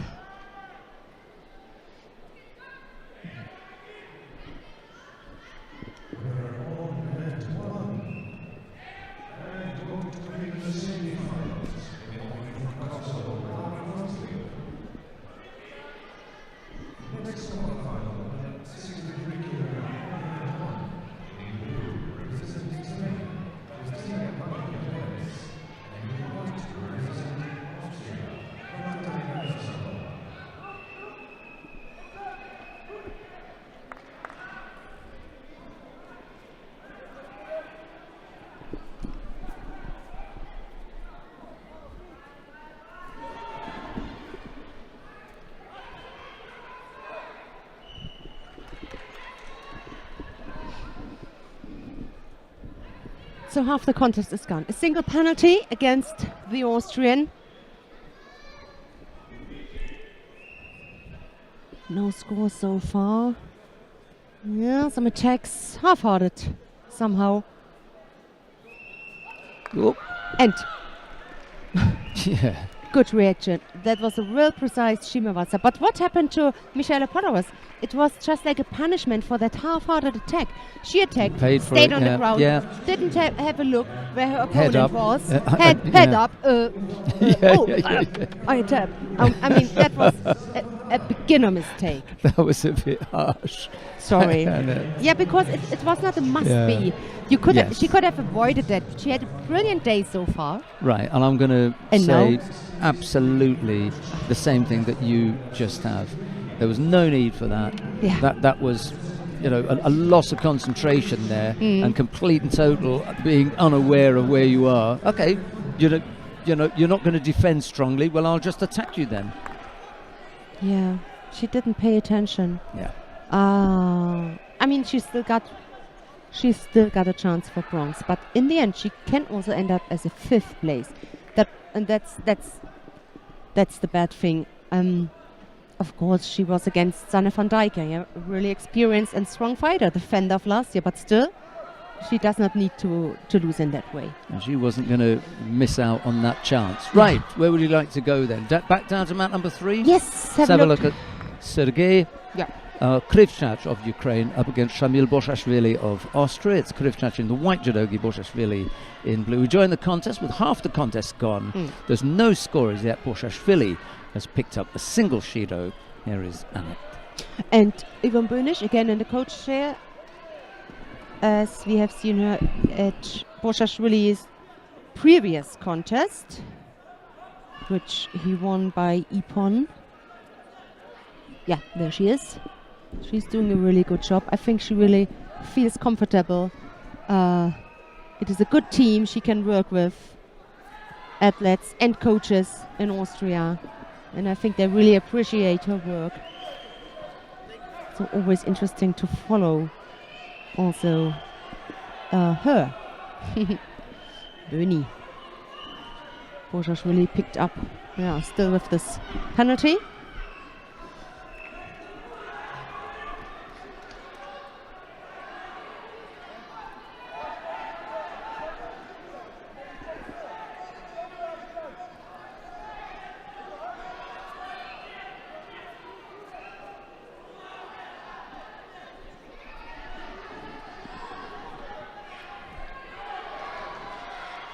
Weaker attack, to be honest. Not a good timing, not a good position for it.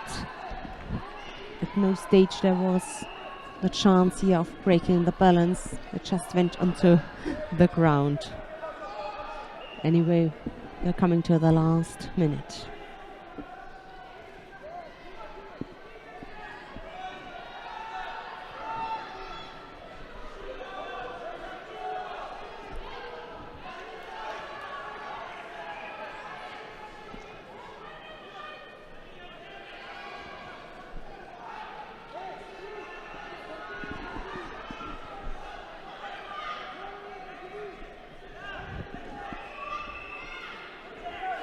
The winner will face Rigalashvili, we have seen in the previous contest.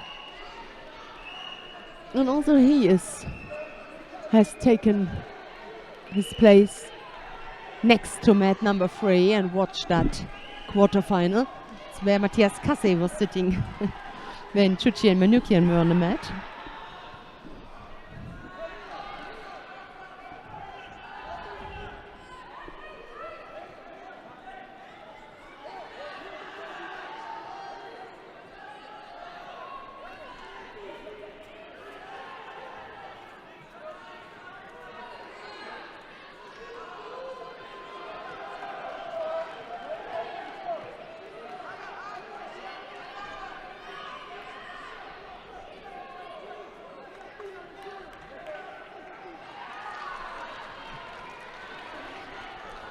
Second penalty given to the Austrian.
on the attempt.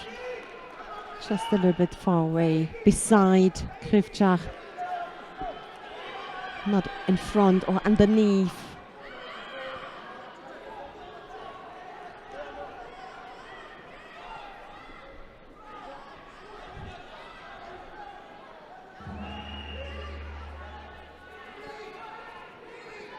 He's on the receiving end. He must come up with something.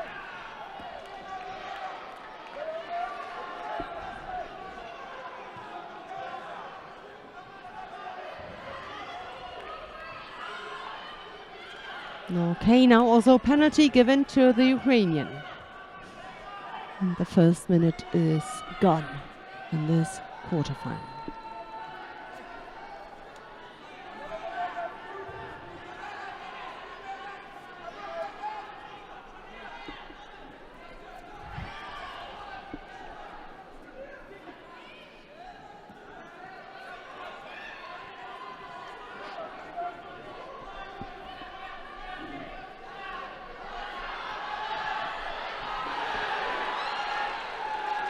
Ooh. Referee gave Vasari. Strong effort here from Repêchage. After a minute and 37 or 36. There we're gonna see the attack. He came out and threw, landed on the side. And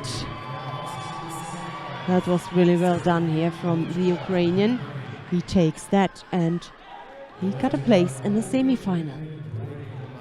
All right, so we have two repêchages. We could have a look to mat number 1 to the quarterfinal, and we don't need to miss the next semi-final I see here on mat number 2, but it's not. It's just after the so fight. We're going to go up to mat number 1. We're going to pick up the action in the quarterfinal in the under 73 kilo category between Giovanni Esposito of Italy and Salvador Casas Rocha of Spain. It's Esposito in the white judogi, Casas Rocha in blue. There's just over a minute and a half left to go. There's no score as yet. Both fighters have picked up a single shido.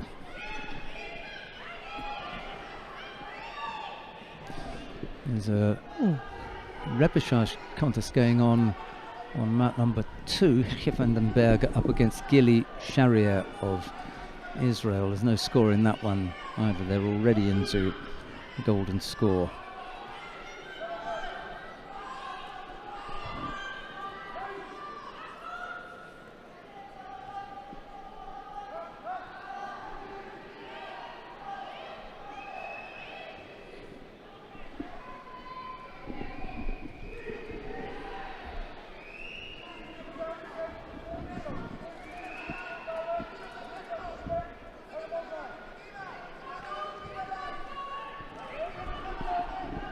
So we're coming now to the last minute. All in all, there have been plenty tight fights, haven't there? We have seen today many golden score decisions.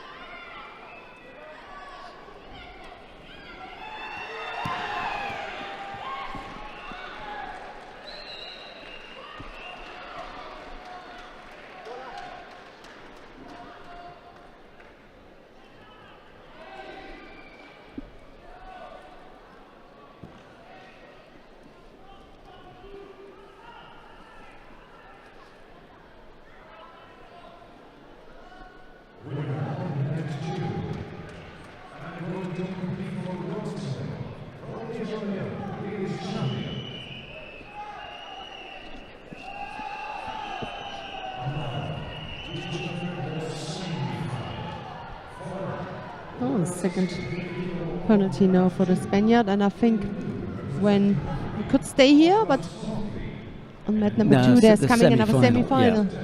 They are coming when they are coming onto the mat, then we could have a look there. Yeah? Right, so we'll just tell you quickly that if you're interested in watching the Esposito Casas Rocha contest, just click on 1 and you'll get that. But we're going to go over to mat number 2 because taking Yeah. To mat number 2 is Gemma Howell of Great Britain. She faces Ozbash Sofia of Hungary. It's Howell in the white judogi, Ozbash in blue. The referee in the middle for this one is John Ramekers of the Netherlands. We had breakfast with him this morning. What kind of day is he having then? Yeah.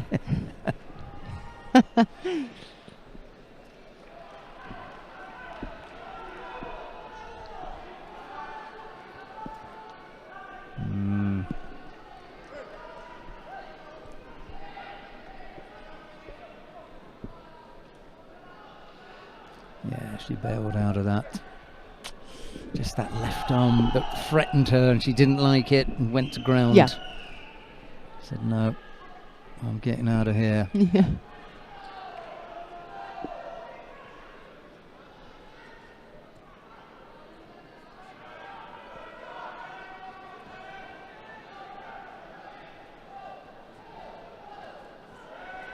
Little Kojigari just had Ozbash stumbling backwards for a moment.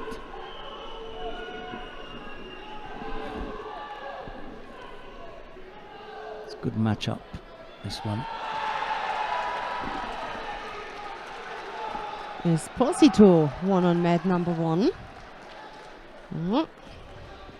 He's in the semi-final.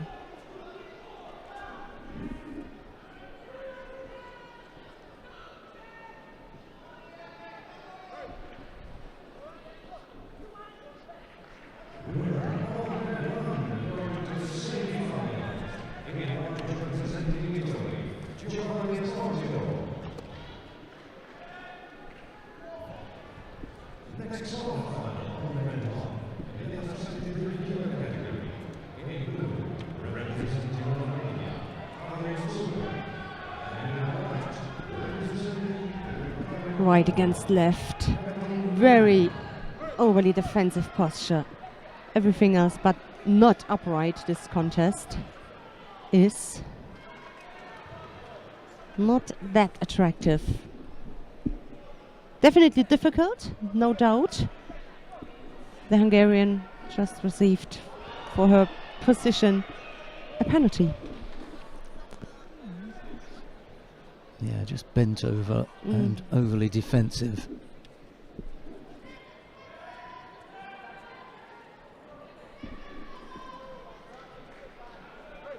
Both are not really able so far to reach a good position right in front of their opponents. They're really side by side, but that's just not enough. And because of they are so much bent over, it's even more difficult to get in front. Only one leg and that's it. Part of the hip. Again.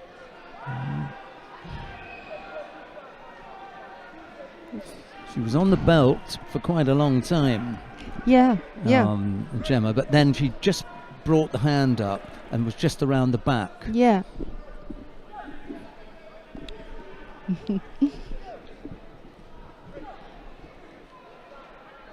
something about the belt that some fighters like. Whereas the hand position just above the belt is not dissimilar, but there's something about the belt that they like better. Yes.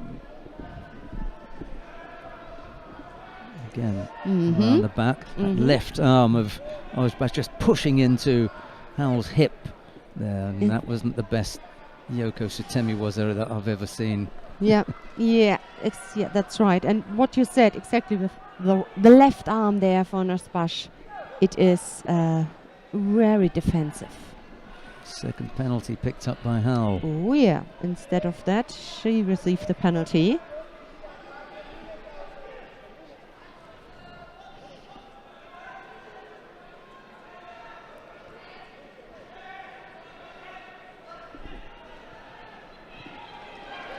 Someone's got to get brave here. Missed the Sutemi-waza. Ozbash not able to take advantage of it. Yeah, and this position, right against left, got stuck. Yeah. There's no possibility to come up with something else to surprise. Yeah, you've got to break that up. Yeah, you have to create an opening. Yeah.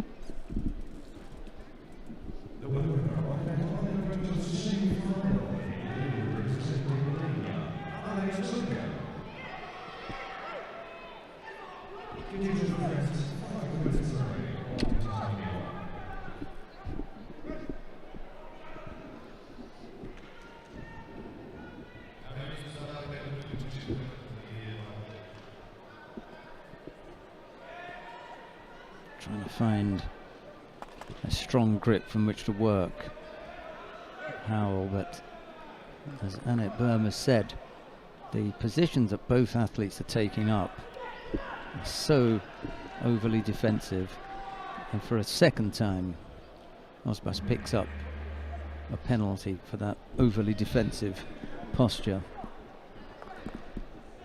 Well, we're not able to sort things out in regulation time. We're going to have a period of golden score. Yeah. So we get underway with that. 2 penalties apiece. Oh, that was momentarily below the belt, wasn't it? Yeah. In the old days, that would have been stopped immediately and pointed out. We were very, very severe with any contact below the belt. That changed herself. Needs to just get the head up out of there. She does. Couldn't get the hip across, and almost created an opportunity for Osbas.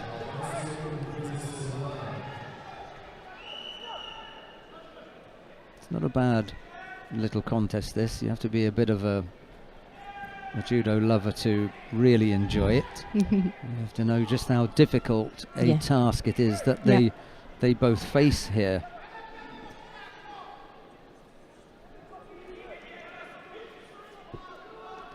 An old colleague of mine, David McFall, always used to talk about the difficulties with that, as he described it, the kenkaiotsu, that position. Yes.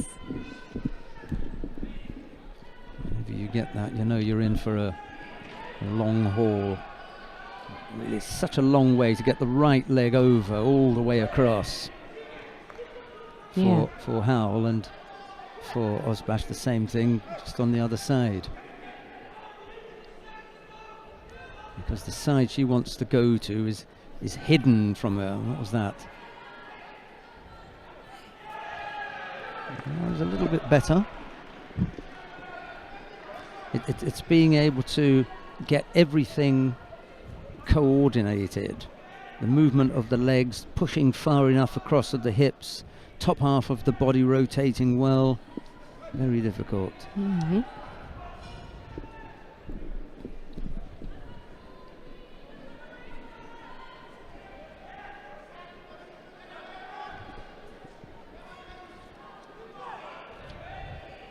And then if the left arm of Osbas is always going to be blocking that hip, then Howell's going to find it difficult to get across. Likewise, if the right arm of Howell is always blocking that hip, then it's going to be difficult for Osbas to get across. It goes only in one direction, really, and for a semi-final. Yeah. I mean, I want to see some variation and some throwing skills and tactical, some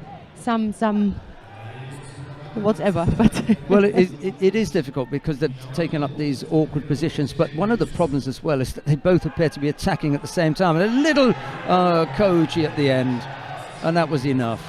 Yeah. Single mistake brings Osbas down onto her side. Brown Akos doesn't like it, but given that he's the Hungarian coach, one can't be entirely surprised. Jamie Johnson is over the moon about it, but given that he is the British coach, it's unsurprising.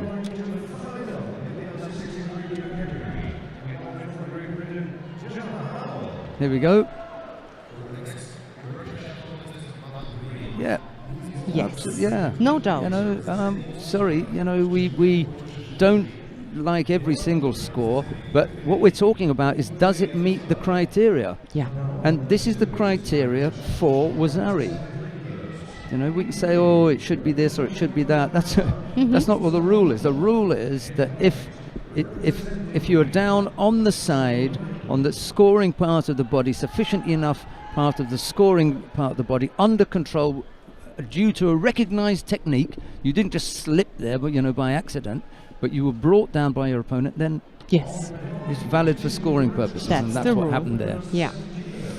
Repêchage. Yeah, the choice is yours then. Alexandru Raicu up against Rustam Orozhov. We'll probably stay here then because we've got the big match coming up next. Hidayat Hedarov of Azerbaijan to go against Mark Ristov. Ristov has already seen off the challenge of one Azeri. He may yet. Yes. Well, he definitely will have, if he wants to be in the final, he will have to do that again. He'll have to repeat that feat.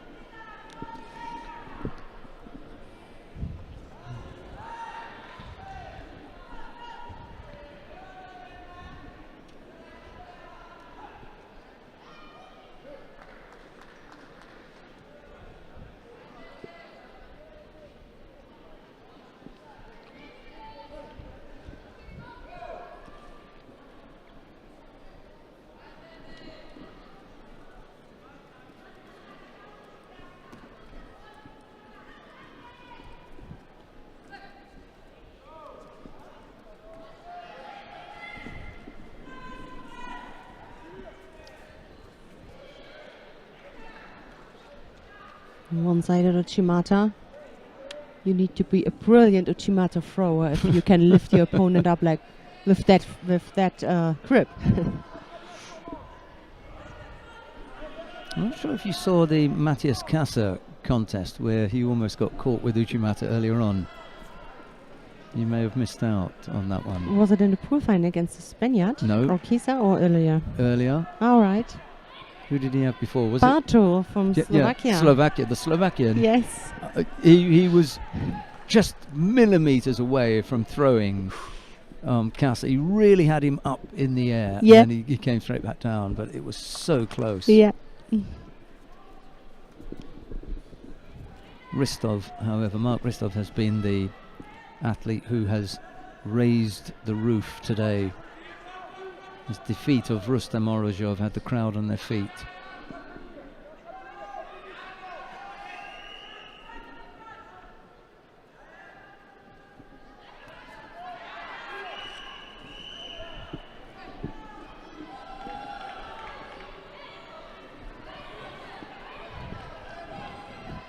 I'm absolutely a fan of Rustam Orozhov, but I'm afraid to say that I think it's getting harder and harder to keep that high level he got.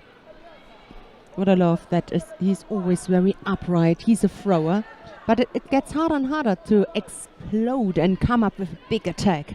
Yes. And I think also he realized that. He is still world class, yeah, but let's have a look. He is 30 now. Yep. 30 years. And he's around for so many years. And to keep that high level, it's just really, really difficult. 2 penalties picked up by Raicu. We are coming now to the last minute here. Got a good grip, Orozhov. Moving backward. Good direction. Increases the speed here. That happened just accidental.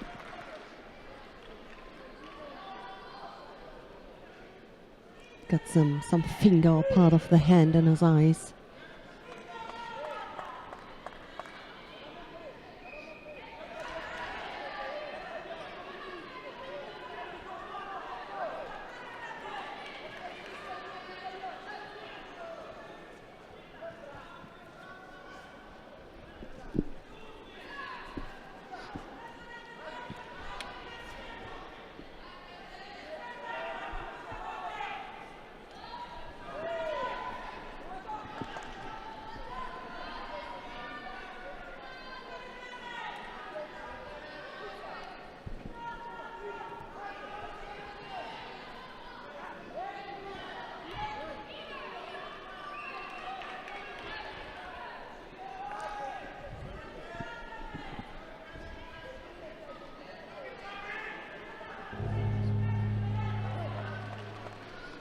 Margot Pinot won her repechage contest. She will face Michaela Polaris for the bronze medal.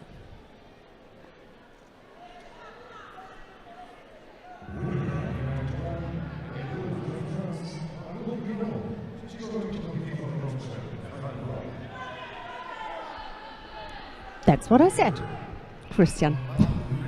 That was like an echo. Yeah. Yes.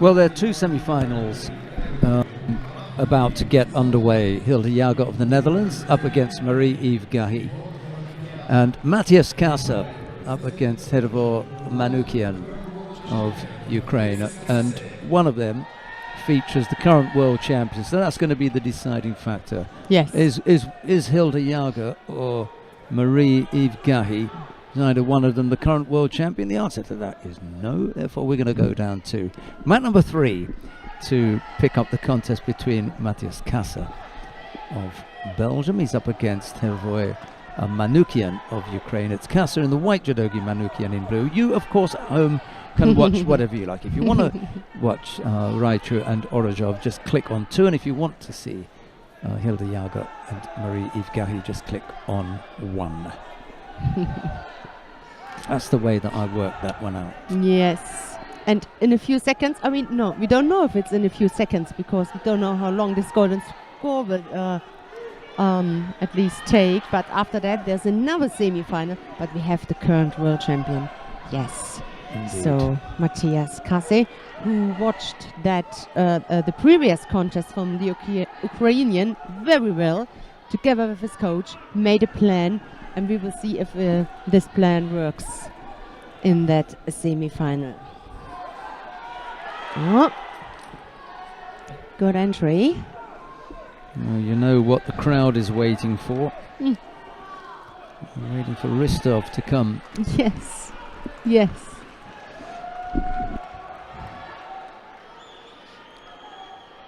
Orozhov won his repechage contest. We're going to see him then for bronze.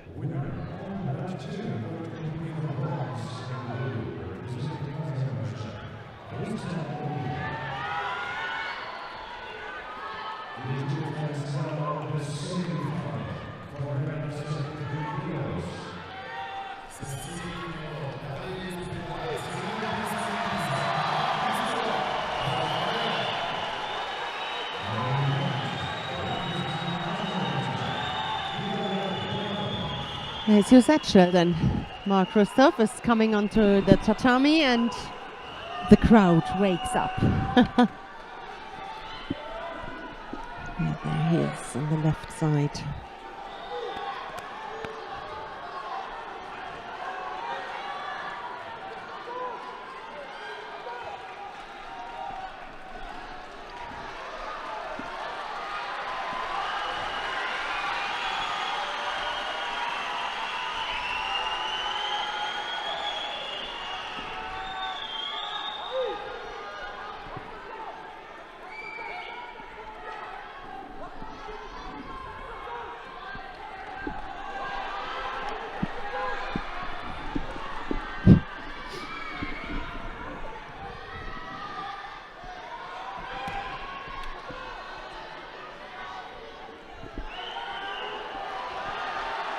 Uchimata, followed by, another big attack here. Manukian uses his chances.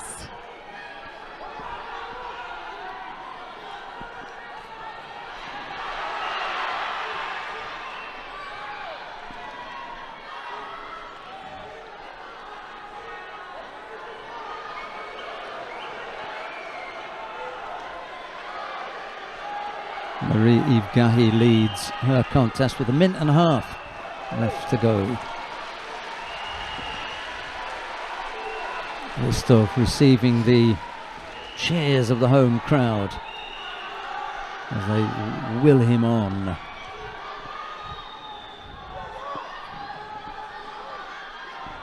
Huge task on his hands. Matthias Kassa, meanwhile, battling against Manoukian. Yeah.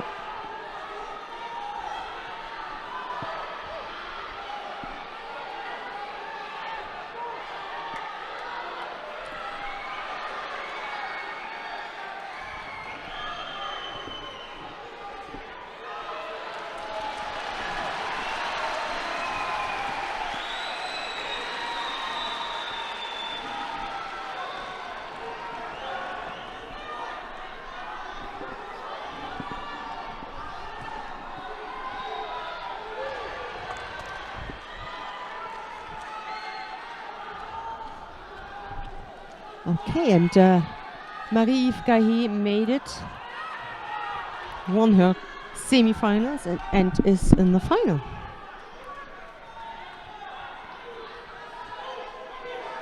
We're wrapping up things quite early today.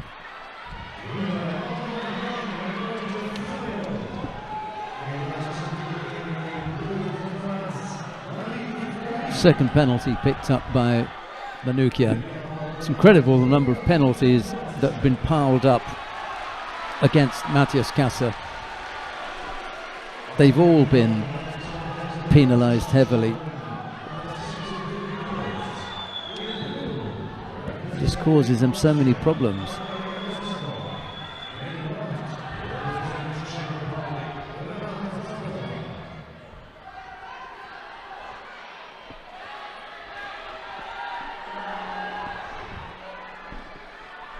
This one's going to golden score. Mm-hmm. Stuart McWatt picked up 2 penalties. No, 3. Barto picked up 3. Urquiza picked up 3 penalties. Yes. This can't be right. And along the way... Whoa! Whoa! Wow! Unbelievable. Yes, absolutely unbelievable. Well, they will look at it. Mathieu Bataille is having a look at them. Here's the action. Mathieu Comey.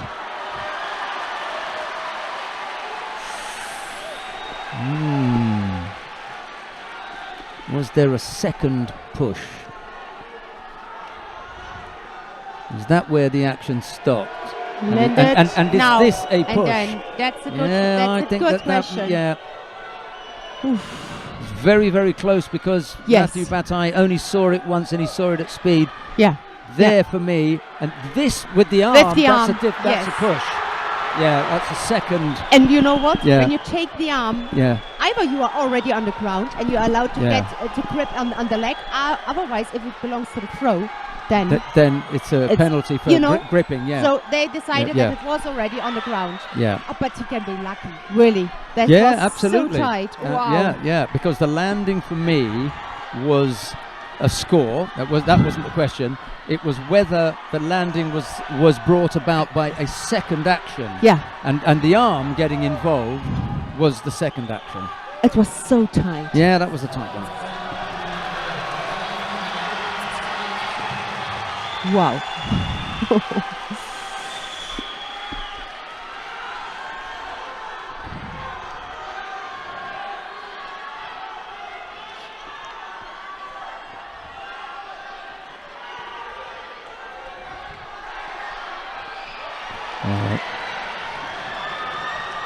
Hedarov. 1. If this Vasari stays on the board. Didn't see it, just saw the arm.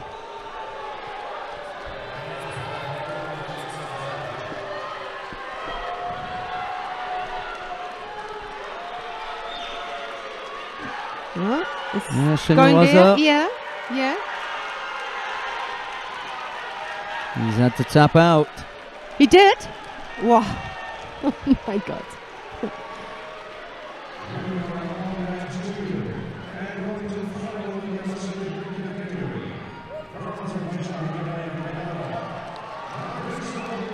He was really close.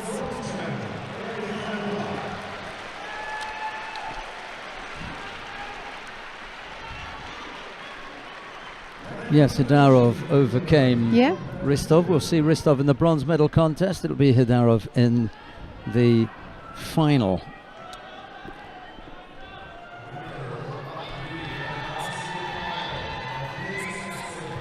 Matthias Kasser into the final. I was looking at the number of penalties that had been piled up against him. 9 penalties, including that contest now 11, and he's picked up a single Shido. Yeah. But that shows his class. Yes, and really, how dangerous the athletes that he's up against. Yeah. How difficult a time they have with him. Coming on to mat number 3 now, then Tato Grigolashvili of Georgia goes up against Sergei Krivchach of Ukraine. It'll be Grigolashvili in the white judogi, Krivchach in blue, the second of the semi-finals in the under 81 kilo category. We've already seen Matthias Kasser winning and making his way to the final. We'll find out from this contest who his opponent will be.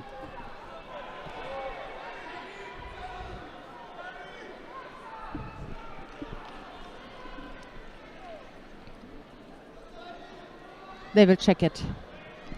Yeah, they will check it now, right now. No need to ask.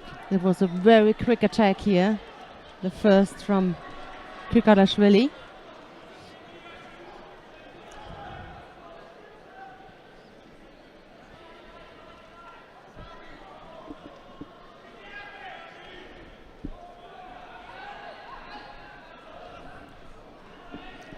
No score. Here's the action they're talking about. Nah, he just sat on his backside and then pushed him. He didn't take him to the ground. He just took advantage of the fact that there was a slip there and then he wanted to push. That was better. I think that would probably be a score, yeah. You learned from it, Shannon. Yeah. Yes. And now Grigolashvili is asking for... Sorry, not Grigolashvili. Zozholiani is asking for an ippon.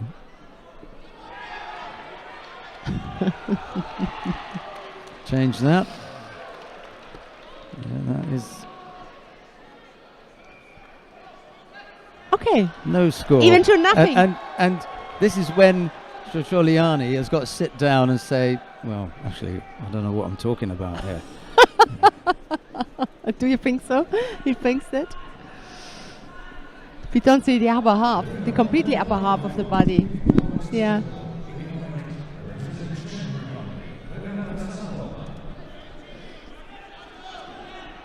Maybe there was space in between, a part of your side and the tatami, you know?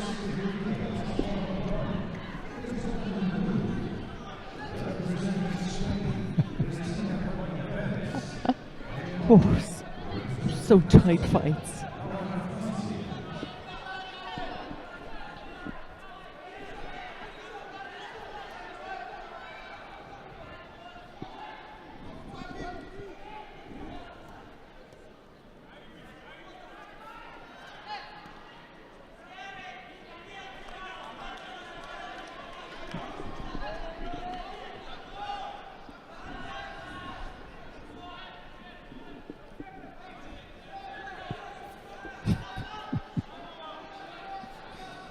One of our technicians is trying to do the replay, but it's not his area of expertise. We put that down as a fail then, shall we? Single Shido against Krivchach. A little over 2 minutes left to go. Blocked there with that effort, and the second.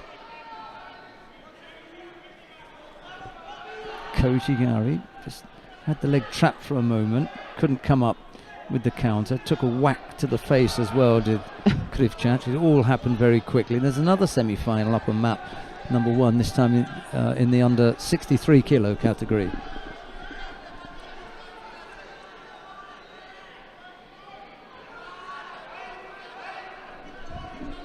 Yeah, the upper half of the body is hidden.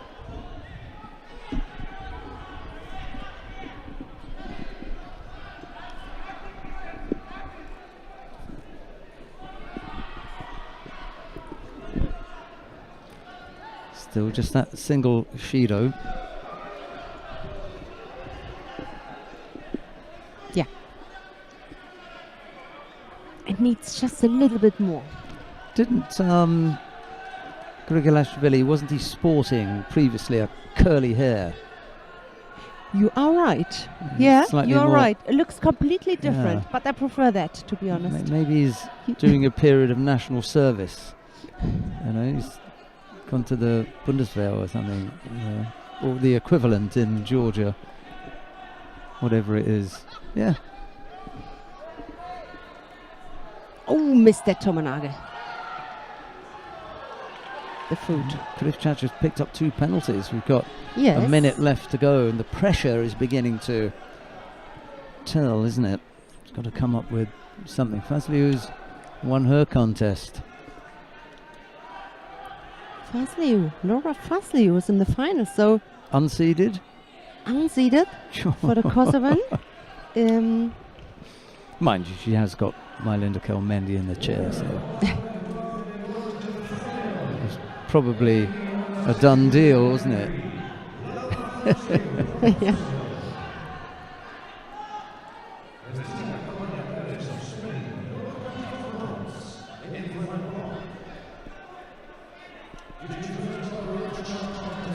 So, that looks good, the lineup.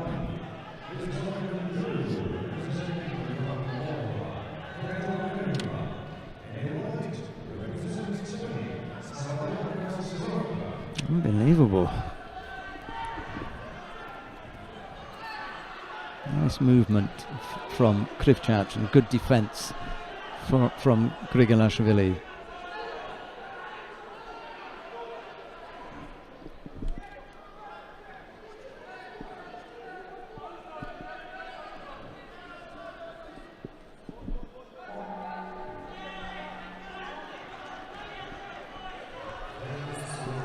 Golden score, so 2 really strong attacks from the very beginning, so this effect, the surprising effect, flew a little bit away. Let's see if Grigolashvili can come up with another surprising attack, so he's very explosive.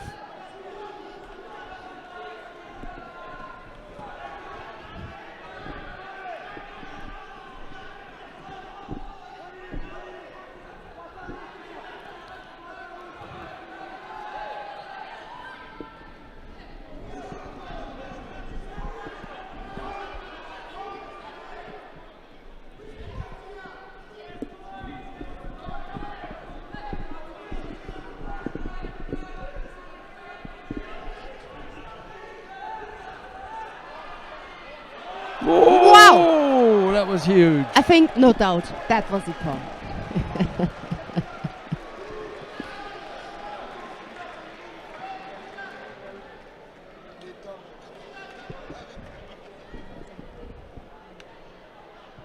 That was massive, wasn't it? Yeah.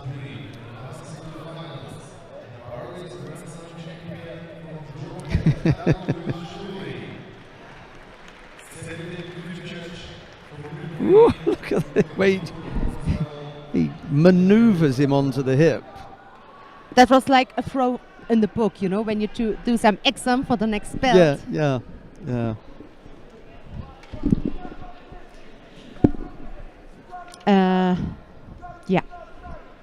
Lifted him up. You know, there is a throw in German. You say like, it's the Affenschaukel. You lift somebody up, forward, backward, whoop, put your hip in front, and bam.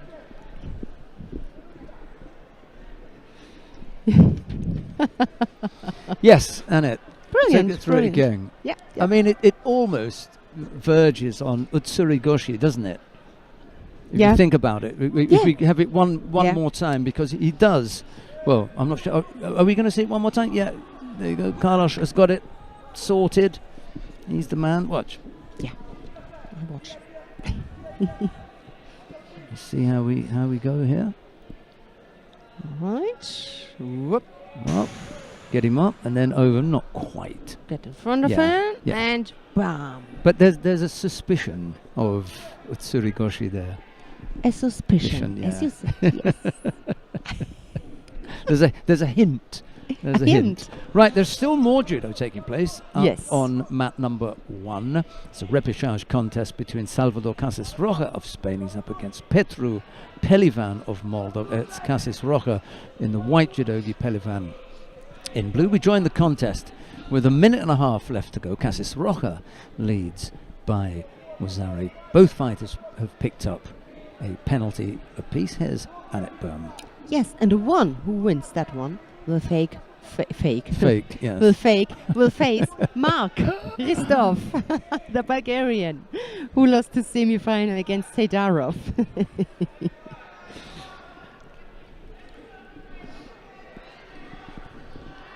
Let's see if he can keep the lead, Casas Roja. If he's clever enough. Oh, Pelivan comes back there. With Vasari, a good throw. At 111, it's a very unlucky number. That's an 111. I learned from you. Oh my goodness. Yes, Annette Bohm, I'll tell you what. Yes, tell me. You've just made my day there. You've made my day. I always thought that you were a little bit special, but you must be the only German that knows what Nelson is. Because you explained me, and since that, many years ago, you explained me. And I always think about it. Today we had 3:35, but I didn't mention. Exactly. Did you see that? And that's a. Oh no, 3:33. 3:33. It would be, yeah. It was 3:33, not 3:35. 3:33. Yes. Sometimes I wonder about you. Yes.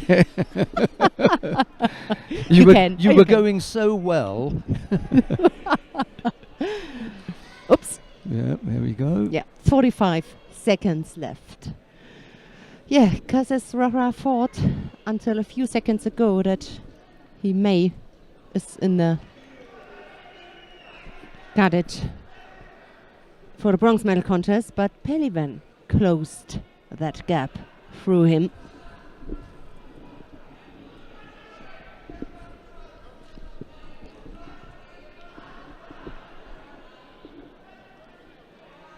Yep.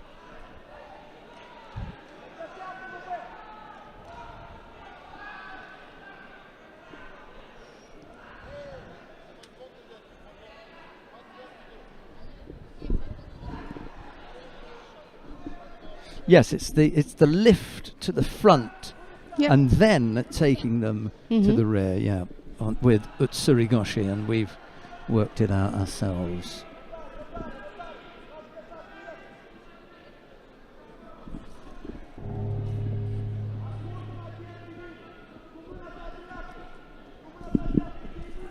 Tsurugoshi. Right. Okay. Golden score. Yes, a golden score. It's going to be required here. 2 more fights left. That repêchage contest and then the semi-final in this category. 1 semi-final is left. Hedarov is already in a final, so it's the second semi-final we expect after that fight.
Coach wants to know why there's no penalty for stepping out.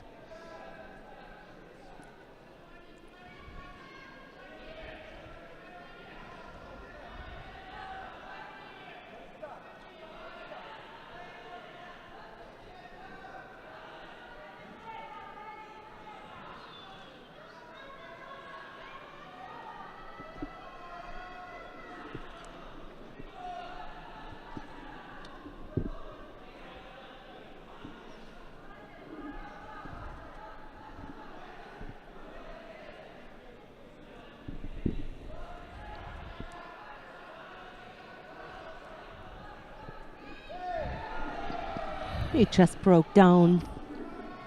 And he has already 2 penalties.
Well, they're making hard work of this, aren't they?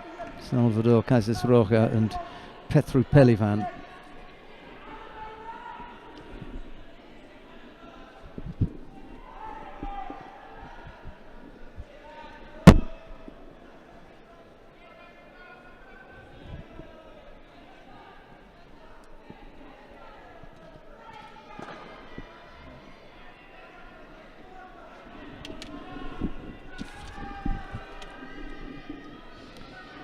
So that was that then.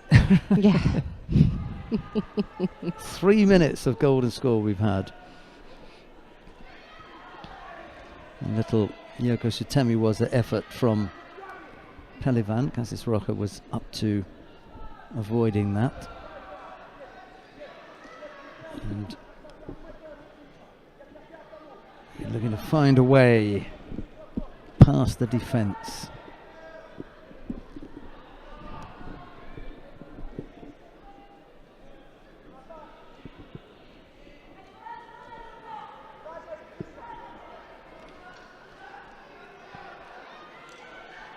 One last big attack.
Big kick attack. Yeah, yes, that'll do. That's enough. After 4 minutes.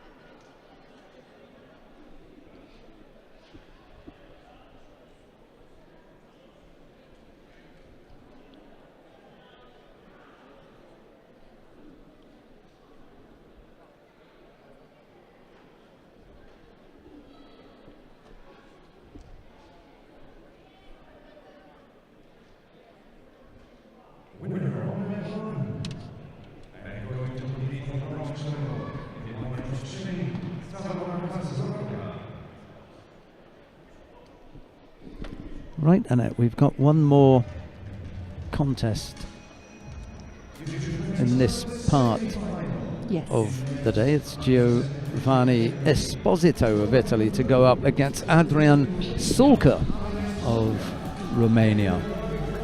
Esposito in the white judo gis, Sulca in blue. Yeah. The referee in the middle for this one is Gostini Balázs of Hungary. Here we go.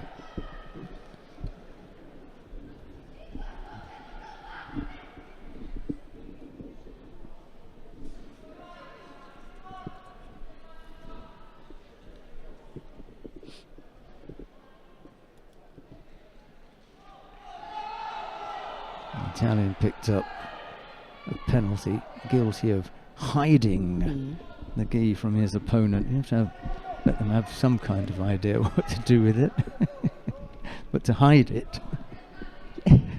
Yes, but you know, this is the worst. You don't want to get the grip at the collar, and I've seen this very often, and that really disturbs me. In the past, there was the athletes received earlier a penalty for it because it's so defensive. Yeah. Because it's the first step. You want to get to you want to have the grip. Yeah. And if you avoid it, this is a clear shido. Yeah.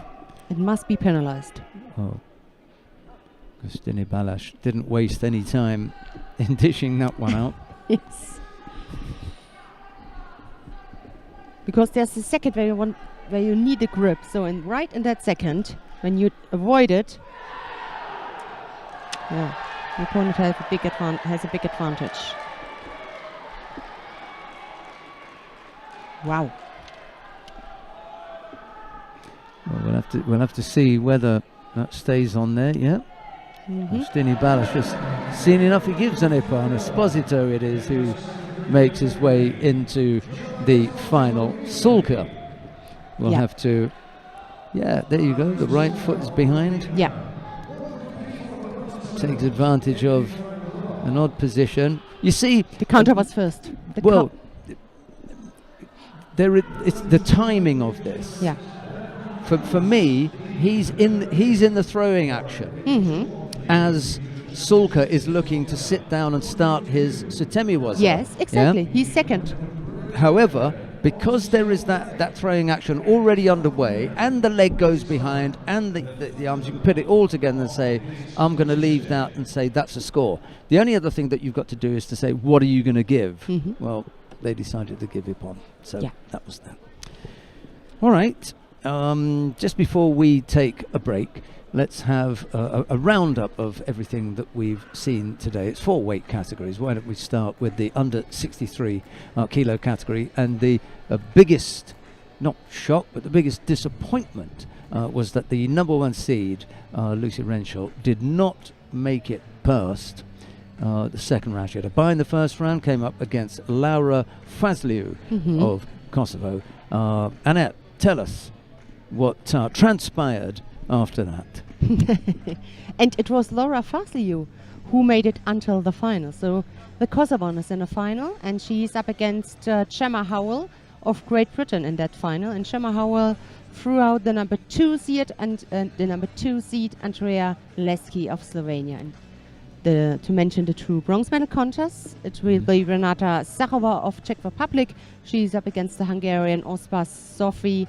And the second bronze medal contest is between Gili Sharia of Israel and Cristina Cabana Perez of Spain. Right, so of the top 4 seeds, there were a lot of people who fell. But the odd thing is that yesterday we always had 1 and 2, or at least one of the top 2 in the final. Today we've got 2 unseeded fighters in the final. Laura Fazliu and Gemma Howell. Wow. Right, so we just got buzzed by the drone. That was the thing that shocked us, and it's buzzing around again. Right, I'll keep my eye on that drone. Yeah. Right, okay, so that's the under 63 kilo category. Let's have a look at the under 70 kilo category then. Yes, in that category it is the final between Yves-Marie Gahi of France and she will face the defender, Sanne van Dijken of the Netherlands in the final. But we've got a little bit of a thread going here, haven't we, with regard to the number 1 seed having gone out in the under 63 kilo category. We've got another number 1 seed going out. Yes. Barbara Matic.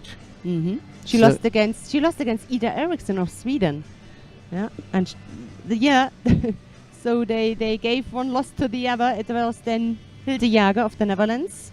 She won against Eriksson, and Yves-Marie Gaillet in a semi-final won against Jaeger. So it's looking like Barbara Matic. We don't want to mention it. We're not going to mention yet, but Barbara might be up for the Ole Bischoff Prize there. Right, okay. Right, let's go to the under 73 kilo category. All right, so the final is between, we have just seen Giovanni Esposito of Italy, and he's up against the Azeri Hidayat Hedarov. Right, so yet again, the number 1 seed out. This time it was the turn of Lasha Shavdatoashvili. He went out in the 3rd round, losing to Esposito. And the bronze medal matches, who have we got there then? So it's Salvador Cases Roja of Spain. He's up against the Bulgarian Mark Christoph. And the second bronze medal contest is between Rustam Urushov of Azerbaijan and the Romanian Adrian Sulca. Okay. Under 81 kilo category. Let's see if we can turn things round this time. This is how it should be in the book. More to form. Yeah. The number 1 against the number 2. Matthias Kasse is in the final. The Belgium, he's up against Tato Grigalashvili of Georgia. And that look. So we did lose the number 3 seed, Vedat Al-Bayrak.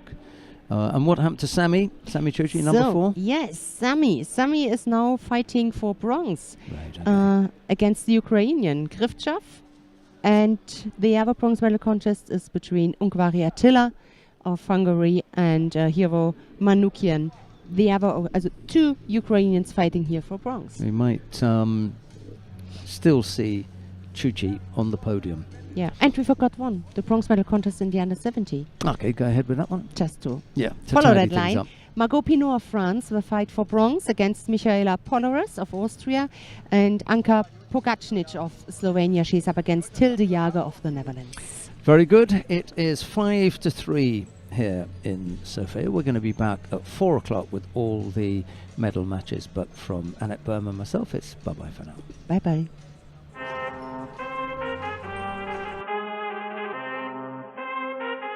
I need all the wins, ain't no L's, I gotta get a no call and quits, gotta keep on moving no matter how hard it gets, better move out the way cause I'm coming with harder hits, my head is as hard as a brick but I'm harder than all it is, you better move, you might get knocked out.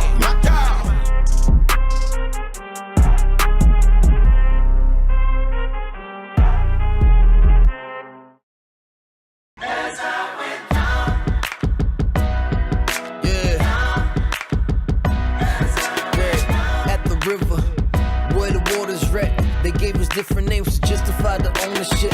Rules are still the same. Chances we don't get, but still we showing love to everyone that shows respect. At the river is where they used to trade. Our ancestors, how can we not relate? The story goes so deep. Not looking for revenge, looking for solutions in the day that we'll smile again.